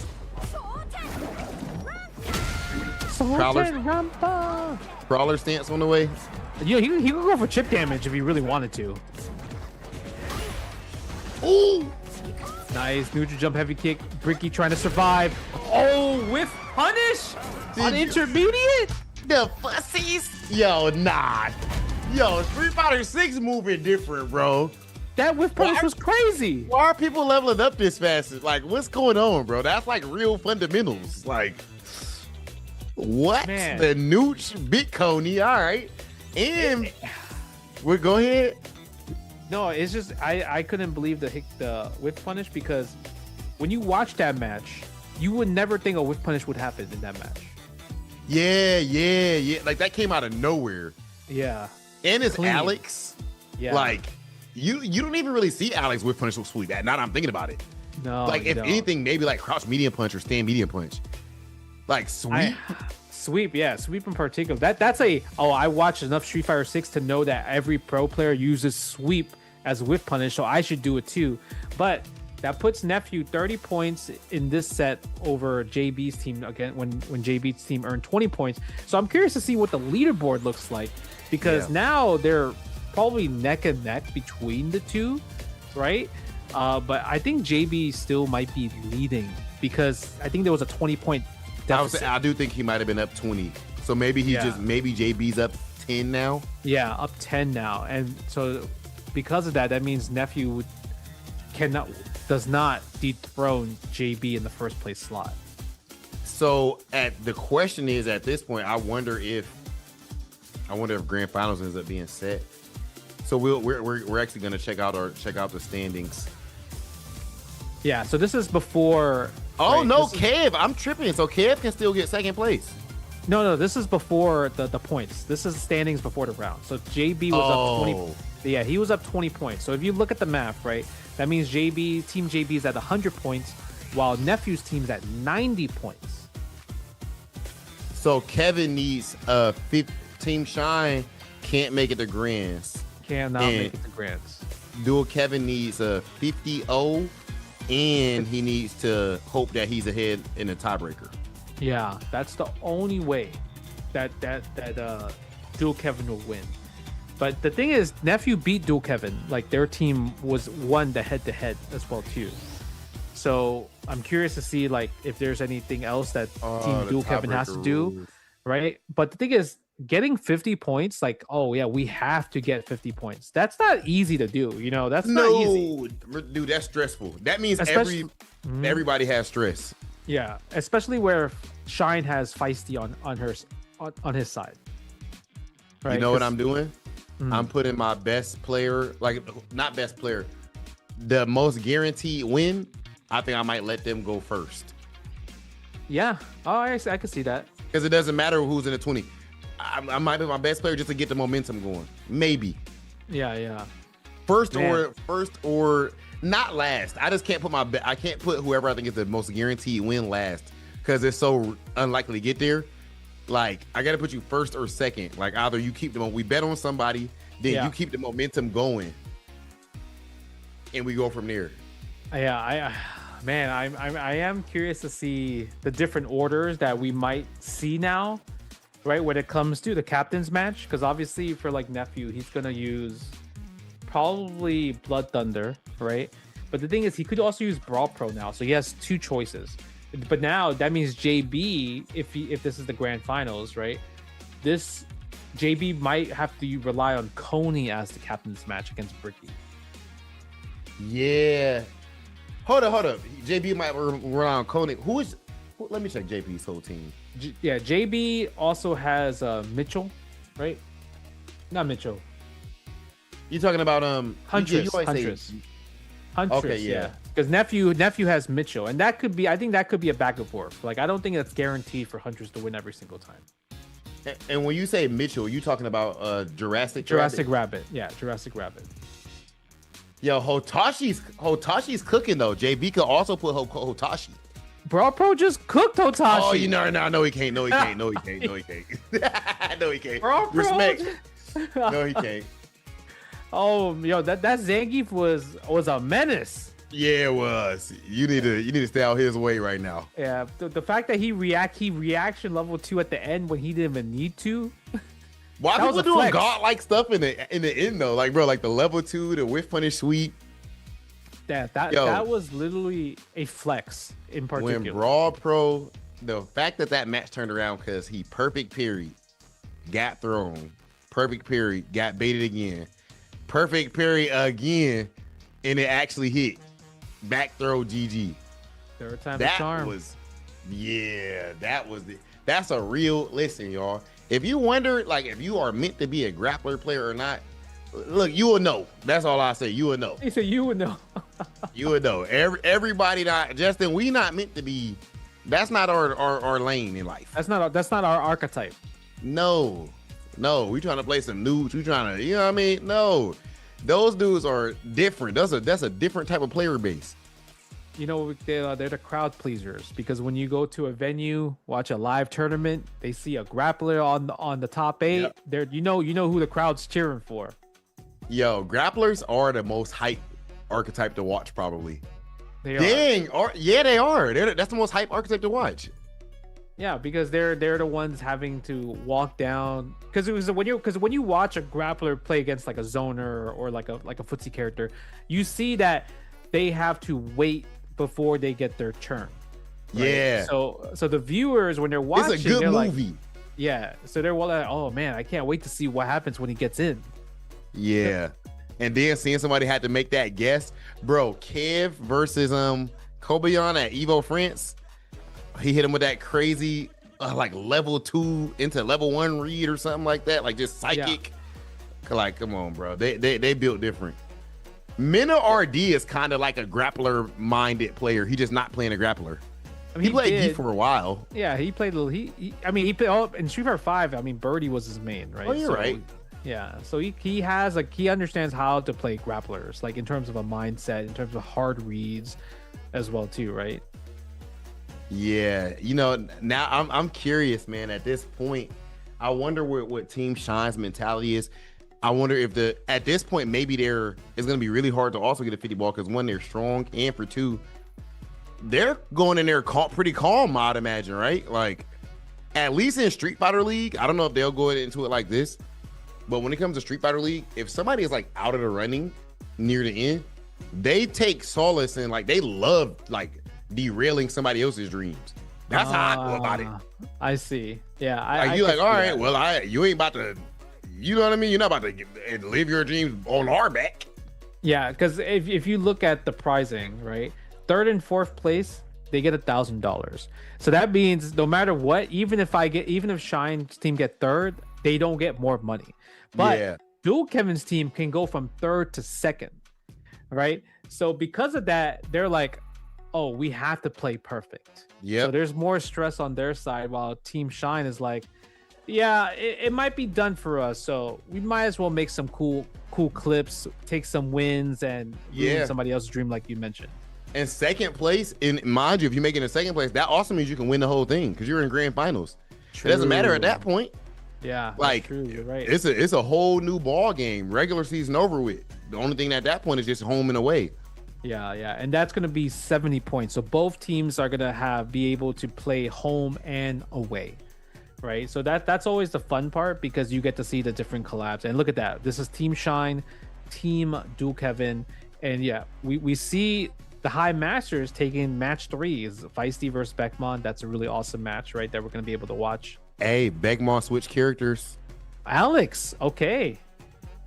Oh, yeah, I understand that. I don't like Ingrid versus Kimberly as well. I think it's pretty hard. I could imagine she would get ran over. Yeah, you know, her wake up is not the best. W normals, like you mentioned. So it's like, at least with Alex, if you want to fight fire, well, let's fight fire. But before that, we got Kyle Ballsman versus Abby Cakes. And both of them, I feel like they play kind of similar, right? Fireball DP, you know, zoning archetype.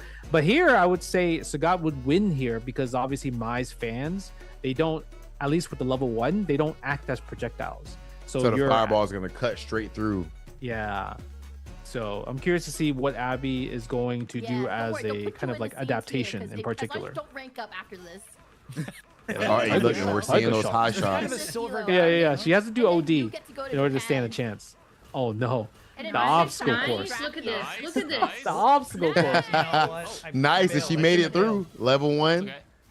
Yeah. Like drive impact. Ooh, Sagat. Okay, I like the fact that she tried to go for like drive impact against the fireballs, right? Because it's like, oh, maybe I can't get through just like from just regular ways. So good auto combo into level 1 right now. Now her fire fans obviously can deal with Sagat's projectiles. Whoa, that was godlike. Yeah, I like how she got hyped too. Yeah, she was like, oh my, because she probably thought, oh, it's over. Yeah, hold the parry button. There it is. Yep. But the thing is, you can't hold it. She's gonna run out of gauge. Yep, and time. Nice. Yeah, the level 3 right here for sure. Got to crouch under those high tiger shots and take some space. Okay, spending the ODDP right there. Yeah. No, I thought the DP was coming. There it is. Mash it out. Why not? Yeah, Spend you that saw it start reversal. up.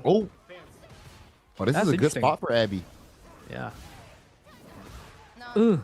Oh, she tried to go through. Nice level 1 though. That was really good against the DI. Yeah, because she definitely noticed that like he likes the DI a lot, right? So you can use your supers or DI back to counter people that are aggressive with their drive impacts.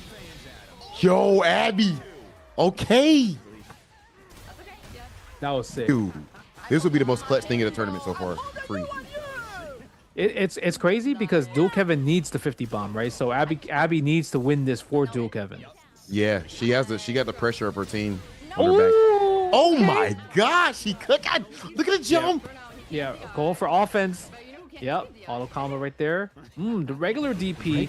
Nice, get off of me. Oh, you see that pop off? I want to hear the audio. I want to hear the audio. Oh, the pop off. She screamed. What was she saying? She was screaming in there. Yo, that was clutch. Abby Cakes. Yo. I want to hear what she said. Oh, bro, that has made my night, dog. That was so good. fire. That was good. All right, match 2, Doki Bird versus Ricky Peacock, and we've been talking highly about Ricky Peacock because you picking Viper, right, and you're just intermediate. It's like really, really brave choice. Yes, and you know what? I really love his aggression here too. I like how aggressive he is as a player. So, man, imagine if they make this run.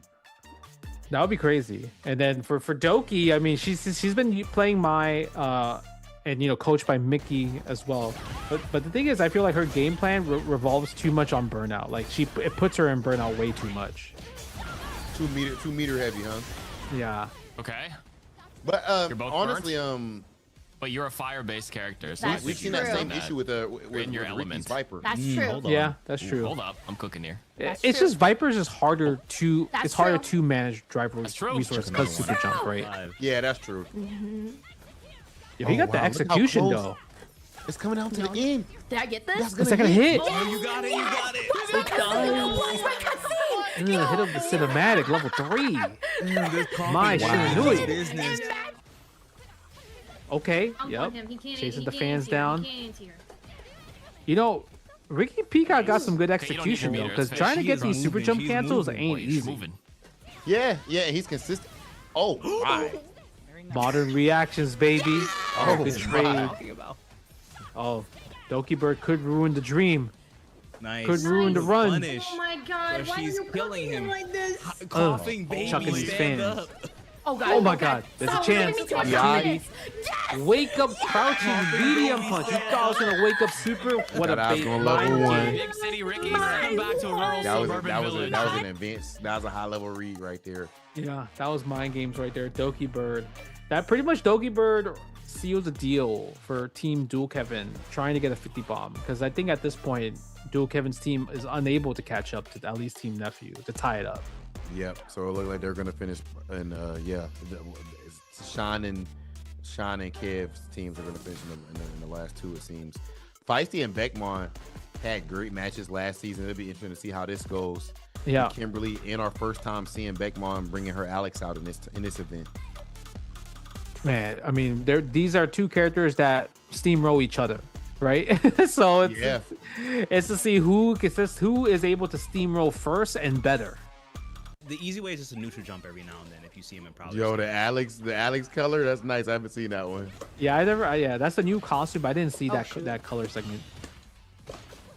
Okay, ooh, nice tech on the throw, good reactions, but the drive rush, not unable to check it. Nice level 1 spear. Gore. Ooh, okay, got the jump in, good challenge. Probably try to do a power bomb possibly. Nice check again. No overheads for you. Look at the stand strong DRC.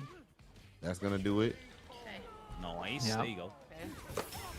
The offense is just strong. Both of these characters have some of the best offense in the game, actually. Yeah. Some of the best pressure in the game. And then neither of them have But wake she's up doing the reversals. stomp like immediately outside of after super. she goes into prowler stance. So if you Yeah, see look at prowler this. stance, just try to Attacking neutral the jump burnout because But you have to worry about the level 3, right? When is there a gap for level 3? Oh, we tried, I think. And just got to input. Well, yeah, probably didn't have the 4 input. Or missed it down or something. Yeah, because you saw the jab come out. Okay. Oh, attacking the drive gauge. It's like my turn. Oh, anti. Ugh. Okay. Ouch. You know, every time I see that counter hit, it always does so much damage. I get surprised every single time. I like the space trap with the light buffer into the elbow. The slash, I should say. Oh my god. Yeah, goes for the power bomb right there. Oh, nice. Between Beckmon and between Beckmon and Coney, we're seeing a lot of success with Alex's command grab today. Yeah. Okay, not dead yet. So, but the thing is, you are burnt out, no meter. So you actually, it's kind of like checkmate in that scenario. Beckmon with the big smile. Oh, is that 3? Yeah, that was 3. 3-0 for Beckmon. She looked extremely strong. Yeah, 30-10 right now. So, but unfortunately, you needed the 50 bomb to just even have contention, right, to get there. This next match would have been, bro. Oh my gosh. It would have been, right? It would have been insane. FDX versus CarQ. Honda versus Cammy. Anyway, bro, because like, yeah, like there's good players, but then the matchup could be a bit rough for Cammy, like we brought up earlier. I wouldn't say rough, but No, he got level 3. He was afraid to do anything. I think it might be a losing matchup. Yeah, like, because the thing is, if a Honda could play really, really defensive and accurate, then it's like hard for Cammy to get in, right? But if you know that like the Honda player has like specific tendencies, you could take advantage of that, because if you're playing Cammy, you're supposed to take advantage of players' tendency and not characters' tendencies. Nice. You feel like that? You feel that way about Cammy as a whole, or in this matchup? Just as a whole. Right, it's not like she has drive rush overhead, you know, like that type of stuff, right? I gotta pick your brain on that later on. Okay. Did we spend level 1? Yeah, level 1. Oh, level 1 is not enough. Oh, good block though. Good patience. 3 out of 4 DP. Yeah, it's not close. Yeah, you know what the one thing is, like, we haven't seen any of the players yet using drive reversal during an opponent's burnout, right? To kind of like have that safe version of drive reversal. Only -1. Okay. Yep. Look at that. 2-0. FDX clean with it with the Cammy. So you see Dual Kevin's team like almost got the 50 bomb. Almost got the 50 bomb. Wow. 40-10. That's crazy, bro. Look at that. Oh my god. Difference. 10-point difference. Oh my god. Look how close that was. If Dual Kevin's team able to get a 50 bomb, they would have been able to tie, and then we would have to go through kind of like the analytics to see who wins from head to head and scoring, and you know, like, but this is this team. This is the top 2 teams we have. Team JB versus Team Nephew. That's going to be grand finals, and because Team JB is in first place, they are going to have the advantage of home, meaning they're going to be able to pick their order. But before we get there, before we get into this intense strategy, intense matches in all different classes, we're going to take a quick break. So stay tuned, you know, go use the bathroom, get some snacks, because we got more Street Fighter 6 action coming to you.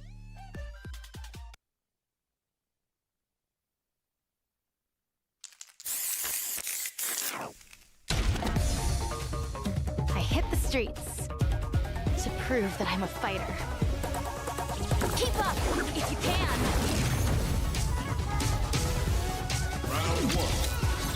Fight.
be kind of cool, right?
Looking at cute clothes and accessories always puts me in a great mood.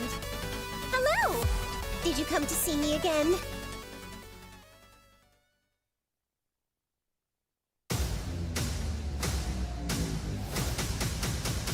Initiating hack!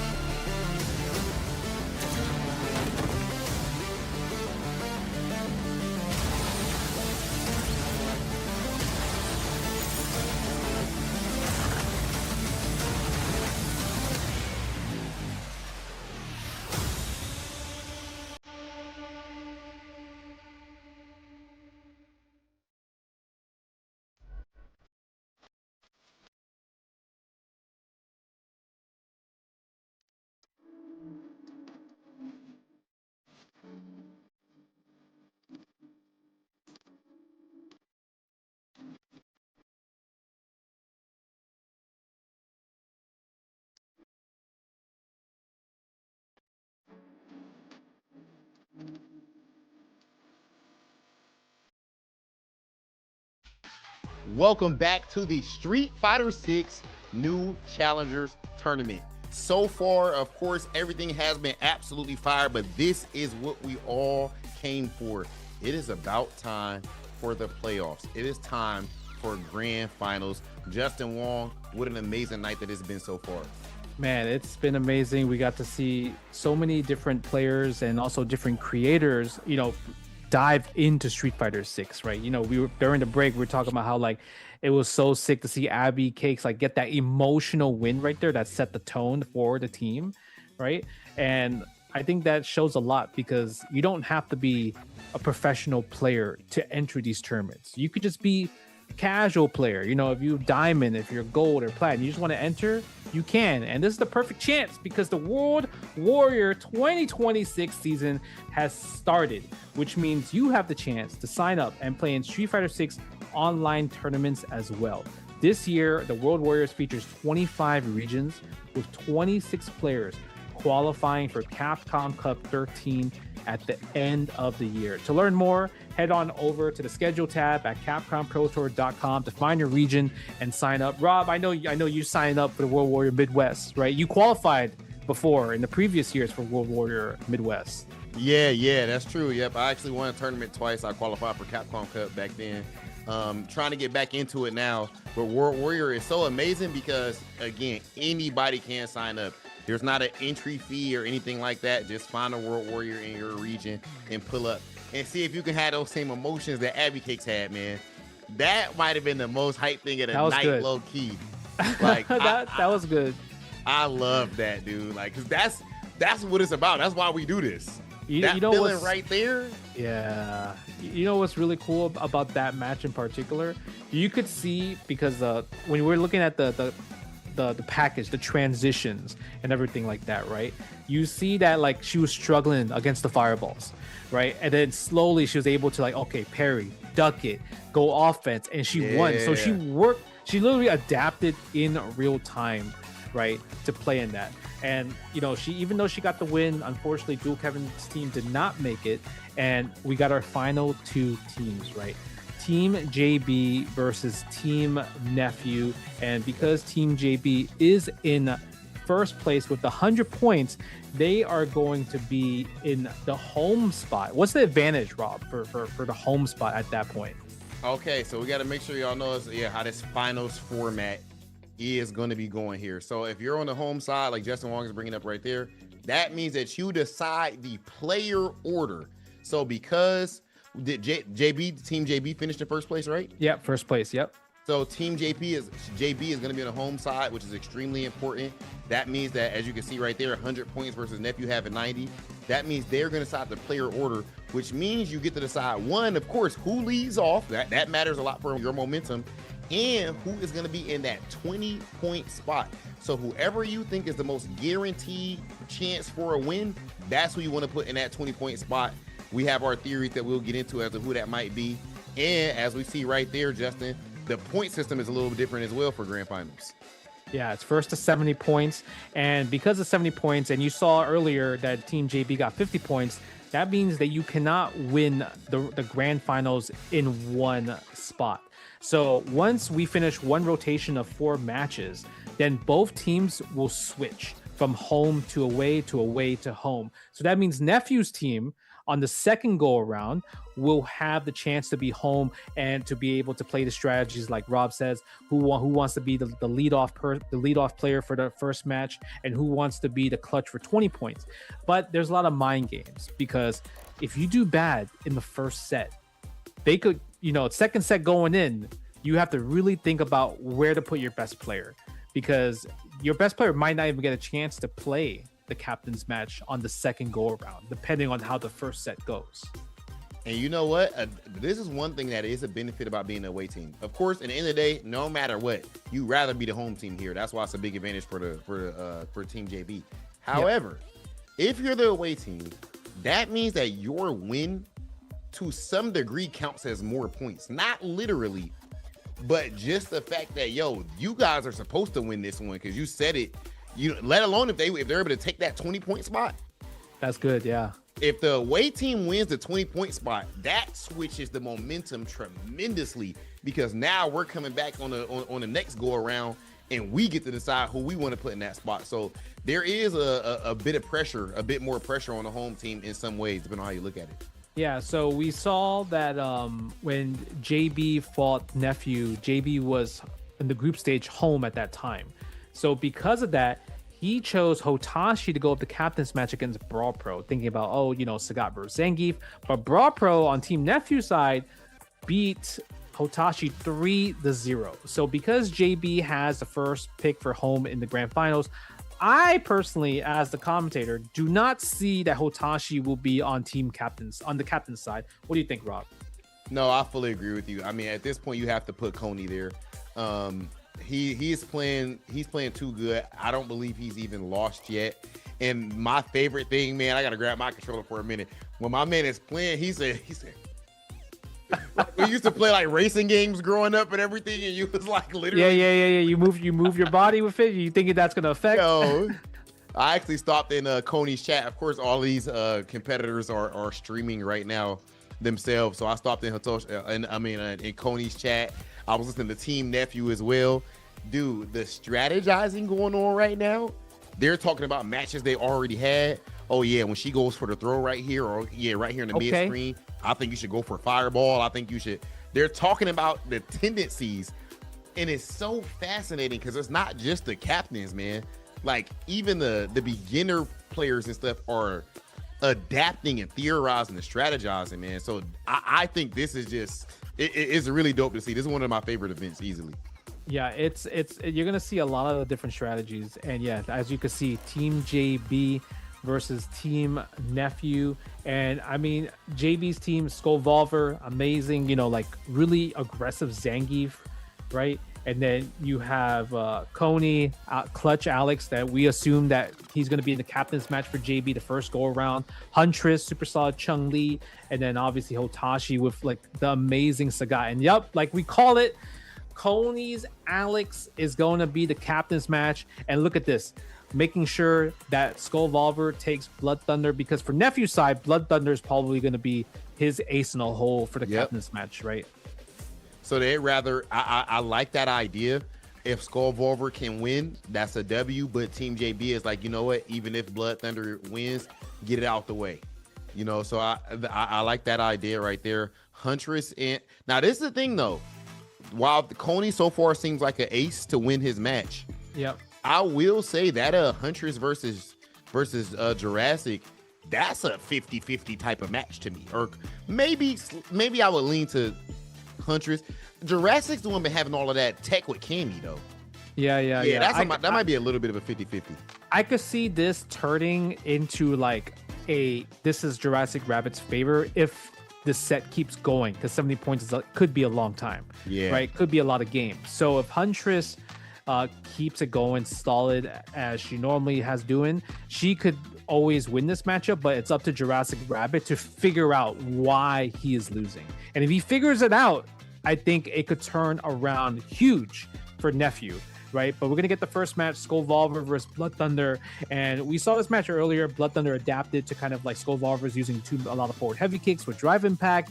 He's going to be playing a lot more than neutral. And it's going to be up to Skullvolver to maybe be aggressive, but also play it a little bit more safely at the same time. Yeah, I always feel like when it comes to getting in against getting zoned, of course I'm not a Zangief player, but in general, you know, sometimes patience is the play. I mean, we've seen a player like Snake Eyes, for example.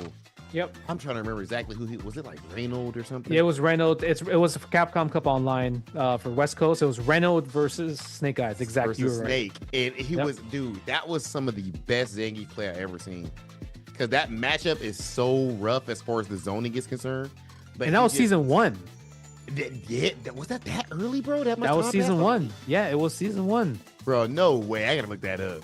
What? Yeah. It was season 1. And so that was when JP had the really amazing amnesia. So like if you're Zangief and you try to go for command throw, it's scary. Yeah. So I wonder if we'll see some of that type of strategy. I like this walk forward already over. Yep.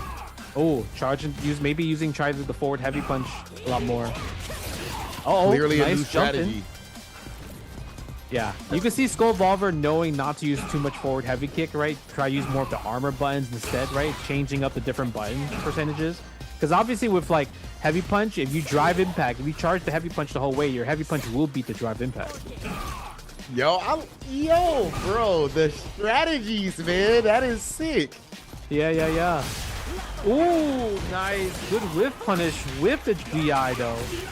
Yeah. Skullvolver shouldn't be dismayed from doing charge fierce because of that, because it just happened to whiff punish instead of absorbing. Yeah, it just happened to work out. Yeah, try to armor through. I like that. One thing I'll say, I feel like even if you implement something new, I still think you can sometimes mix in your cartwheel. Sure, you know that 100%. You know that oh, there it was right there. You know that he wants the DI versus that. Yeah, he's switching it up right there. Okay, I like that. Yeah. Now you don't know which one is coming. Yeah. The thing is, Blood Thunder is just doing such a great job at reacting. You see that? Like, anti-airs and does light Serpent Lash to keep away. And think about that. So when you do the heavy Serpent Lash, that's probably modern reactions, right? Modern direction. But the light Serpent Lash, you have to do it manually. So he's doing that second part manually. Hold up. You know the Aki modern controls? Hold on. Yeah. I mean, I do. Sometimes I like to do YouTube content for modern characters because, you know, there's people need some modern guides out there. You feel me? That's true. I feel like that's one of the things that a lot of players, even pro players, don't know. Is like what every modern character is missing. Yeah. Bro, I mean, I also was inspired after Evo Japan with the modern Aki player in top 8. Yep, Hope. That was sick. He went crazy, yeah. Top 8 with the modern Aki is crazy. All right, Blood Thunder taking one on the board. Yeah, slow and steady. Ooh, look at that. The DI reaction. Yeah, Blood Thunder looks so calm and in control. Wow, that's really one of the first SPDs that we've seen Blood Thunder eat from Skull Wolver in any of their matches. Yeah, I mean, when you play this matchup, like, Zangief has to work and get in, right? And before Zangief does get, like, once he gets in, he gets his turn a lot, right? Just because Aki doesn't have the reverse side, the command throw and regular throws will beat her out of it. I feel like, and then once he's in the corner, like right now, maybe OD slide or, ooh, okay, hold on. Yo, that does so much drive gauge damage, is insane. Oh, Skull Volver. You see, like we thought Blood Thunder would win free every single time, but the thing is, Skull Volver just put a round on the board, so he could tie this up.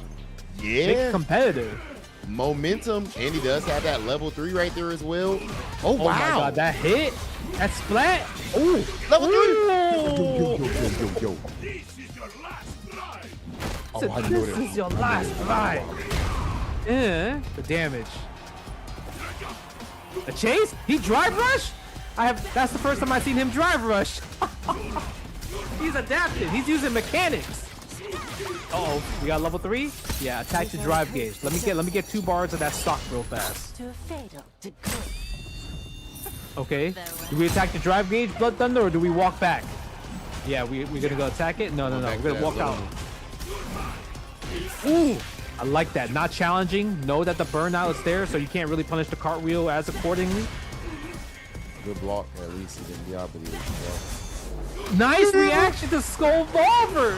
Spinner in the air. 1-1. This is crazy. When it matters most. Yo, when it matters most. The adaptation. I know that Discord chat, that Discord voice call is going ham for Skull Volver right now. Bro, that's I'm pretty sure that's supposed to be that's a picture of Blood Thunder, right? But I just saw sweat start dripping down his forehead in a picture. Damn, the PNG?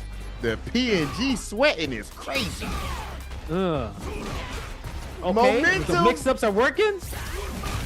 Ooh, empty jump DI. Give me that damage. Skull Volver. Ain't no way, dog. Bro, Skull Volver, man, he's evolving. Oh, nice. Good tech. He saw that. He's teching too. He's like, nah, these resets ain't working anymore. Burned out, bro. Yeah, that's gonna be a punish. Level 1. Good choice, Blood Thunder. Yeah, stack the poison on. Oh, but drops it. Doesn't get the punish though. Yo, my God! He's in the lead. Bro, what? He's in the lead. Yo, so do you think it's Skull Volver adapting, which he is, or is it Blood Thunder cracking? Both of them. Bro, this is the first. Yo, we said earlier, we were talking about how like you like to get that first match out the way early on to get you calm. Well, and you get tested early. Yeah. Blood Thunder getting tested late, bro. Like, you're not ready for this. Yo, don't get hit by the level 3. The level 3 is coming. The level 3 is coming. Nice. Blood Thunder is gonna tie it up. Hey, but you see the meter, the super meter. It's important. Skull Volver has that level 3. Modern combo into OD Lariat level 3. That's true. If he gets a drive impact, he's definitely gonna go into level 3. The point is, how do we get this? How do we get this drive impact? Oh, he doesn't know how to deal with the armor. It's a new move. Okay, nice tech on the reset. Doesn't even go for the. He's being cheeky with it. Sometimes you just have to go for the full combo. Guarantee stuff. Oh, I thought the DI was there. Yep, there we go. No more resets. Go for the combo. Stick to poison. Nice jump out. Another combo. Yep. Go back, play lame. I like that walk back. Zangief. That's a Justin Wong walk back right there. Justin the Wong approved right there. Don't get grabbed. He might get grabbed. We'll see. I like this patience though from Skullvolver. Make your read, brother. He's gonna be a geek player, believe. Just like that, Thunder clutches it out in the end. Yo, Skullvolver props, bro. I ain't gonna lie. Both of y'all, but Skullvolver was the underdog there, and he fought. That's one where even that being that close, even though Blood Thunder won, I think that gives great a lot of momentum for Team JB for both of them. But you get what I mean, like good. Yeah. Morale. Like if when nephew gets home, like, and he puts Blood Thunder up, their Team JB's like, bro, you could win that. Yeah. You could win that. You got that. You almost had it last time, right? So 10 points on the board. And, they're probably going to talk about, like, what you could do better and everything. Like, you got to stop this habit. Like, he already knows and everything like that. So I feel like we might even see, like, how Blood Thunder kept going for that reset after the OD Serpent Lash. Like, we might see the level 3 next time from Skullvolver, to interrupt it. And I would like to see some DI, some reaction, some DI and back, because even that last round could have went different if he DI back here. Let's see this match. This match is actually quite important, I think, because Huntress has to win this, because you don't want to go 0-20, especially like for this type of set, right? Because if you go 0-20, nephew is going to get home at the next round. You're kind of negating your home advantage to some degree. Yes. You want to be at least up 10. Yeah, at the end of all of this. Yeah. So Huntress has to tie it up, and we talked about this. Could be 50-50, but it really comes down to Jurassic Rabbit trying to adapt throughout this set in particular. Last time we seen Jurassic Rabbit going for a lot of hooligan, which he had success with, but then just kind of overdid it a bit. Yeah, see, like just like they're a little bit too early, and I think like Huntress is like, oh yeah, we're gonna like look for those like scenarios. Yeah, that's definitely a player read. Look at that, nice dash. That was Street Fighter 5 dash shit. E. Yeah, look at that. Go for the hop, jump, stomp. Ooh, punish, counter, throw. Nasty with it. Tries to get a shimmy. Yeah, he's gonna chill out. Throw the heavy punch fireball there. Huntress looking clean with it. I really like it's so jarring in like a good way. It's really cool like seeing the different levels of play, like the beginners and those, like their meta, like the different metas. It is different metas, yeah, because when you're trying to play a fighting game, your goal is to like find ways to win, right? And every skill level has a different way to win. And the thing is, the coolest part is seeing them abandon like that old style because you reached a new level and make a brand new level strategy on how to win. That's always the coolest part. We've even been seeing that process throughout this entire tournament with a few different players. Yep, for sure, we have. Nice parry. I like that option. Yeah, the buffer. You see the buffer of the super right here. Any dive kick. Maybe we might see a level 3, but Jurassic Rabbit not giving it because we got to protect your legs at the same time. Give me them ankles. Okay. Last round of game 1. Both of them fully stalked with level 3s. Oh, unsafe. Nice reaction, Huntress. Okay, side switch. I love it. Ooh, try to go for perfect parry. You can't. Next low forward, you die. Yeah, one hit away. That's the second time we've seen Huntress land a block a jump in into DP. Got a good lead so far. Level 3 here? No, we go for the. I like the bait. I like that bait. That was good. I like that bait. Yo, what that? Yo, Jurassic got tech. You can see what type of player that Jurassic is. Yeah, like he got some setups. Yeah. Jurassic's a tech monster. Yeah, like he's thinking a lot about the future. Okay, this is your time, Jurassic. You gotta take advantage. Oh, no, unfortunate. Yeah, see, Huntress is so ready for the hooligan. Like, she knows that, like, okay, the only way I could lose here is the OD hooligan. And you know what I would like to see there? Maybe some. You know what? In general, we have not seen a lot of drive rush today. just raw drive rush in neutral. Yeah, that's true. I think that could be good if you think that she's looking for or just walk up jab, or just drive rush jab. But you know what it is? I think this is like that level in advance, because in advance, right? Like when you like low 1500s or like below that, or like low before 1600, you don't really drive rush. Right? You kind of play like more kind of like safe traditional Street Fighter, or use low forward drive rushes, using 3 bars to drive rush, or only drive rush after knockdown, right? I think the raw drive rush comes like past 1600. They're just playing clean right now, just clean, fundamental anti-air. Nice. Yeah, because Huntress loves going for the using drive rush hit confirms, right? Just low forward, right, into stand jab low forward. Everything low forward is like kind of like the drive rush. And same thing for Jurassic Rabbit, right? He's using as a combo extender for more damage, not for utility. Level 1 right there too. That's a huge thing. You always want to make sure of course, go for that burnout, but no need to waste level 3 in that spot. And now Jurassic Rabbit can still build up the meter to get a level 3 to get the kill later on in this round. Ooh, tries to go for a shimmy. I love the fact that Jurassic Rabbit's not falling for shimmies at the moment. Nice standing medium kick anti-air. Okay. Again, doesn't fall for the shimmy. I think like literally through the fireball.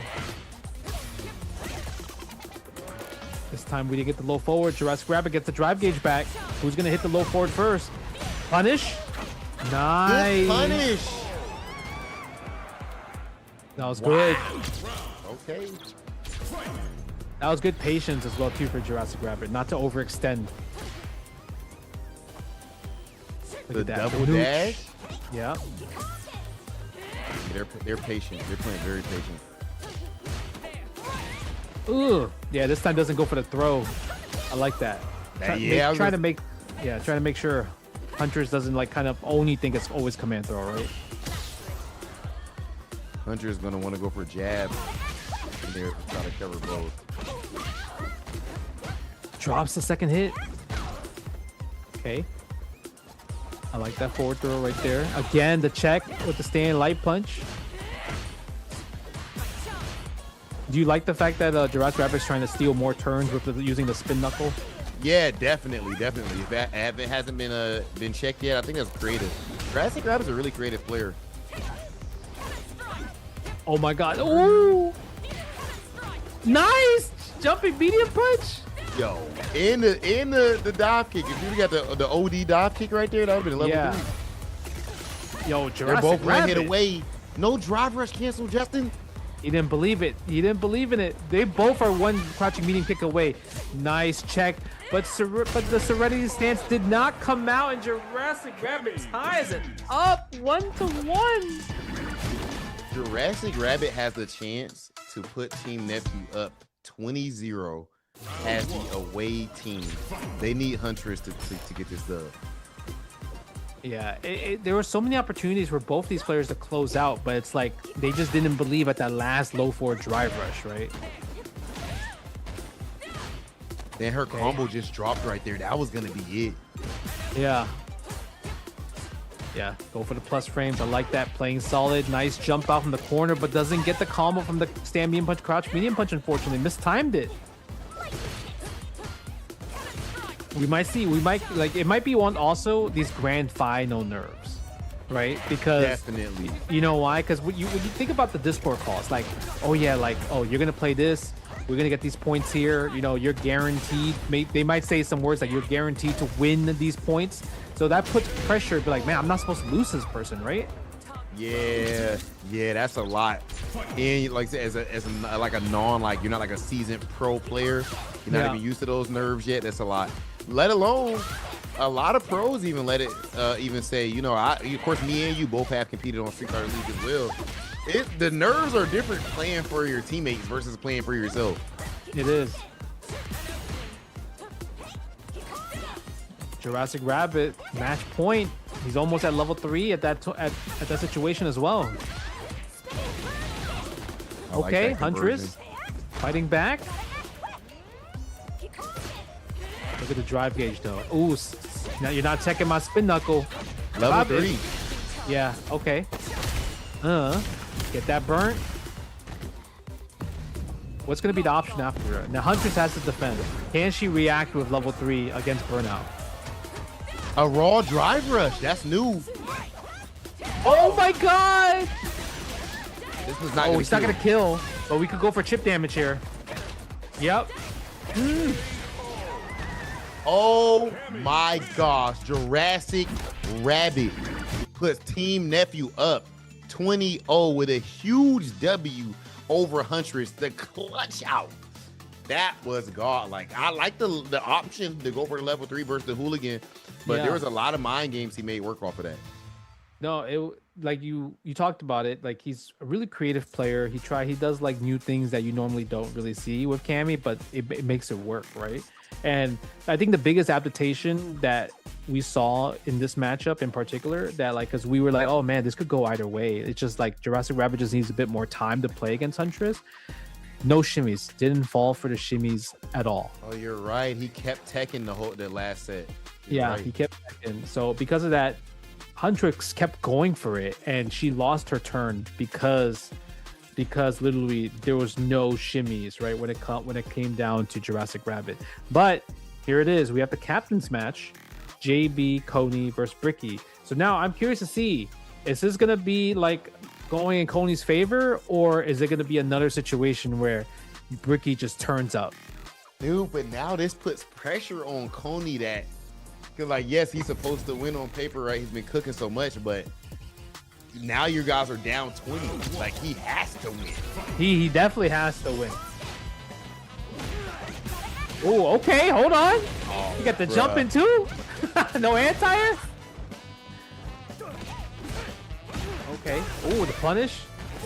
Hold on. Bricky might be onto something. Yeah, Bricky looks nice. Bricky's has done a lot of wake-up DPs in this. I like that confidence. Yeah, he has, right? That's kind of like his, like, get off of me, ace in the hole. Oh, the power bomb. Speaking of ace in the hole, power bombs on Coney's side. Oh, the defense. Ugh. Look at that, Coney. I mean, I feel like Coney, he's been in these scenarios so many times. Like, I don't think that he's gonna get pressured like that. I agree. I definitely agree with that. Nice. Like, in the end of the day, competing is easy. It could be competing in sports, like offline, whatever it is.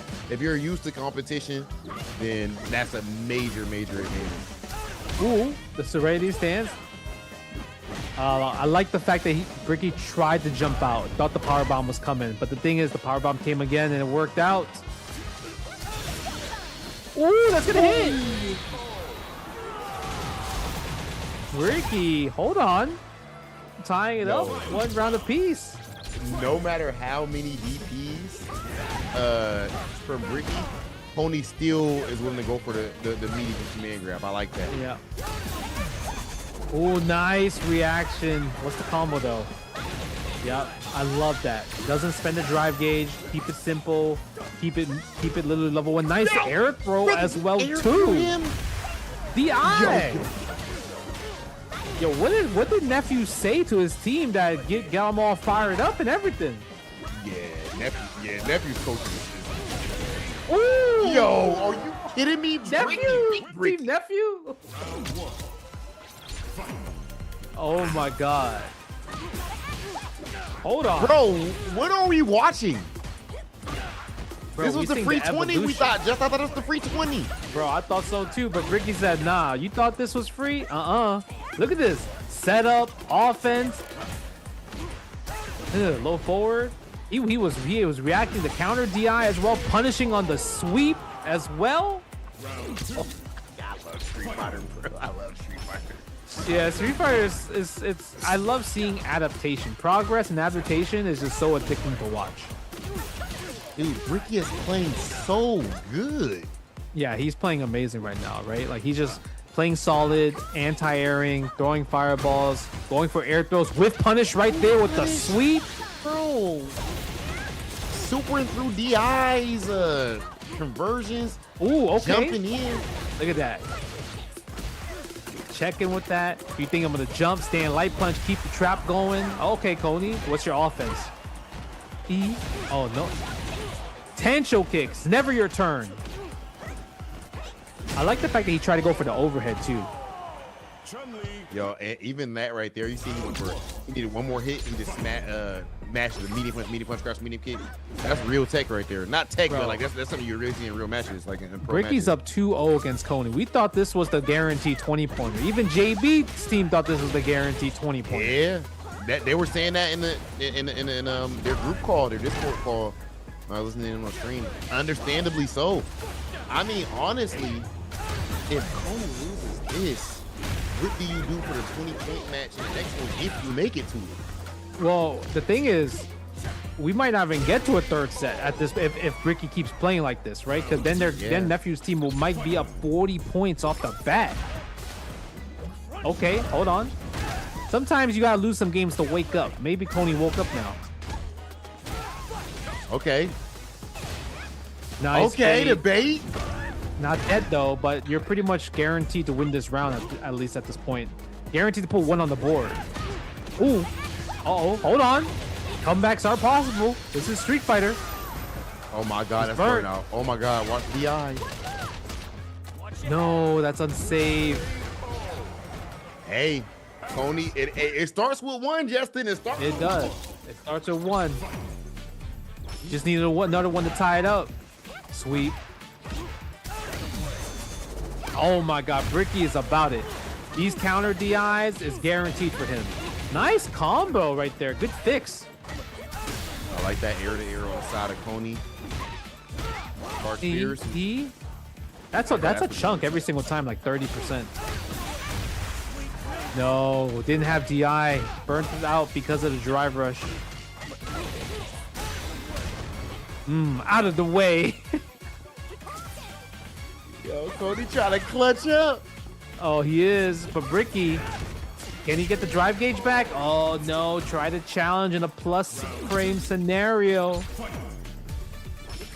Ladies and gentlemen, this is grand finals of the Street Fighter 6 New Challengers Tournament. The pressure is high, but the performance is living up to it so far on both ends. My man's Coney, the heavy favorite so far. Been having a bit of an MVP run, but Bricky hearing none of it right now. No. Ooh. Okay. Nice. I like the check right there. Yeah, that's safe on block. Yeah, just like that. Coney's about to tie it up. He ties it up just like that. 2-2. Ooh. All right, man. They should have had Bricky back. If I'm nephew, I'd have Bricky go back to character select. Look at the anti-air. Oh, but the neutral jump on the stomp? He said, you want a good play? Let me show you a better play. Get off of me. Okay. Bro, they're playing godlike. They are. They're locked, bro. They're locked right now. Okay, do we spend the level 1? Oh, we go for potential kicks. The challenge. Go forward. Oh my God, we pressing some normals. Uh-oh. Oh my goodness. Be careful. Oh my God. No, he could have killed. Scramble. He could have killed. You know what that is? That's a jump where you just he is preemptively planning to just his like jump heavy kick block into command grab. Yeah, exactly. It just happened to hit. Nice. Okay. Ooh. Okay. Oh, drops the DP. Good bait though. Are we going to a final game, final round scenario? We need it. Ooh. Yeah, Street Fighter gods, be kind. Come on, last game. They have spoken. The Street Fighter gods have spoken. We want to see a final game. This is such an important match for both players. Oh, that no level 3. Oh, Good bait again. No punish. He ran out of drive. No, 2+. He was 2+. Oh my God. Oh, the good What is happening? Oh, he blocked. Oh my God. He's plus. It's his turn. You know he's gonna be DIing soon. Ricky's gonna DI soon. Oh my God! No, that's trouble. Oh my God! No! What's gonna happen? Hansachu, level 3. He blocks. My God! Oh my God! Cody, back to the wall. The pressure of his team all on his shoulders. Down 0-2 in grand finals, and he brings it all the way back. That, ladies and gentlemen, is the definition of clutch. God damn. Cody a bad man, Justin. Oh my God, it was insane. Like you mentioned, he's down 0-2, but that final game, that final round, like he was done, right? He was burnt out in the corner. Oh my God, and he made a comeback. He defended, and now he ties it up 20-20. I'm like that match would have steered the tournament into the opposite direction if Ricky won that, right? That they would have been up everything. Everything. They would have been up 40 points, and pretty much it would be a guaranteed like victory for the next time around. But now it's unsure because it's tied 20-20, and now we're gonna see the fourth match, 10 points, 2 out of 3. Hotashi versus Brawl Pro. Last time we saw this matchup, Brawl Pro beat Hotashi 3-0. But this is the thing. He lost 3-0. However, Hotashi, like you said, is a fighting game champion in other titles. So we know about his adaptability. He's not going to play the same strategy, win or lose. There's going to be a new strategy. And if somebody smokes you 3-0, what you want to do at least is fight them in a first to 2. Like, let me fight you in a shorter set and give you a better chance. Yeah. I mean, I'm curious to see, just because like that match in particular, I felt like Brawl Pro just had the number completely. Every read, every reaction, walking him down. So it's gonna be up to Hotashi not to get bullied, right? Like, but the thing is, the matches so far in this grand final set, it hasn't been going as the direction that people think it's supposed to go. Yeah, great point. Dude, Brawl Pro's just so confident in their last set. So remember him just walking around, controlling the corner, like the parries. Look at that. We might see a different strat. I strongly expect that. Step kick. I don't remember us seeing that last time. No, look at that. Using more of the standing medium punch, right? That's the button you should be abusing a lot, especially against Zangief. Look at that. Again, you get the trade. Uh-oh. You might have saw something. Yep, go for the mix. Stand medium punch or throw, right? That's kind of Sagat's like main offensive pressure. It's basic, but yet so strong at the same time. And everyone looks at how slow Zangief is and think they're supposed to just like smoke him in neutral or something. But really, you want to get Zangief guessing. You want to knock him down and make him have to read if you're going to throw or stand medium punch on his way. Nice. Forward light kick. Yeah, I'm liking that forward light kick right now. It could be scary against Geef because if it does get blocked, you have to guess SPD or not. Hey, train harder? Not like that. Ooh, good challenge. Ooh, okay. Setup? No DP, just go for setup instead of DP combo right there. Yo, the infinite? I thought that was the infinite.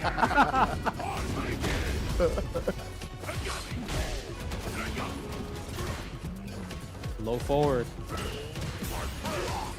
Nice. Do we spend level 3 here? Oh the DP. My! Wrong punish though. He could have killed. He could have killed instead. Nice jump out. Speaking of kill, Hotashi putting 1 on the board, like you mentioned, Rob. If I can't beat you the first of 3, let me play you the first 2 instead. Yep. Not as much time for us to adapt back and forth. That's the play. Man, and Hotashi definitely came with a new strategy. Those step kicks. We seeing some Tiger Nexus. And he just being more aggressive on offense as well.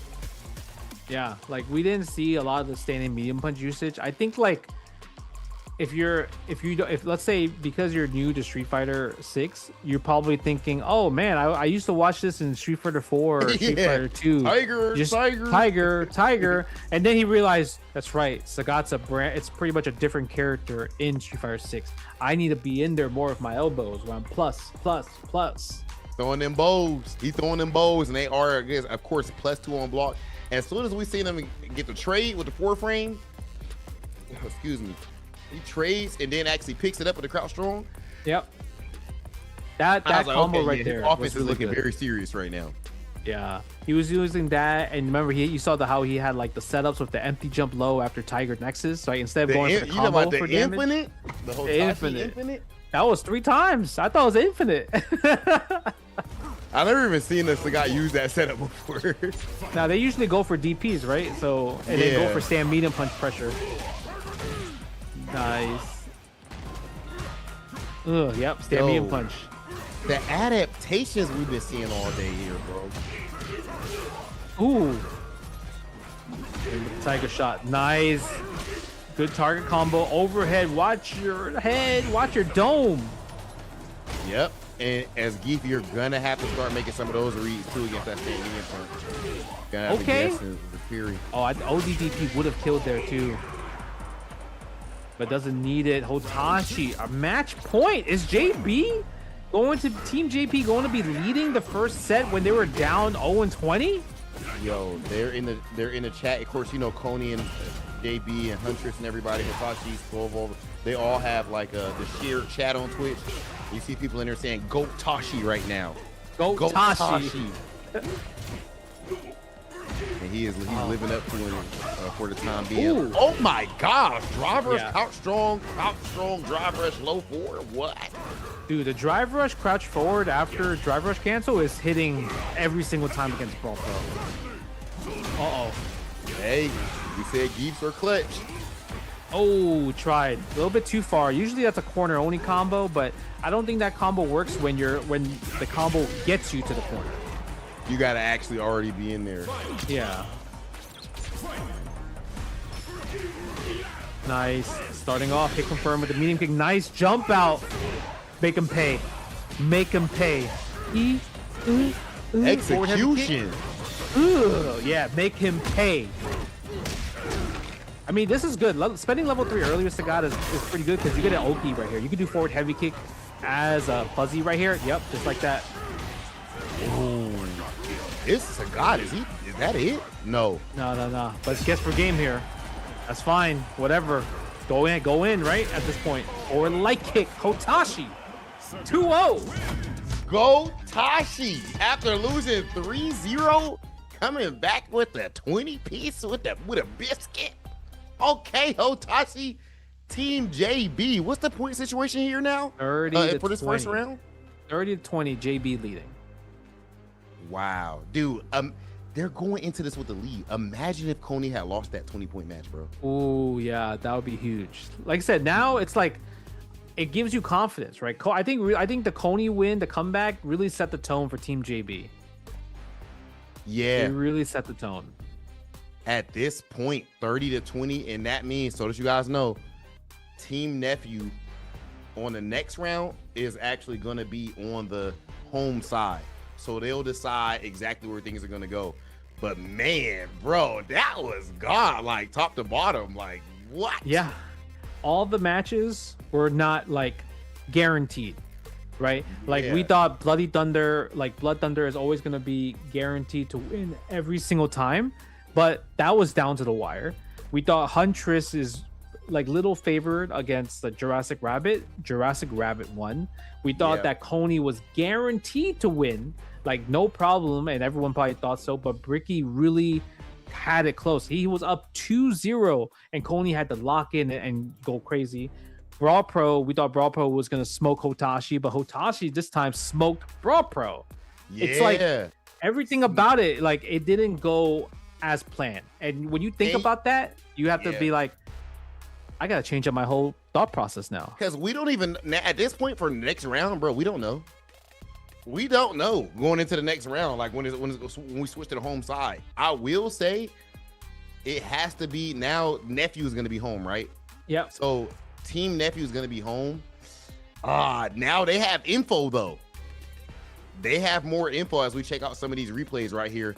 Yo, shout out to Skolvolver, bro. He had a whole new strat with the charged fierces. Bro, he was evolving. That's what he did. Skolvolver evolving, that's for sure. But the thing is, Blood Thunder, like he still played as so good, like bro. You know, like the way he's supposed, his game plan he never deterred away from it. He was like, okay, this is gonna be my game plan. It's foolproof. I'm gonna keep going at it. I just need to make you crack, because eventually, like, if you're playing a grappler, like, there is a grappler crack mentality, right? Where like eventually, like, you just start playing unsafe. You start having old habits again because you're so thirsty to get in. And I think that's what we saw at the end, where Skullvolver started reverting back to the cartwheels again. Yeah, you know, and you know, to Blood Thunder and Coney, two players were like, those are considered the guaranteed points, and they actually were challenged down to the wire. Props to them for clutching it out. Yeah, you know, because that's a lot of pressure being the guy, or, you know, like being the player on your team that's looked at as the guaranteed W, and you're actually pushed down to the wire. So that was godlike for him to be able to clutch it out in the end there. Yo, Yeah. Blood Thunder's anti-airs are pretty nice too. That up chain, they're good. Yeah, the up serpent lash. Yeah, the up serpent lash is really good, and the fact that he combos afterwards is pretty fun to watch too. because the startup one is pretty. Either the startup one is pretty slow, or like the anti-air and vulnerable frames are like. It's the movement, like, because it moves you forward. So sometimes when you jump at a specific cross-up angle, like it could whiff. They're just gonna go right, but they're gonna go right behind you. Yeah, and then even this match, we're like, okay, Huntress is like favored just slightly, but Jurassic Rabbit played freaking amazing in this set in particular.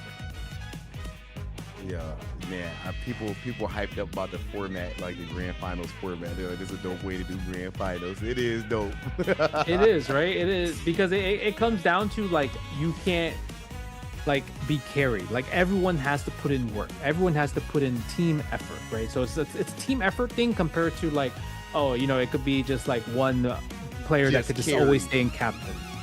Yeah, I do love that. Actually, we haven't even talked about it yet. What do we think Nephew does? Let me look at Nephew's team again. Now that Nephew's home. So Blood Thunder, Ricky. You gotta put Blood Thunder. Yeah, you gotta put Blood Thunder in the 20-point match. I still would put Blood Thunder, even though it was a close one. I still would probably put Blood Thunder. The thing is, he can also think about putting Jurassic Rabbit, because that was also like a close one as well too against Huntress, right? Yeah. But the thing is, it really came down to Nephew telling Jurassic Rabbit, probably, you need to stop teching throws, right? And that sealed the deal, because Huntress kept going for shimmies instead of going for throws in particular. I wonder. I also wonder if, like, for Blood Thunder, even though the first one was close, I think Geef is one of the characters that might be like better in at least in this case, he might be better in the first of two than the first of three. Yeah, I could see that. You know, for first to three, especially, and like kind of like with your general strategy, and if it doesn't work, you can easily see it collapse very easily if you don't really keep calm and patient. Dude, this was one of the most stressful endings to a match. Like, bro, so much stuff kept happening. What if that level 3 hit? What if that level 3 hit there, right? That would have been insane. Like just anti-air, bro. Yeah. Man, this one was insane too. Like, the fact that Hotashi really clutched up and like literally gave Brawl Pro, like, hey, look, if you beat me really bad last time, I want to beat you really bad this time. Hotashi came back with a whole new strategy, man. I mean, again, like you said, that's an evil online champ right there, bro. So he was gonna have a whole new strat, and he was gonna be very calm. He came back. He played like he was mad. Actually, he played like he was pissed off about that loss earlier. Yo, for reals, he's like, man, I'm Sagat. I shouldn't be losing to Zangief. Hey, man, what? He started putting elbows all on his titanium. Yeah, that combo was crazy. Like, yeah, you can see Hotashi has some really good execution, right? Just because, like, the games that he played, you have to have hands. And look at even the setup with the forward heavy kick. Like, if you are a player, you have to make sure you press a crouching normal if you think that forward heavy kick is coming to kind of like low, just not get hit by the fuzzy guard on that hurt box. Yeah, that was phenomenal. Okay, yeah. And that was just the end of round one. Remember, this is a race to 70 points, and we got our team order for the next round. Let's see. Jurassic Rabbit going up against Huntress. Raw Pro and Hotashi. You're playing early this time. Blood Match Thunder 2. versus Skull Volver. And then at the end is going to be Bricky versus Coney. I love this idea as nephew. Who's been the most guaranteed win for JB? Coney. We're putting you way at the end. We want to ice you out. Yep, that's smart. Yeah, and it's also another thing where like, right, because the scores are so close, he's trying to get a lead as much as possible. So like the fourth match might not even be a factor if it works out on nephew's side. So Team JB is up 30-20, correct? Yes. Okay. Jurassic Rabbit can tie it up right now. Again, y'all, it's first to 70. All the other matches have been first to 50. This is team first to 70 points. First two matches, 10-point matches apiece. The captain match in number 3, that one is the 20-point match, and then it's 10 points again. Whoever gets 70 walks away the champions for the new challengers tournament, $4,000 richer, and of course a free trip to CEO in Orlando. God dang. Man, this is also an important match too. Like, do you tie it up or do you go up 20 points? Yeah, it's such a big difference. It is a big difference. Because you know, like if you look at the points, it also stresses the next players as well too, because they're like, oh my god, I want that buffer, right? So if I lose, it doesn't matter as much. Yes, good point. Great point. You take some stress. Every win you get takes stress off of your teammates coming behind you. Gotta act quick. No anti-air though from Huntress. Okay. And I feel like with Jurassic Rabbit, like he's going in this with confidence because like, yo, I just beat you. I could do it again. Huntress is looking very patient. I feel like Huntress is backing off even more. Jurassic Rabbit is going back to some of the strategy he had when they first played that didn't work out, is those light dive kick baits. Like the thing is, light dive kick bait is good, but I think that's just kind of a natural part of his strategy that he uses in general, and he's not realizing that Huntress is not DPing on any of those. So yeah, there's another one. Parry into OD Tencho kicks. Yeah, the thing is, like you mentioned, Huntress playing a little bit different because she's staying far back. She's literally staying away from any type of close pressure because it's like, okay, I could just play this mid-range game because that's what Chun-Li's really good at compared to like Cammy where you want to get in there. I love this strategy for Huntress right now. Nice. Okay. I think he could have DP there, right? Yeah, he could have did light DP for sure. Yeah, I wonder if he tried it, but he just didn't get the cross up. Doesn't get the combo. If it did, it would have got level 3. Okay, chip damage. He has no throw loop though. Do we bet the farm? Yeah, that's what I'm saying. Do we bet the farm? Chip out. Damn, that was a decision. Ties it up 1 round apiece. Wake up super would have killed. And anything. Yeah. They had to guess. That was a tough spot. Oh, no whip punish on the stand fierce though. Yeah, plus frame on the dive kick. That's the Cammy buff right there too. The clean shake, extra plus frames. Yep. Yeah, you can see Jurassic Rabbit trying to engage a bit more closer range, right? Waiting for the spots and not using too much of the light dive kick anymore from like farther. Man, you guys, we definitely got to highlight just look how much the deeper a meta goes, a lot of times the game slows down. Like the higher the skill level goes, the game slows down more and more. And we're seeing that right here. Yeah, we're also seeing it because they're probably very scared to play how they normally play. They want to make sure they get these points for their teammates. Yeah, you're right. That's true. Ooh, did we spend it? No, not yet. Go for the low this time. Maybe try to go for a shimmy, but Huntress relying on the anti-air, which is, worked out. It traded, but it was a great anti-air, a great reaction in the process. Be ready to level 3 through a fireball.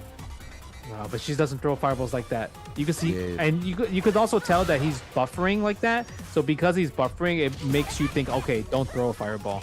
And the throw, Huntress, conditioning with the throws first. This time, like, okay, no shimmies. I'm going to go for throws until you show me that there's a tech.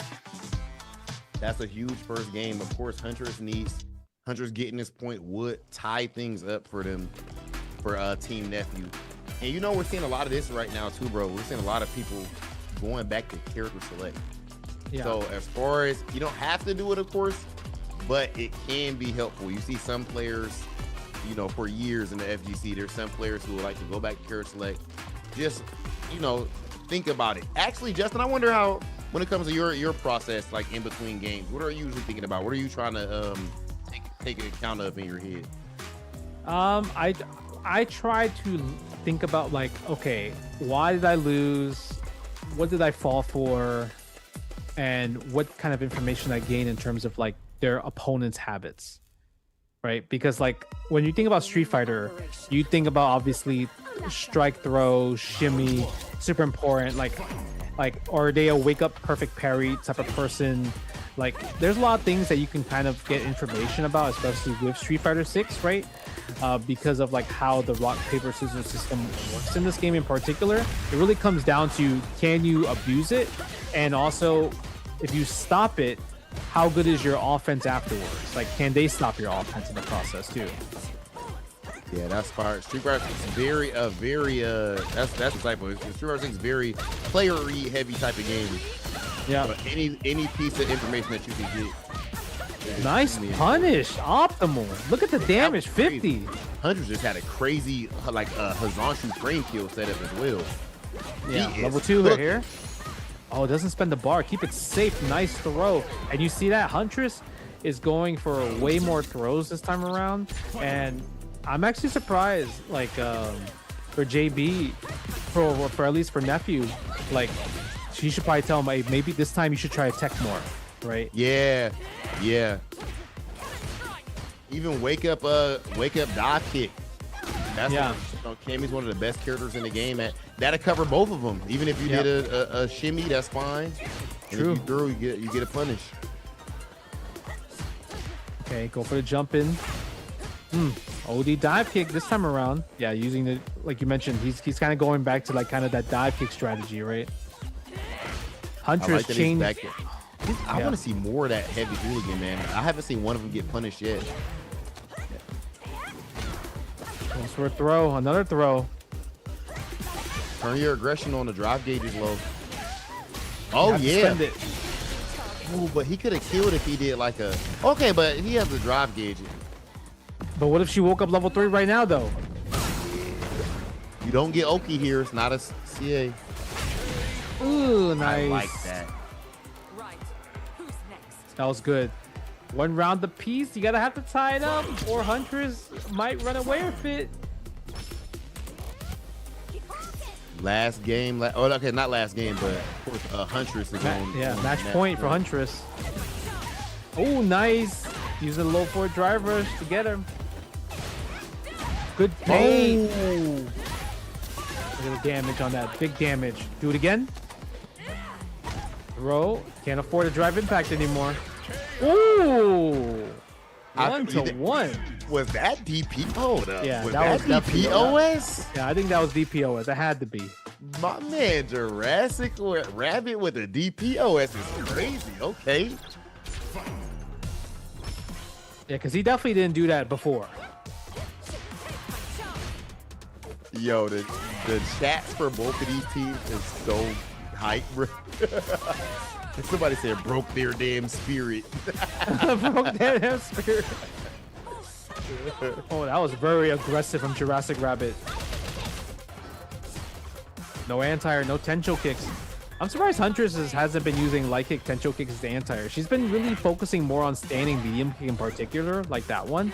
But tencho kicks is just really clutch for like kind of last minute anti-airs. Yeah, some people find that input a little rough, huh? Like the down. Yeah, but it's definitely, I feel like, needed, right? Especially when you're trying to go, yeah. It's like, it's needed when you want to go past the advanced level. Those heavy knuckles. Bro, he was abusing that block string like she was in Burnout. Yeah, right. Like that's just legit. Like that you could do about it. Yeah, but you know, it also means that's information for Jurassic Rabbit that you're like, okay, knowledge check, right? Yeah. If you can't Like we talked beat about it, player reads. oh my God, look at this. He's the confidence in him. He's running it away with it. Yep, spin knuckle all day, heavy. She's not checking it. Why stop? I want to see him go for a heavy knuckle at the throw. They get a free throw off of that. Ooh, could have burned Here's out the with like a shimmy. level 1. Oh my God. Bend we it, going you to a gotta final kill. round? Oh my God. That still might not have been. Uh-oh. How do we take advantage? Hooligan? He gonna heavy knuckle again. Nice check! Adaptation! Yo, that's a you check it right there when it matters most. That was godlike. That's crazy. Because now if you're Jurassic Rabbit, you're like, what? What do I use now? Yeah, like can I heavy knuckle a parry this time? Oh, that's hitting though. You dropped. I spend it. Ooh, okay. I like that maximum corner carry before the level 3. That was sick. Yeah, get some drive gauge back as well too. You could throw a fireball here if you want. No, walking forward with it. Attacking the drive gauge. Go for a throw. One more chance. Ooh, standing medium kick anti-air. Wow, 40 points now. Bro, their Discord chat is hype. I just had to listen there real quick. They say, yes, just like that, yes. Huntress, absolutely godlike. Yo, to check the heavy hooligan at the end right there, and then going for the parry against it, that was sick. Man, even the anti-air at the end, like, bro, against Cammy, like it's scary to anti-air Cammy. So that ending in particular had so much meaning, right? Because after that throw, she didn't try to close it out. She waited because she's like, if I throw here and he woke up OD dive kick, I could lose. So she's like, you know what? Let me walk back and play the nooch because I have all the advantage. You don't have level 3, so I don't need to worry about too much. And she focused on defense. Right, and that was extreme. I feel like high level because most other people, they would try to engage into the pressure to try to close it out, right? And then that can kind of fumble into scenarios where you could lose the game afterwards. Yeah, dude, her Huntress patience was insane. I loved her strategy from the beginning there too, backing off, playing at a further range. That one, if they end up having to play again, because there's a good chance that we can go into round 3 here, right? Yeah, there's a good chance we could go to round 3. Yeah, I'd be interested to see what happened with that one. No matter what, they won't end up playing in a 20-point spot because neither team can be confident all the way. Yeah, for sure. Oh, Pro versus Otashi, the run back, the second set, the third set, I mean. Okay. Man, this is huge, right? Because, like, look at this. If Brawl Pro, I mean, you're down 20 points, right? JB is leading literally 40 to 20. So if you're nephew, you're like, please, we need this. We can't be down 30 points. Okay, Brawl Pro might have pulled up with another. Oh no! Oh no! Oh, nice! Good usage of the armor fears. That was amazing. I'm getting confused. I think the names are backwards. Oh yeah, it is. Yeah. It was confusing me for a second looking at the There hill. we go. Okay, there we go. We're good. But that was such a good armor fierce right there, because you know, like when it comes to burnouts, Sagat has one of the best burnout sequences, right? So the fact that he used armor fierce to stop that, like Brawl Pro, that was genius. That heavy, is it heavy Tiger Knee or OD Tiger? I think it's heavy Tiger Knee. Yeah, heavy Tiger Knee. Oh, what? No way. I was about to say. Yeah, but yeah, if you can whip punish that with level 2, like, huh? Ooh, we spend it all? Okay, that worked out. You could drive impact. Oh no, the running bear throw. Hit him with a choo-choo train. That's the future straight. Okay, a round apiece. Yo, this is back and forth, dude. Like Brawl Pro and Hotashi be having small knockers. Yeah. Oh my god, look at this. Okay, go for the low forward. Nice, perfect carry right there. Again, the back fierce. I like the combo. He has level 2, so you can't really go too much. Oh, the perfect parry, Brawl Pro. He's good for it. In the corner? Uh-oh. Nice. Gets the DI. How many times? What's the setup? Uh-oh. Almost got a whip punish right there. Drops the combo. That was huge, but still works out. Brawl Pro in the driver's seat. Chilling back. Good whip punish, though. Oh my god.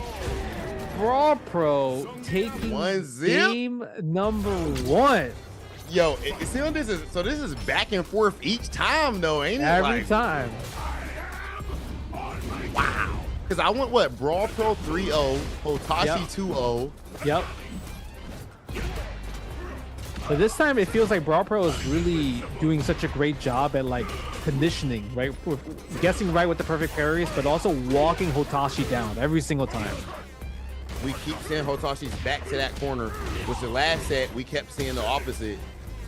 Look at the tech, great read. Yeah.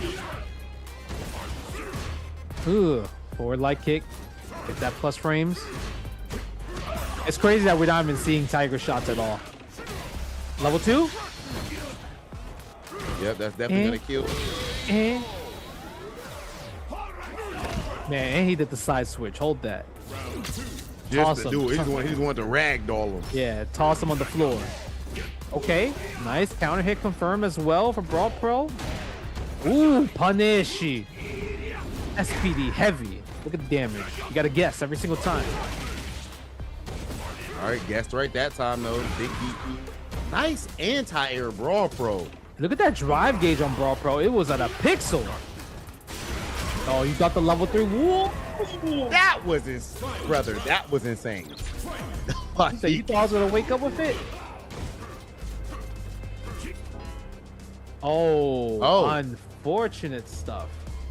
Something happened. That's how exciting that match was, huh?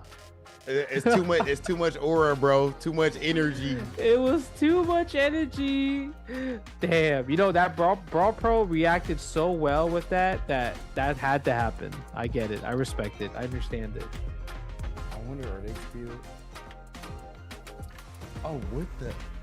But yo, I think Brawl Pro. No, Brawl Pro stream went down. Oh man. That OD Larry kicked the router? Like this. No.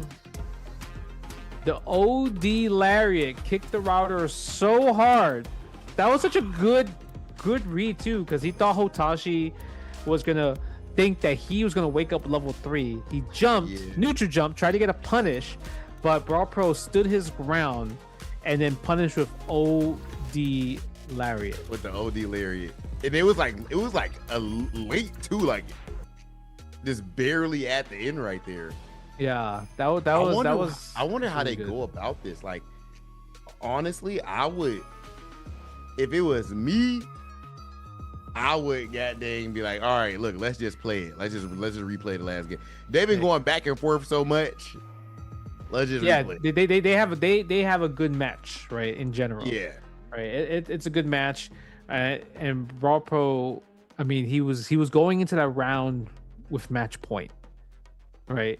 But even then, that was a really good match. But look at this. That's when you know it's that intense, right? Because I mean, right now, Team JB is leading 40-20, right? Yeah. 40-20 against Team Nephew, and I mean, that's a huge match if you think about it, because if Brawl Pro won, that would be 30-40 versus 40-50.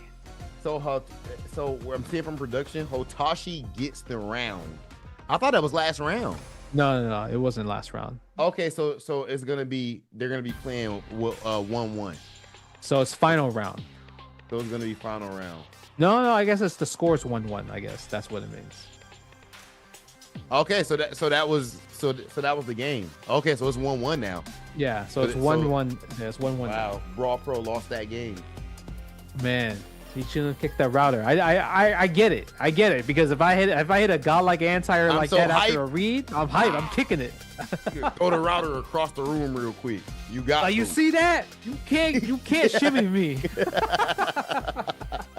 You can't read me. That's crazy, bro. Of course, this match would be the one. It would be Brawl Pro versus Hotashi. That ends up having some crazy stuff like this happen. Because they've been having some of the most sick matches in the whole tournament.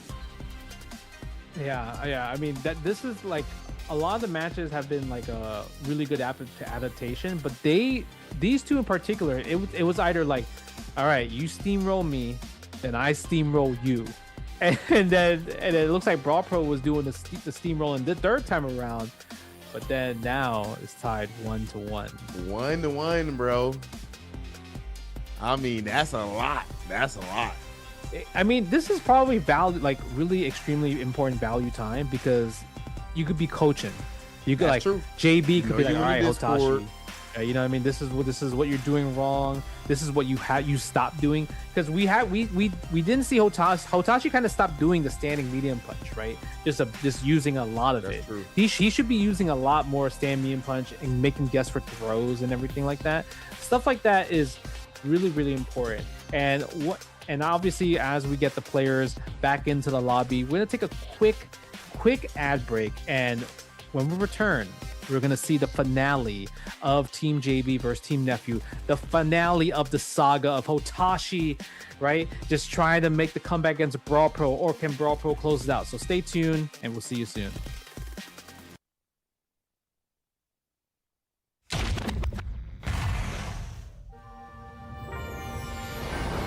Street Fighter 6 is already entering year 4, but I can sense that we already have new challengers on the horizon.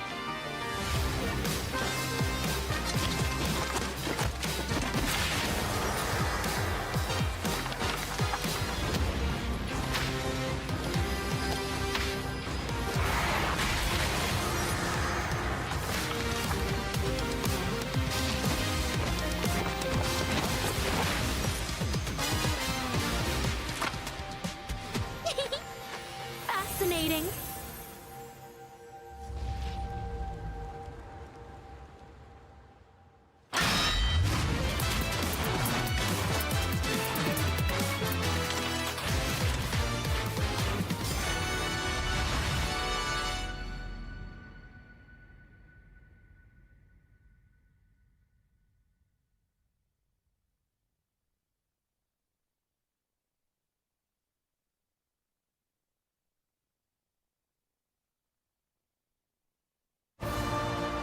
We've borne witness to the Rathalos' return from extinction. And with it, the sort of omen we can ill afford to ignore. This isn't Ranger business.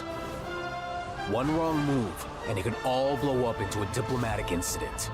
2 centuries ago, our ancestors committed a grave sin. We have to accept these transgressions. And as riders, it's our responsibility to right these wrongs. Come on! Come play with us at Capcom Town. The wait is over. The building is finally complete. Capcom Town Store offers Capcom's PC titles at great value. All the latest titles are coming to Capcom Town Store. Resident Evil Requiem, Monster Hunter Stories 3 Twisted Reflection, Mega Man Star Force Legacy Collection, Pragmata. PC versions of newly released titles are also available on Capcom Town Store. Other Capcom titles like Monster Hunter Wilds will also be available at irresistible prices. A special discount code is available to celebrate the launch. Don't miss your chance to receive a 10% discount on selected titles.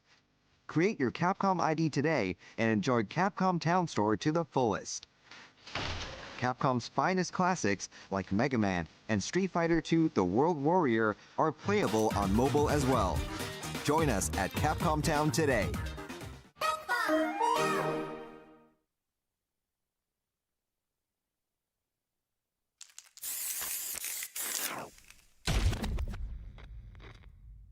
What am I?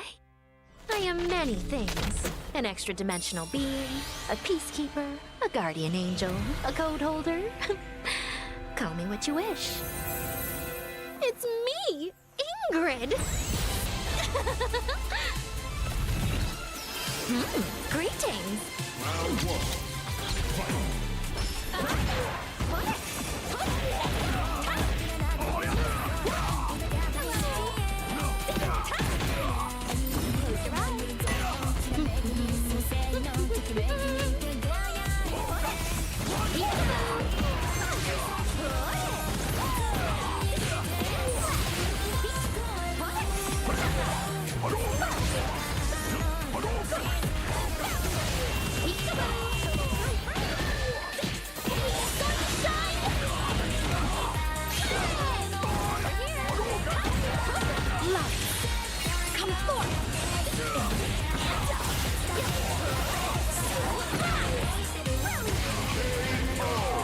You're a millennia too young to beat me. Right on time.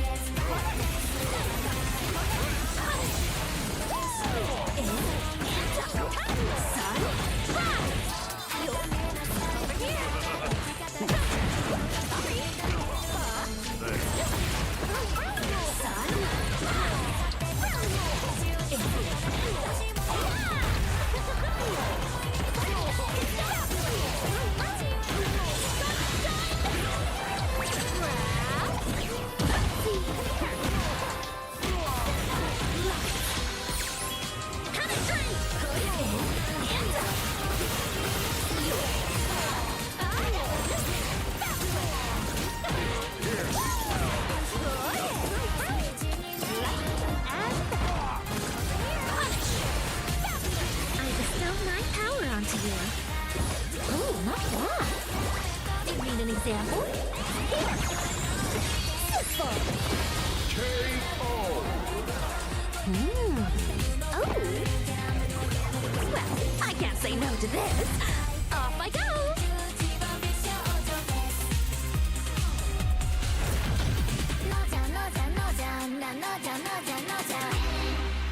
Oh, I forgot I have an urgent matter.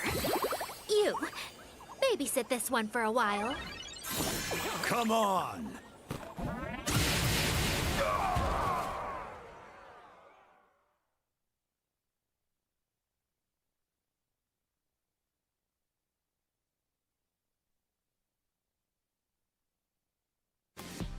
Oh man, the return of Street Fighter 6, the new Challenger tournaments. It is too exciting in here as we are in the grand finals. Lot is on the line, Rob TV. $4,000 and a trip to CEO, all expenses paid. How are we feeling right now? Hey man, look, the match has been crazy so far. The Coney match was absolute insanity. That ended up being so close. Yep. And then the one that we're going through right now, that is officially going to be 1-1. So, of course, as you guys just saw, Otashi versus Brawl Pro has been going back and forth. First time they play, Brawl Pro 3-0 destroys Hotashi. Yes. They play again in grand finals. Hotashi smokes Brawl Pro 2-0. And this is them running it back yet again. And officially, well, one, it was looking real tight. It was looking close. And then somehow I think Brawl Pro got excited after a godlike anti-air lariat and threw his router across his room, bro. He threw it to the other room and it ended up getting kicked offline. His stream went down and everything. So officially, Justin, we had 1-1 with that match. Sometimes, getting too hype is a problem, but, it's going to be 1-1 and Team JB is still leading 40-20. And here we are going down 1-1 now. All right. You hear that music? Oh yeah, that's hype. Oh, the neutral jump. Here we go. I'm telling you, during that time of just like trying to figure out Brawl Pro's internet, we have to figure out the strategies. Ooh, the low parries. Oh, no cross-cut DP there. Good punish. Oh my god. He's in the corner again. Nice parry. Tries to go for the perfect parry. Baits out the perfect parry anti-air as well too. What a read on VP. Yeah. He's gonna neutral jump burn out. soon. Or jump forward. He's got to be scared of DI. He's gonna have to jump. There it is. Yeah, there it is. You had to jump right there because like you mentioned, it's unless instead of throwing fireballs, he just buffered super the whole entire time. Yeah, that's true. That's true. Yeah, that's get the plus frames. I like the attempt though. Oh, yeah, the medium kick anti-air. You don't see much of that. No. Yeah, you see Brawl Pro trying to fish for these perfect parries. I like that. Causing the burnout. Do we go for the forward heavy kick again if you're Hotashi? Ooh, and he nice. did. Oh, but he knew. Brawl Pro. This time he knew. That's his low normal. Uh-oh. That could be it. Churn the butter. I don't think this is gonna kill. It's not. Oh, but he has no super. He's burned out. No, he's not burned out. He got it back, I think. Yep. Oh, okay. What's he gonna do? Oh, Brawl Pro. 2-1. Making sure that we put 10 more points on Team Nephew's side right there. Now it's only a 10-point deficit. That's kind of huge. You know, only 10 points. It's not that bad. Yeah. Oh, wow. You're right. That would have been a 50-20 situation. That might have been GG's. They needed that win. And after having the momentum broken and everything, he still was able to get that dub. And look at this. That means so far it's been back and forth with him. It is. But now look at this. Because Nephew's on Team Home, he sets up the order of the matches. So round 3 is his ace. Is who he believes will get him the 20 points, and that is Blood Thunder, who I would say is the MVP for this kind of like bracket, right? In terms of the beginner bracket, 100%. He's been undefeated. I don't think he's lost. No, he hasn't lost to anyone yet. No, he hasn't lost yet. Yeah. So he has to be MVP. Coney is next up under Blood Thunder, I'll say.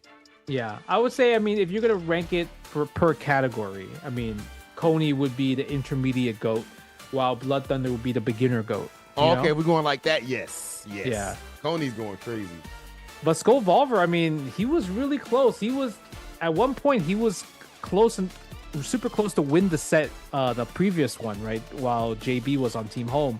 So we'll see if Blood Thunder is able to kind of like adapt to more Skull Volver strategy, or will Skull Volver have a new bag of tricks? You know, instead of just doing cartwheels, standing heavy kick, standing heavy punch, maybe add another button, maybe add something else to his arsenal.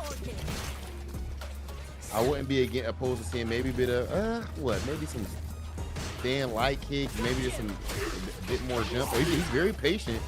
Yeah. See nice, good reaction to the DI for Blood Thunder, and that already tells me that that's one of the things that Team JB is talking about. Is that DI, being ready for the DI. Yeah, and you can see Blood Thunder's actually implemented a new neutral strategy. He's using medium punch Serpent Lash, so that means he's manually inputting it as a poke instead of just relying on fireballs. Right? He's adding more kind of like this mid-range like scenario. Yeah. Oh, goes for the reset again. It worked out. Blood Thunder adding new trees. He's like, you're not the only one that's gonna add new tricks. I'm gonna add it too. Add some more obstacle courses. It's crazy to say because Blood Thunder, like you said, has been the MVP of the oh my goodness, what a scoop of the beginner category. But he's looking more comfortable than I've seen him this entire tournament. And that's saying something. Yeah, he's looking very calm. Yeah, just throwing his fireball, chipping away. Look at the time. Only 15 seconds left, right? Like that's hard to do when it comes to Street Fighter 6. Because usually Street Fighter 6 is a lot of explosive rounds. Snowballs. Jump up. Yep. Good punish. Do we spend level 3 here? Yes, we do. I like that level 3. You're up a whole round and you have a lot of time to build more meter. Yeah. It's also a thing like in this category for beginner strategy, it's really good because you want to get the life lead and you don't have to worry about kind of like, oh, set play into level 3, right? Into closeout. Yeah. Great point. Ooh, look at that. Using the medium. I love the fact that he's using medium Serpent Lash. So far, Skull Over hasn't been able to get blue whatsoever. Okay, Blood Thunder taking game number 1. This is the best of 5 for this one because 20 points is on the line. I do want to say it's very impressive to see Blood Thunder using like classic inputs while using modern. Because a lot of times when people are playing modern, you know, like especially if you're getting into Street Fighter, you're only going to use a special move button to do your special moves. So the fact that he's doing it manually, it really shows how much effort he has put in for the new Challengers tournament. Great point. Yeah, because and of course, for those who don't know, JWong has actually played some modern Aki, which is the most random thing in the world. Bro, I just told you earlier to stream I was playing Mad Avatar battles. I just be liking. That's true. You all over the place, bro. Yeah. I just be trying out stuff. Oh, I wonder how this mode is. Look at this. Look at the neutral on this. Oh, the jump out too. I like the command grab idea right there. Oh, okay. That was quick reactions, baby. I know what those conversations are like right now with Nephew and Bloody Thunder. Oh, look at that. Dude, clearly, and that Nephew was like, yo, you can wait all day. Just wait and be ready to react to DI. That's what he told him for sure. Yeah. You could tell.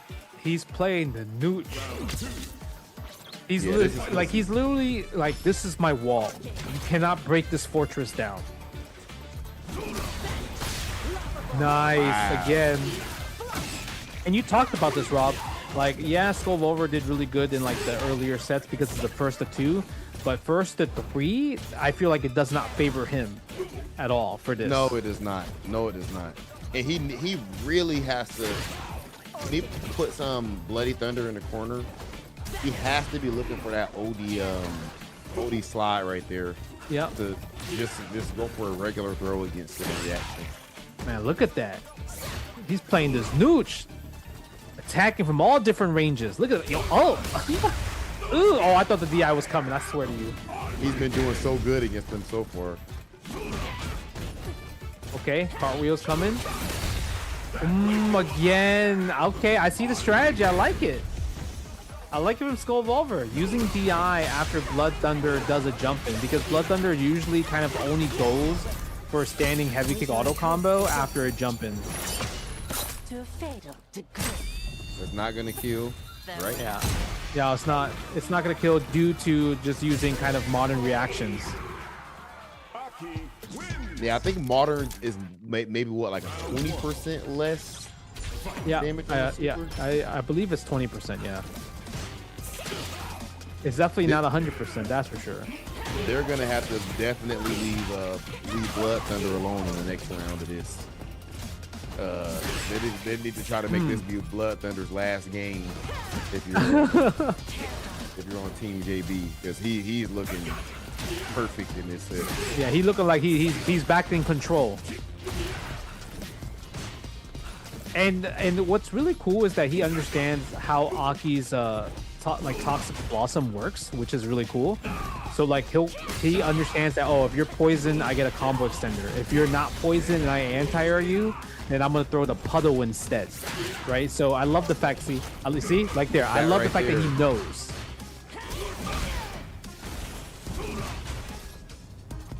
One more. Ooh, nice reaction to the DI. I was gonna say, he's DIing that on reaction.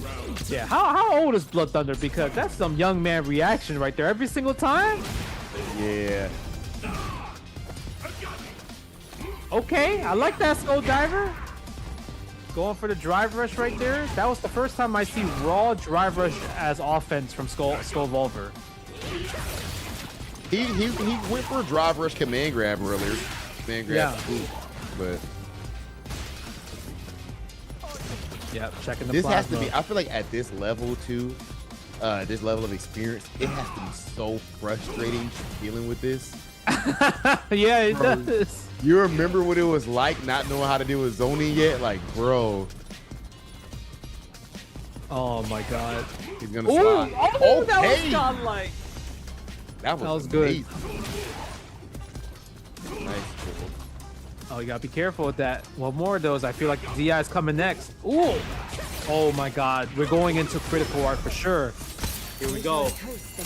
Is this enough? This is close, actually. I don't think so. Eee. He's still poisoned. Look at that. He has a pixel. And the fireball. Blood Thunder has successfully helped Team Nephew take the lead. 50 points for Team Nephew now. 50 to 40. Oh my god. It's officially 50-40. I think it's 50-40 now. 50 to 40. Team Nephew takes the lead. Remember, everyone, this 70. Look how close this is, bro. 70 points. Whoever gets the 71st is your champion, winning $4,000. And of course, punching their ticket in the CEO. Free trip for the whole team to Orlando to compete as CEO. I mean, wow. The pressure on this next match is crazy. Who is he going to be? Bricky versus Coney. This is Coney.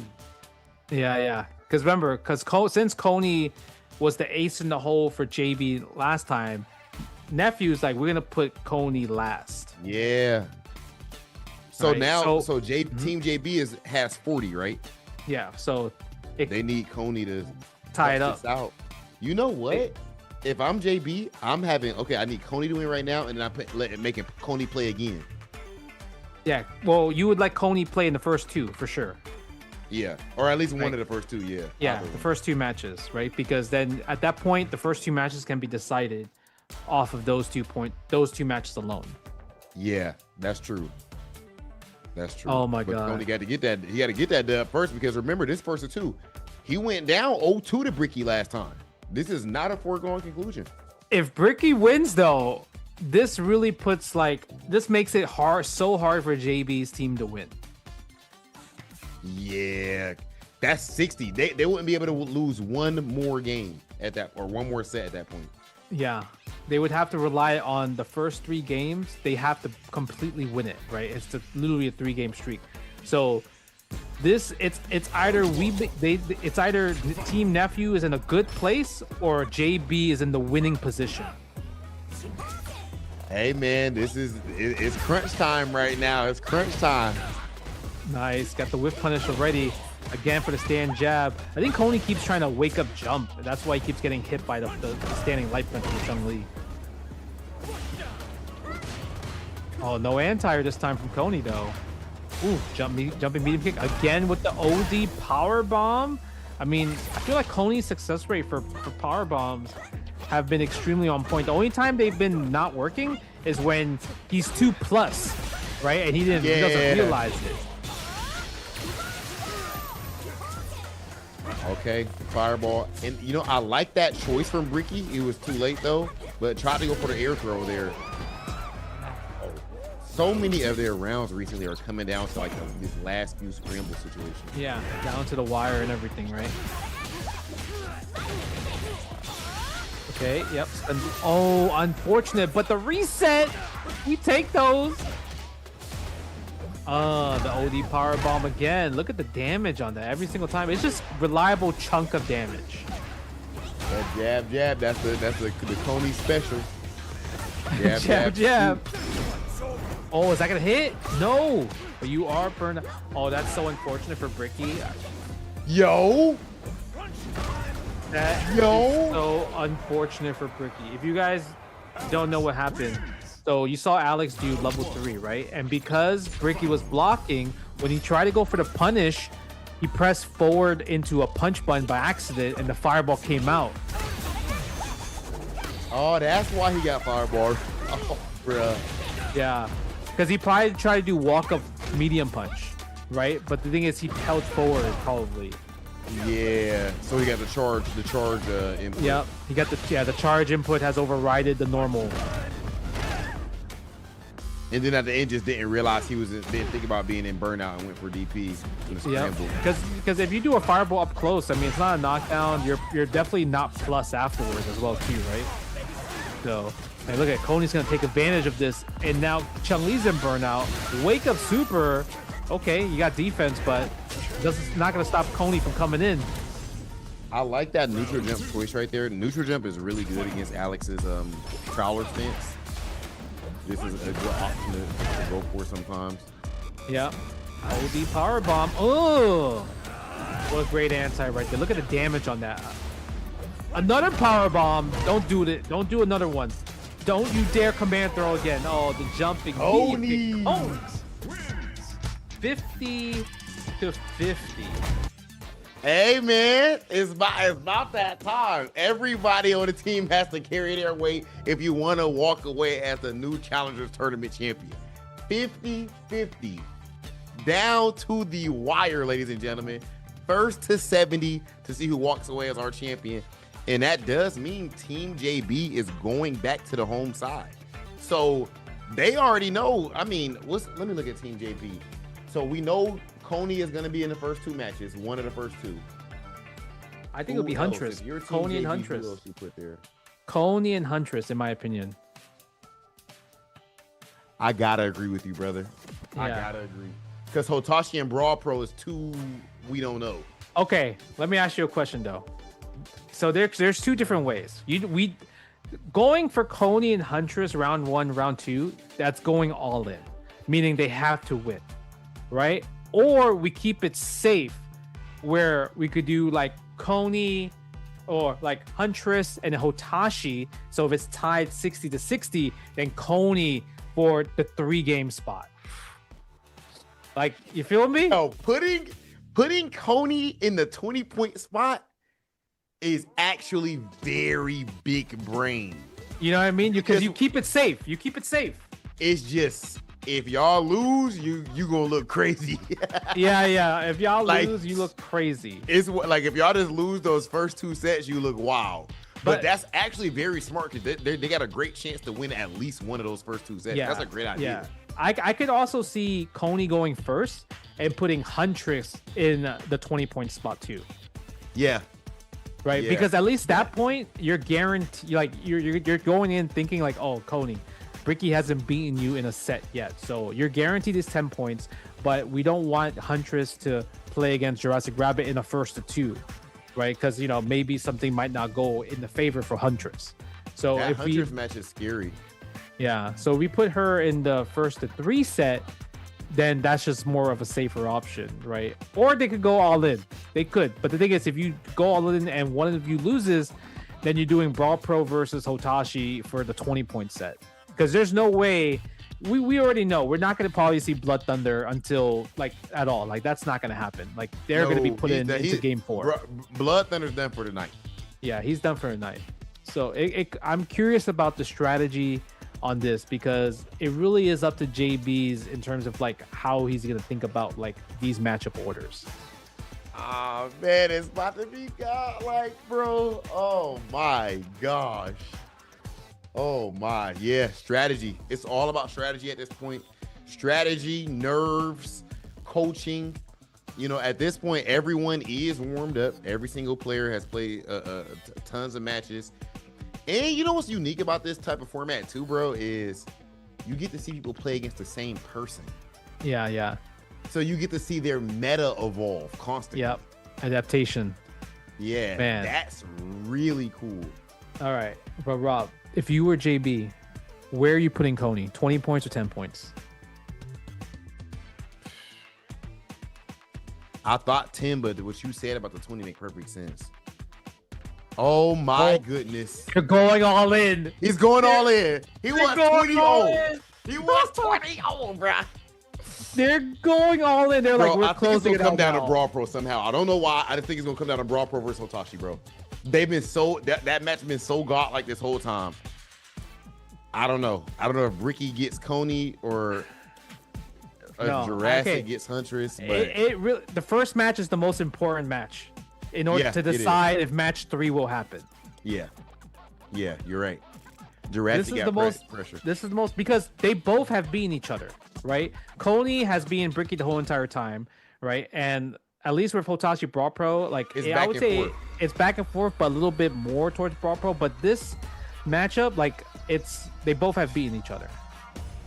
Yeah, and it's close too. This match is close. Yeah, remember the heavy knuckles and all of that, and yeah. Like, bro, this is a very tough one to call. Wow, JB went all in, bro. He went all in. He didn't play the safe route. I mean, he's a Rashid player, so it makes sense. I get it. Yeah, he charged the mixer right in your face.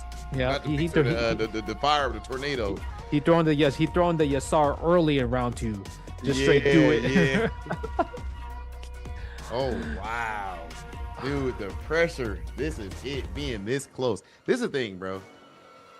To me, in tournament, like especially you a grand final or something, you damn near rather get smoked than like lose. Like when you were so close, it hurts more. I hate losing when I could have won. If I get smoked, like last hit or something. Yeah, last hit, last round. If I get smoked, I'm like, yeah, I couldn't control that. I got bodied. Let's see. Oh, okay. We changed it up. We had the dive kick after the target combo. That's another thing that like you kind of have to have knowledge check, right, to understand how to deal with that. Yeah, you got a DP right there. A DP or stand light. You can stand light punch it. Oh, even the OD dive. Yeah. Oh, I like that walk. That's a confident walk up right there. Okay. New answer. Stand light punch against the hooligan. That's a new answer. Yeah, it is. Oh, Chun-Li stand light punch is good. Okay. A lot of stand light punch now. This is new. And it's great in this matchup too. The check this time around. No more heavy spin knuckle. But the thing is, Huntress is showing a lot of like different answers, but Jurassic Rabbit is leading the game though. Oh, you're right. It felt, yeah, momentum wise, it didn't feel like that. Yeah.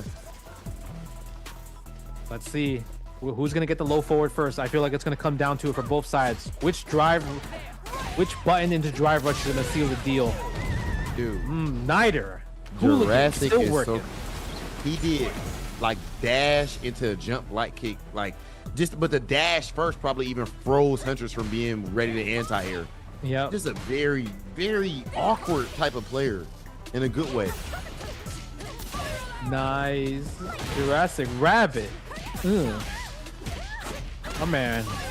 E, DP? No, doesn't go for DP, goes for Oki instead. Burned yourself out. Okay, that's been working mileage right there. Yeah, the hooligan into the down kick. Yeah. Oh, that's it. Yeah, I think that's hard to get to level 3 there, especially if you're like, if you're not ready for it. That officially that big 10 points on the line. JB went with the all-in strat. Yeah. If Huntress loses right here, that means that's huge. Coney can only send it to 10. Yeah. And there'll be way more pressure on Coney. It takes a lot of pressure off of Ricky. Oh my god. It's crazy. The all-in is tough. That's a tough one. Because like at least with this one, it's like if you had Coney in the 20 points, it's like there's a high chance that he would win the 20 points, but you just have to get there. Yeah. Which is scary. Yeah. There's no right option. Like it's a hard option for both. But you did make a great point for putting Coney in a 20-point spot. Yeah. Because like here, obviously you see Huntress like, I need to talk to my captain. Tell me what I did wrong and everything. Like, what did Jurassic Rabbit do? And Jurassic Rabbit, I mean, he just kept cycling his options. Even though there was a few times where Huntress countered the hooligan, it was still in his arsenal. Like he's not gonna stop using it. He's gonna use it in different ways and not make it predictable, and it worked out.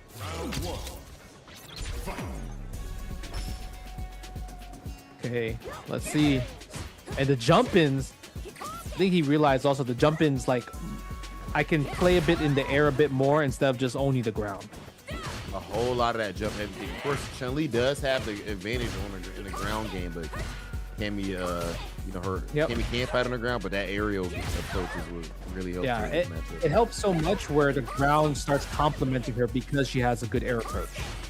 All of a sudden, the Chun-Li wants to sit back, look for your jump or something, look for your dive kick. You can get to do a walk-up jab or something of that nature. Poke a bit more. Huntress, throw more fireballs, but still not checking some of these big special moves, man. Heavy spin knuckle, light hooligan, dive kicks. Oh, but the raw jumping as well too. Oh, almost a little bit too late for the jump shimmy. Oh, the confidence. Oh my God. Is big. Jurassic Rabbit.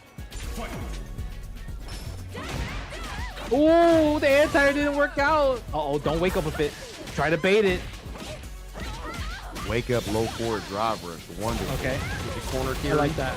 Yeah, the level 2 wasn't the best idea, but I think that was more of like, I need a breather. I need to think about it. Yeah.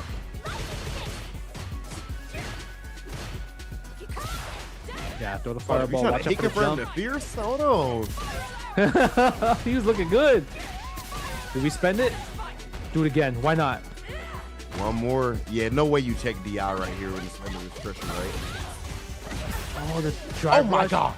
Drops the combo. We get the overhead anyway. Oh my God. That was insane. Phenomenal. This is an important game right here. If Huntress ties it up, her confidence comes back, right? So if you're Jurassic Rabbit, you need to close it out now. Yeah, all the pressure will switch over to Jurassic Rabbit side. Wake up low 4 again. Don't try to shimmy me. Good tech. Might be information for next time for Huntress when she gets a knockdown. Again, the hooligan. Again, the forward throw. DI hooligan, OD hooligan. Oh my goodness. Level 3? No, level 3. I would have went for it. Oh, the trade. Stay like it. Drive rush. Oh, back throw. We DI here. The trade again. Drive rush. You know, Rob, you were talking about it. Man, we don't really see just raw drive rushes at this level. And guess what? At the end, they used it to clutch it out. And Jurassic Rabbit took your advice, giving up Nephew another 10 points of now they're back in the lead. Drive rush, jab, in the throw. Bro, that was such a high level option to choose in that spot because you're thinking about, yo, he's been going for DI. He went for DI recently, doing a lot of hooligan in the end game. And just to switch jumps, the regular jumps. Here comes a drive rush. Save it for nationals. Yeah, that's the definition of save it for nationals. I didn't do this all day. And now when it matters most, drive rush, jab, throw. Man, and look at this. Now it's going to be up to Coney versus Bricky. And I mean, if Bricky is able to, I mean, right now, obviously Coney has Bricky's number, but imagine if Bricky kind of conquers the demon. That would be remember, insane. Bricky was up 2-0, bro. He Bricky was up 2-0. And now there's much less pressure on Bricky. Oh my God. Coney could clutch it up. Obviously, he's favored based off what we've seen so far in the matches they have played to tie it up 60-60. Let's see. Does Bricky become a hero, or do we get a final set for the captain's match? Oh my God, the power bomb shenanigans is back, baby. The scoop. Bro, that's 2 throws, bro. But yeah, where's your health? Where's your health? Alex damages insanity. Oh my God, the Coney has such a unique and viable strategy. Big DI. Nice, good combo as well too. Overhead, drive impact again. Watch out for the potential kicks. I think he tried it. I like that. I really like that option from Bricky. But Coney, so confident, bro. Even under this amount of immense pressure. If I lose, we go home. If I lose, it's over with. And he's still playing this confident. Look at the DIs, the command grab, and everything. It really comes down to like Coney, like he's not hitting for light change. He's making sure that everything like does a chunk every single time. Yeah. If he hits you, it's gonna drive rush check into the reset scoop. He checked the drive rush. Watch out, don't jump. Ooh, go for the stomp into the knee. Oh yeah, my God. Oh no, he's cooking. Oh, he's cooking. Send us to the last set. This is what the Street Fighter gods needed. I'm telling you. They blessing us right now. And you see how Bricky is even trying to do drive rush button as well, to just like raw drive rush. So like he's trying to adapt, but Coney is just so explosive with his damage choices. Ooh, goes for the sweep too. The sweep is hitting so many. No, he hasn't missed a sweep yet. Now the Chroma's hit his person, but all of these sweeps are hitting in this set. Another stomp. Now Bricky is scared to go for the air to air. Oh yeah, but now look, you're burnt out. Coney's probably one OD power bomb away. That's it, level 3. Just do level 3. That's not gonna kill you. No, that's not enough. He didn't go for it.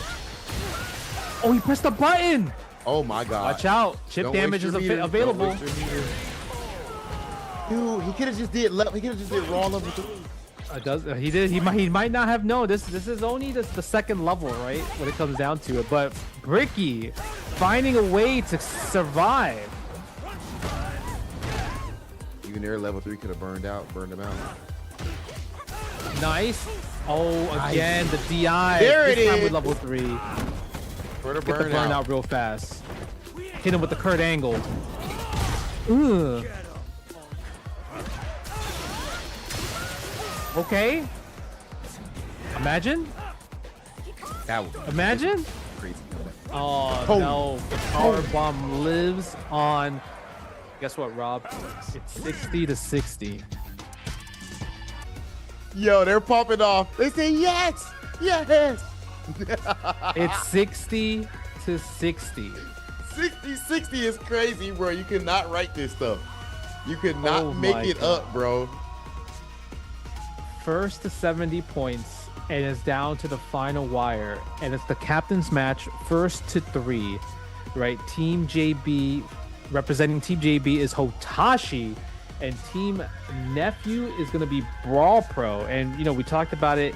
They've been going back and forth here, but Brawl Pro right currently has the advantage in terms of just score count. Sagat versus Zangief.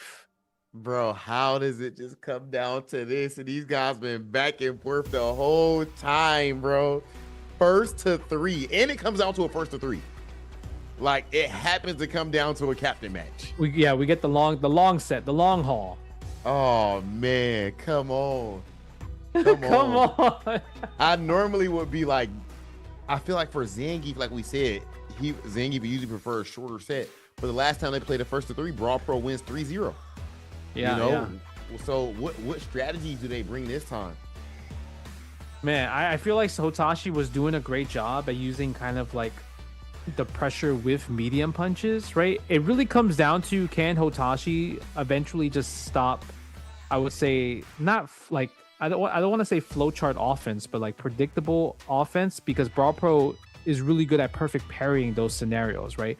Once he sees that, oh, you go for this string, he's going to try to perfect parry it, and we see that perfect parry is kind of like what Brawl Pro's strong suit is, right? And in terms of getting momentum.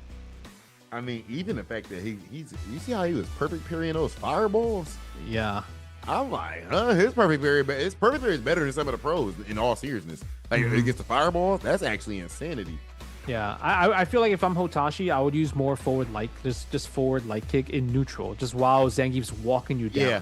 And right? and if anything, that'll make him sit still to respect it, and you get other stuff off.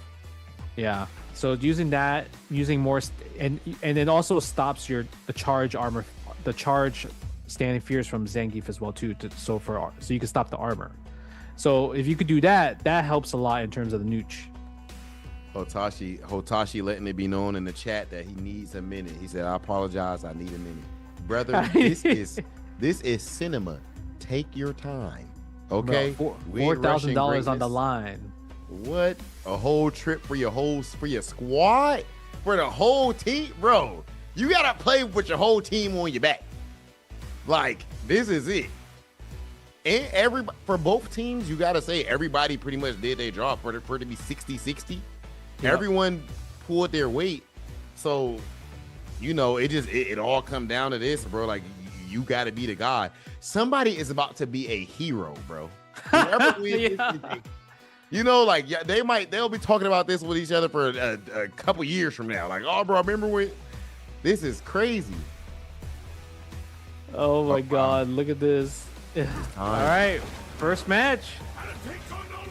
That time, ladies and gentlemen, Street Fighter 6 New Challengers Tournament, 60-60. Whoever wins this match walks away. This first of 3 walks away as our champions. $4,000 and the whole team going to CEO in Orlando. There was a step kick right there in the neutral. Oh, but misses the target combo, but no punish though from Brawl Pro. That is -8 on block, that target combo. Oh, I like the parry attempt. But the thing is, we talk about it. Hotashi is kind of in the corner a lot, right? Brawl Pro is really good at walking people down. The DI, we don't really see that from Brawl Pro a lot. Like that. Again, that's gonna kill. No, he doesn't go for the double drive rush. Double drive rush would have killed there. Right. Yeah, tiger shot. Gotta defend. Hotashi, what are you gonna do? Nope. Whiff punish on the whiff heavy punch right there. Great parries to get some drive gauge back. Avoid burnout. My man Brawl Pro is really good at weighting you down and getting the anti-air down. That's for sure. He's putting that. Yeah, he loves to pressure Hotashi in that corner. Kind of just put mental pressure on him and make him crack and hop out of the corner. Yep. And Brawl Pro's on point every time. Okay. Yeah, see, the thing that Hotashi was landing a lot is the low forward drive rush. See that right there? That's hitting him every single time. So he needs to really be abusing just drive rush cancel into low forward. I like how Hotashi did not spin the level 3 to kill, but now he's dealing with the consequences of saving his meter. There might not be a next round, and there is not going to be. Could have killed. That is a common situation in fighting games, a common situation in Street Fighter 6. You have to decide, am I going to spin this level 3? Decided not to because you want to save the resources. Game 1 for Brawl Pro. That was for the loyal fans out there, man. Oh my God. Hey, perfect parry. It was perfect parry back throw again, bro. Yeah, perfect parry back throw. See, like I said, predictable offense, right? Sometimes you got to change it up with the medium punches. But see, that's guaranteed every single time so far. The drive rush into low forward. Yeah, every single time. He hasn't blocked that once. Oh, no punish. Ooh, get up, get down. No jumping. Stay in this corner. That drive reversal change, of course, that is new. Against a meaty throw, you guess correctly on drive reversal, you get that new animation and push back. Oh, the reset. You try to jump out. You thought the command throw was coming. Uh-oh. No punish. Ooh, that's punishable, yeah. That's too close. Level 2? Yeah, that should be enough. Yeah, go for the animation. Brawl Pro playing amazing right now. He's putting that pressure. And Hotashi, it's like he tries to start it up, but Brawl Pro just clutches out in the end. I like Hotashi's aggression. Yeah, but when it comes to guessing right for big damage, Brawl Pro is doing such a great job at it. That crouch strong driver's low forward again. Yeah, he should be abusing that. Ow! Punish counter damage. EP! No anti-airs! Yeah, we might have to spend it though. No! Oh, I would have level 3. Yeah, 100%. I would have level 3 there. Get my drive gauge back. That was godlike! Uh-oh. Finally. Uh-oh. Uh-oh. Oh, he blocked this time. You got level 2. Don't throw the fireball. Oh my God. Nice challenge. That was sick. Okay, Hotashi with the clutch, and he saved his level 3. Try the whip punish right there. It misses. No counter DI. Drive rush low forward hits though. Gets the combo. The Oki. Here's SPD. Light punch. In that corner, you know he's waiting. He's waiting for Hotashi to try to jump out of the corner. Oh, that's gonna do it. Wow. Go back to character select, brother. Yeah, you need to take a break.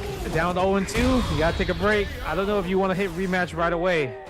We need some man. This is insane. 1 game away. Oh, they go into it right away. No break needed. Locked in. No break is crazy, bro. You gotta go to character select here. He wants to be in the flow. Okay, he wants to be in the flow. It's working right now. Ooh. Okay. The jumping medium punch? That was different. Yeah, sometimes you gotta add a little bit of tiger shot, so it can't just be pressure, you know? Yeah, make him guess between wanting to deal with that or your pokes. Yeah. Nice. That wake up DP lets me know you're still confident, and you let your opponent know you're still confident. Don't think you're up 2-0. I'm scared to DP all of a sudden. Yeah, no, true. Get off. True that. Nice. Finally, the anti-airs against the jumping. Oh my god. Oh, DP again. Yeah. And that's a punish relying counter. Too much on the perfect parry.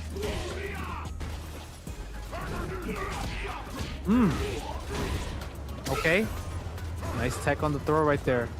At the tiger shots, make him jump. So you could do DP super. There's a step kick. That's plus. Nice. Confirm a target combo. Overhead. He dropped. He didn't get the combo. He dropped. That was the kill, bro. That must be so demoralizing right there. Yeah. No anti-air. Match point for Brawl Pro.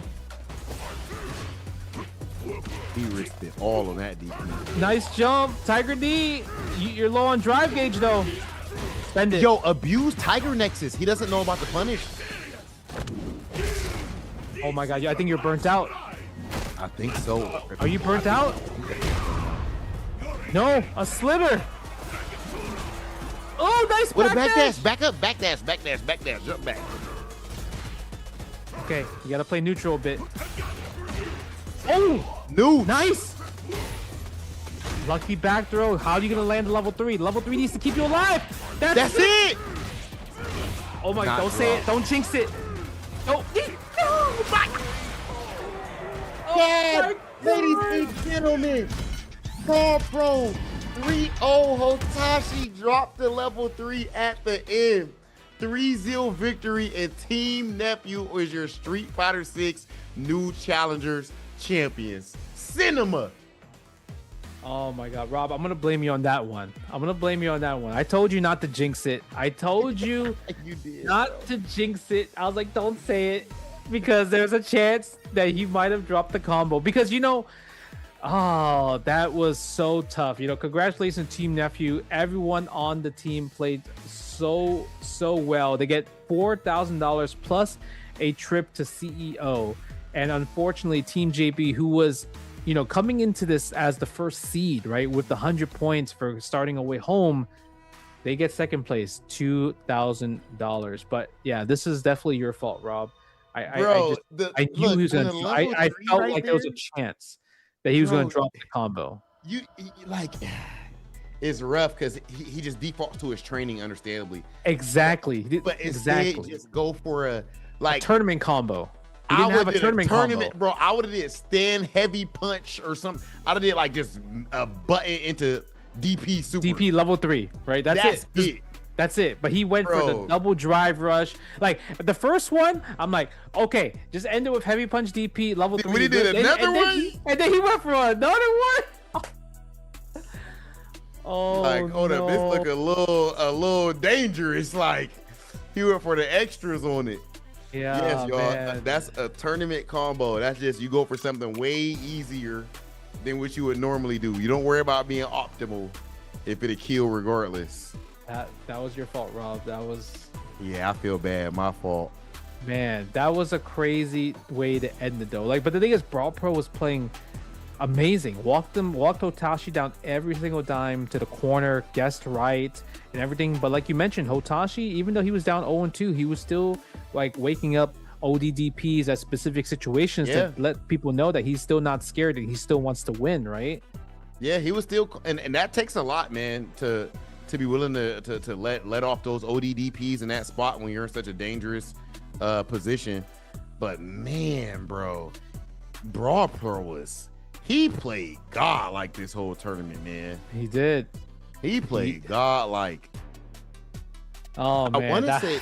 I mean, and then they were back and forth too. How about him not being rattled after Hotashi beat him 2-0? That 2-0 was a wash.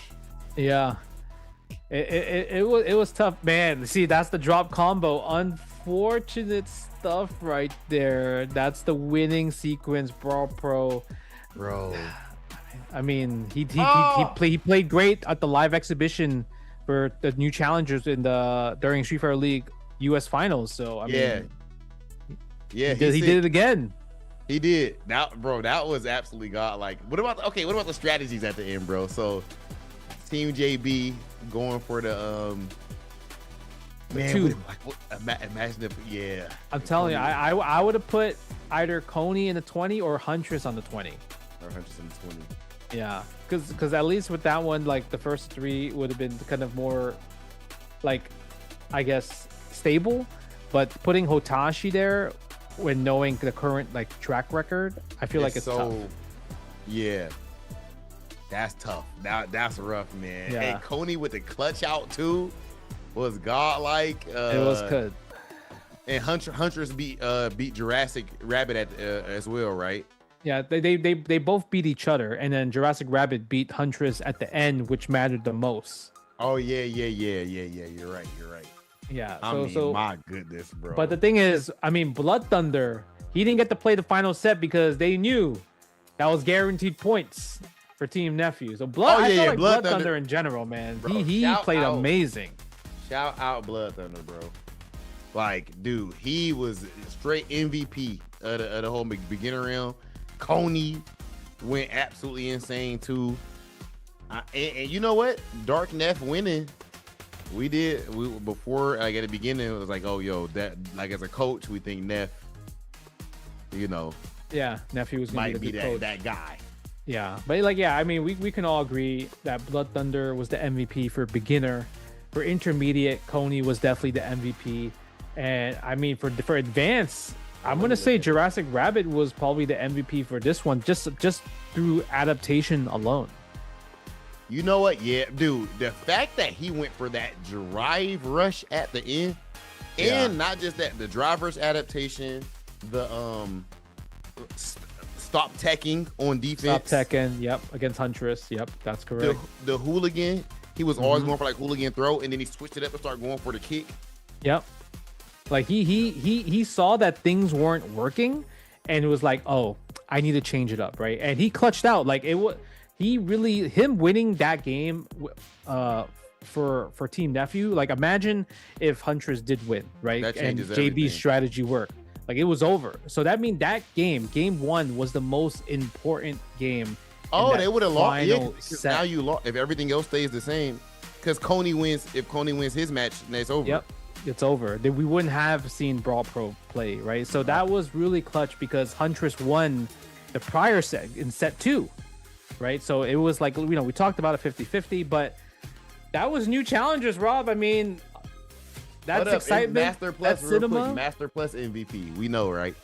Brawl Pro. Come on, dog. Brawl Pro. Brawl Pro went crazy. I'm not gonna lie, but yeah, Justin, it's been a pleasure, dog. Of course, always chop it up with the homie, my dog, legend JWong, and all of you guys at home. Listen, if you new, make sure you pick up some Street Fighter 6. Y'all see the energy, y'all see the vibes at all skill levels. This is the pinnacle of fighting games. Y'all getting in here at the right time. I've been your boy Big Hollywood Rob TV with my dog JWong, and this has been the Street Fighter 6 New Challengers Tournament. See you guys soon.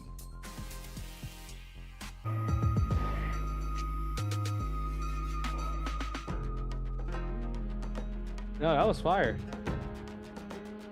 appreciate you, Shy Glees. Yeah. Shit, Justin. Good shit, man. That was fire. That was.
All right, boys. Hopefully you guys enjoyed me commentating. I'm gonna see you guys later. All right, man. Have a good one. Love you all. I'll see you guys tomorrow. Peace out.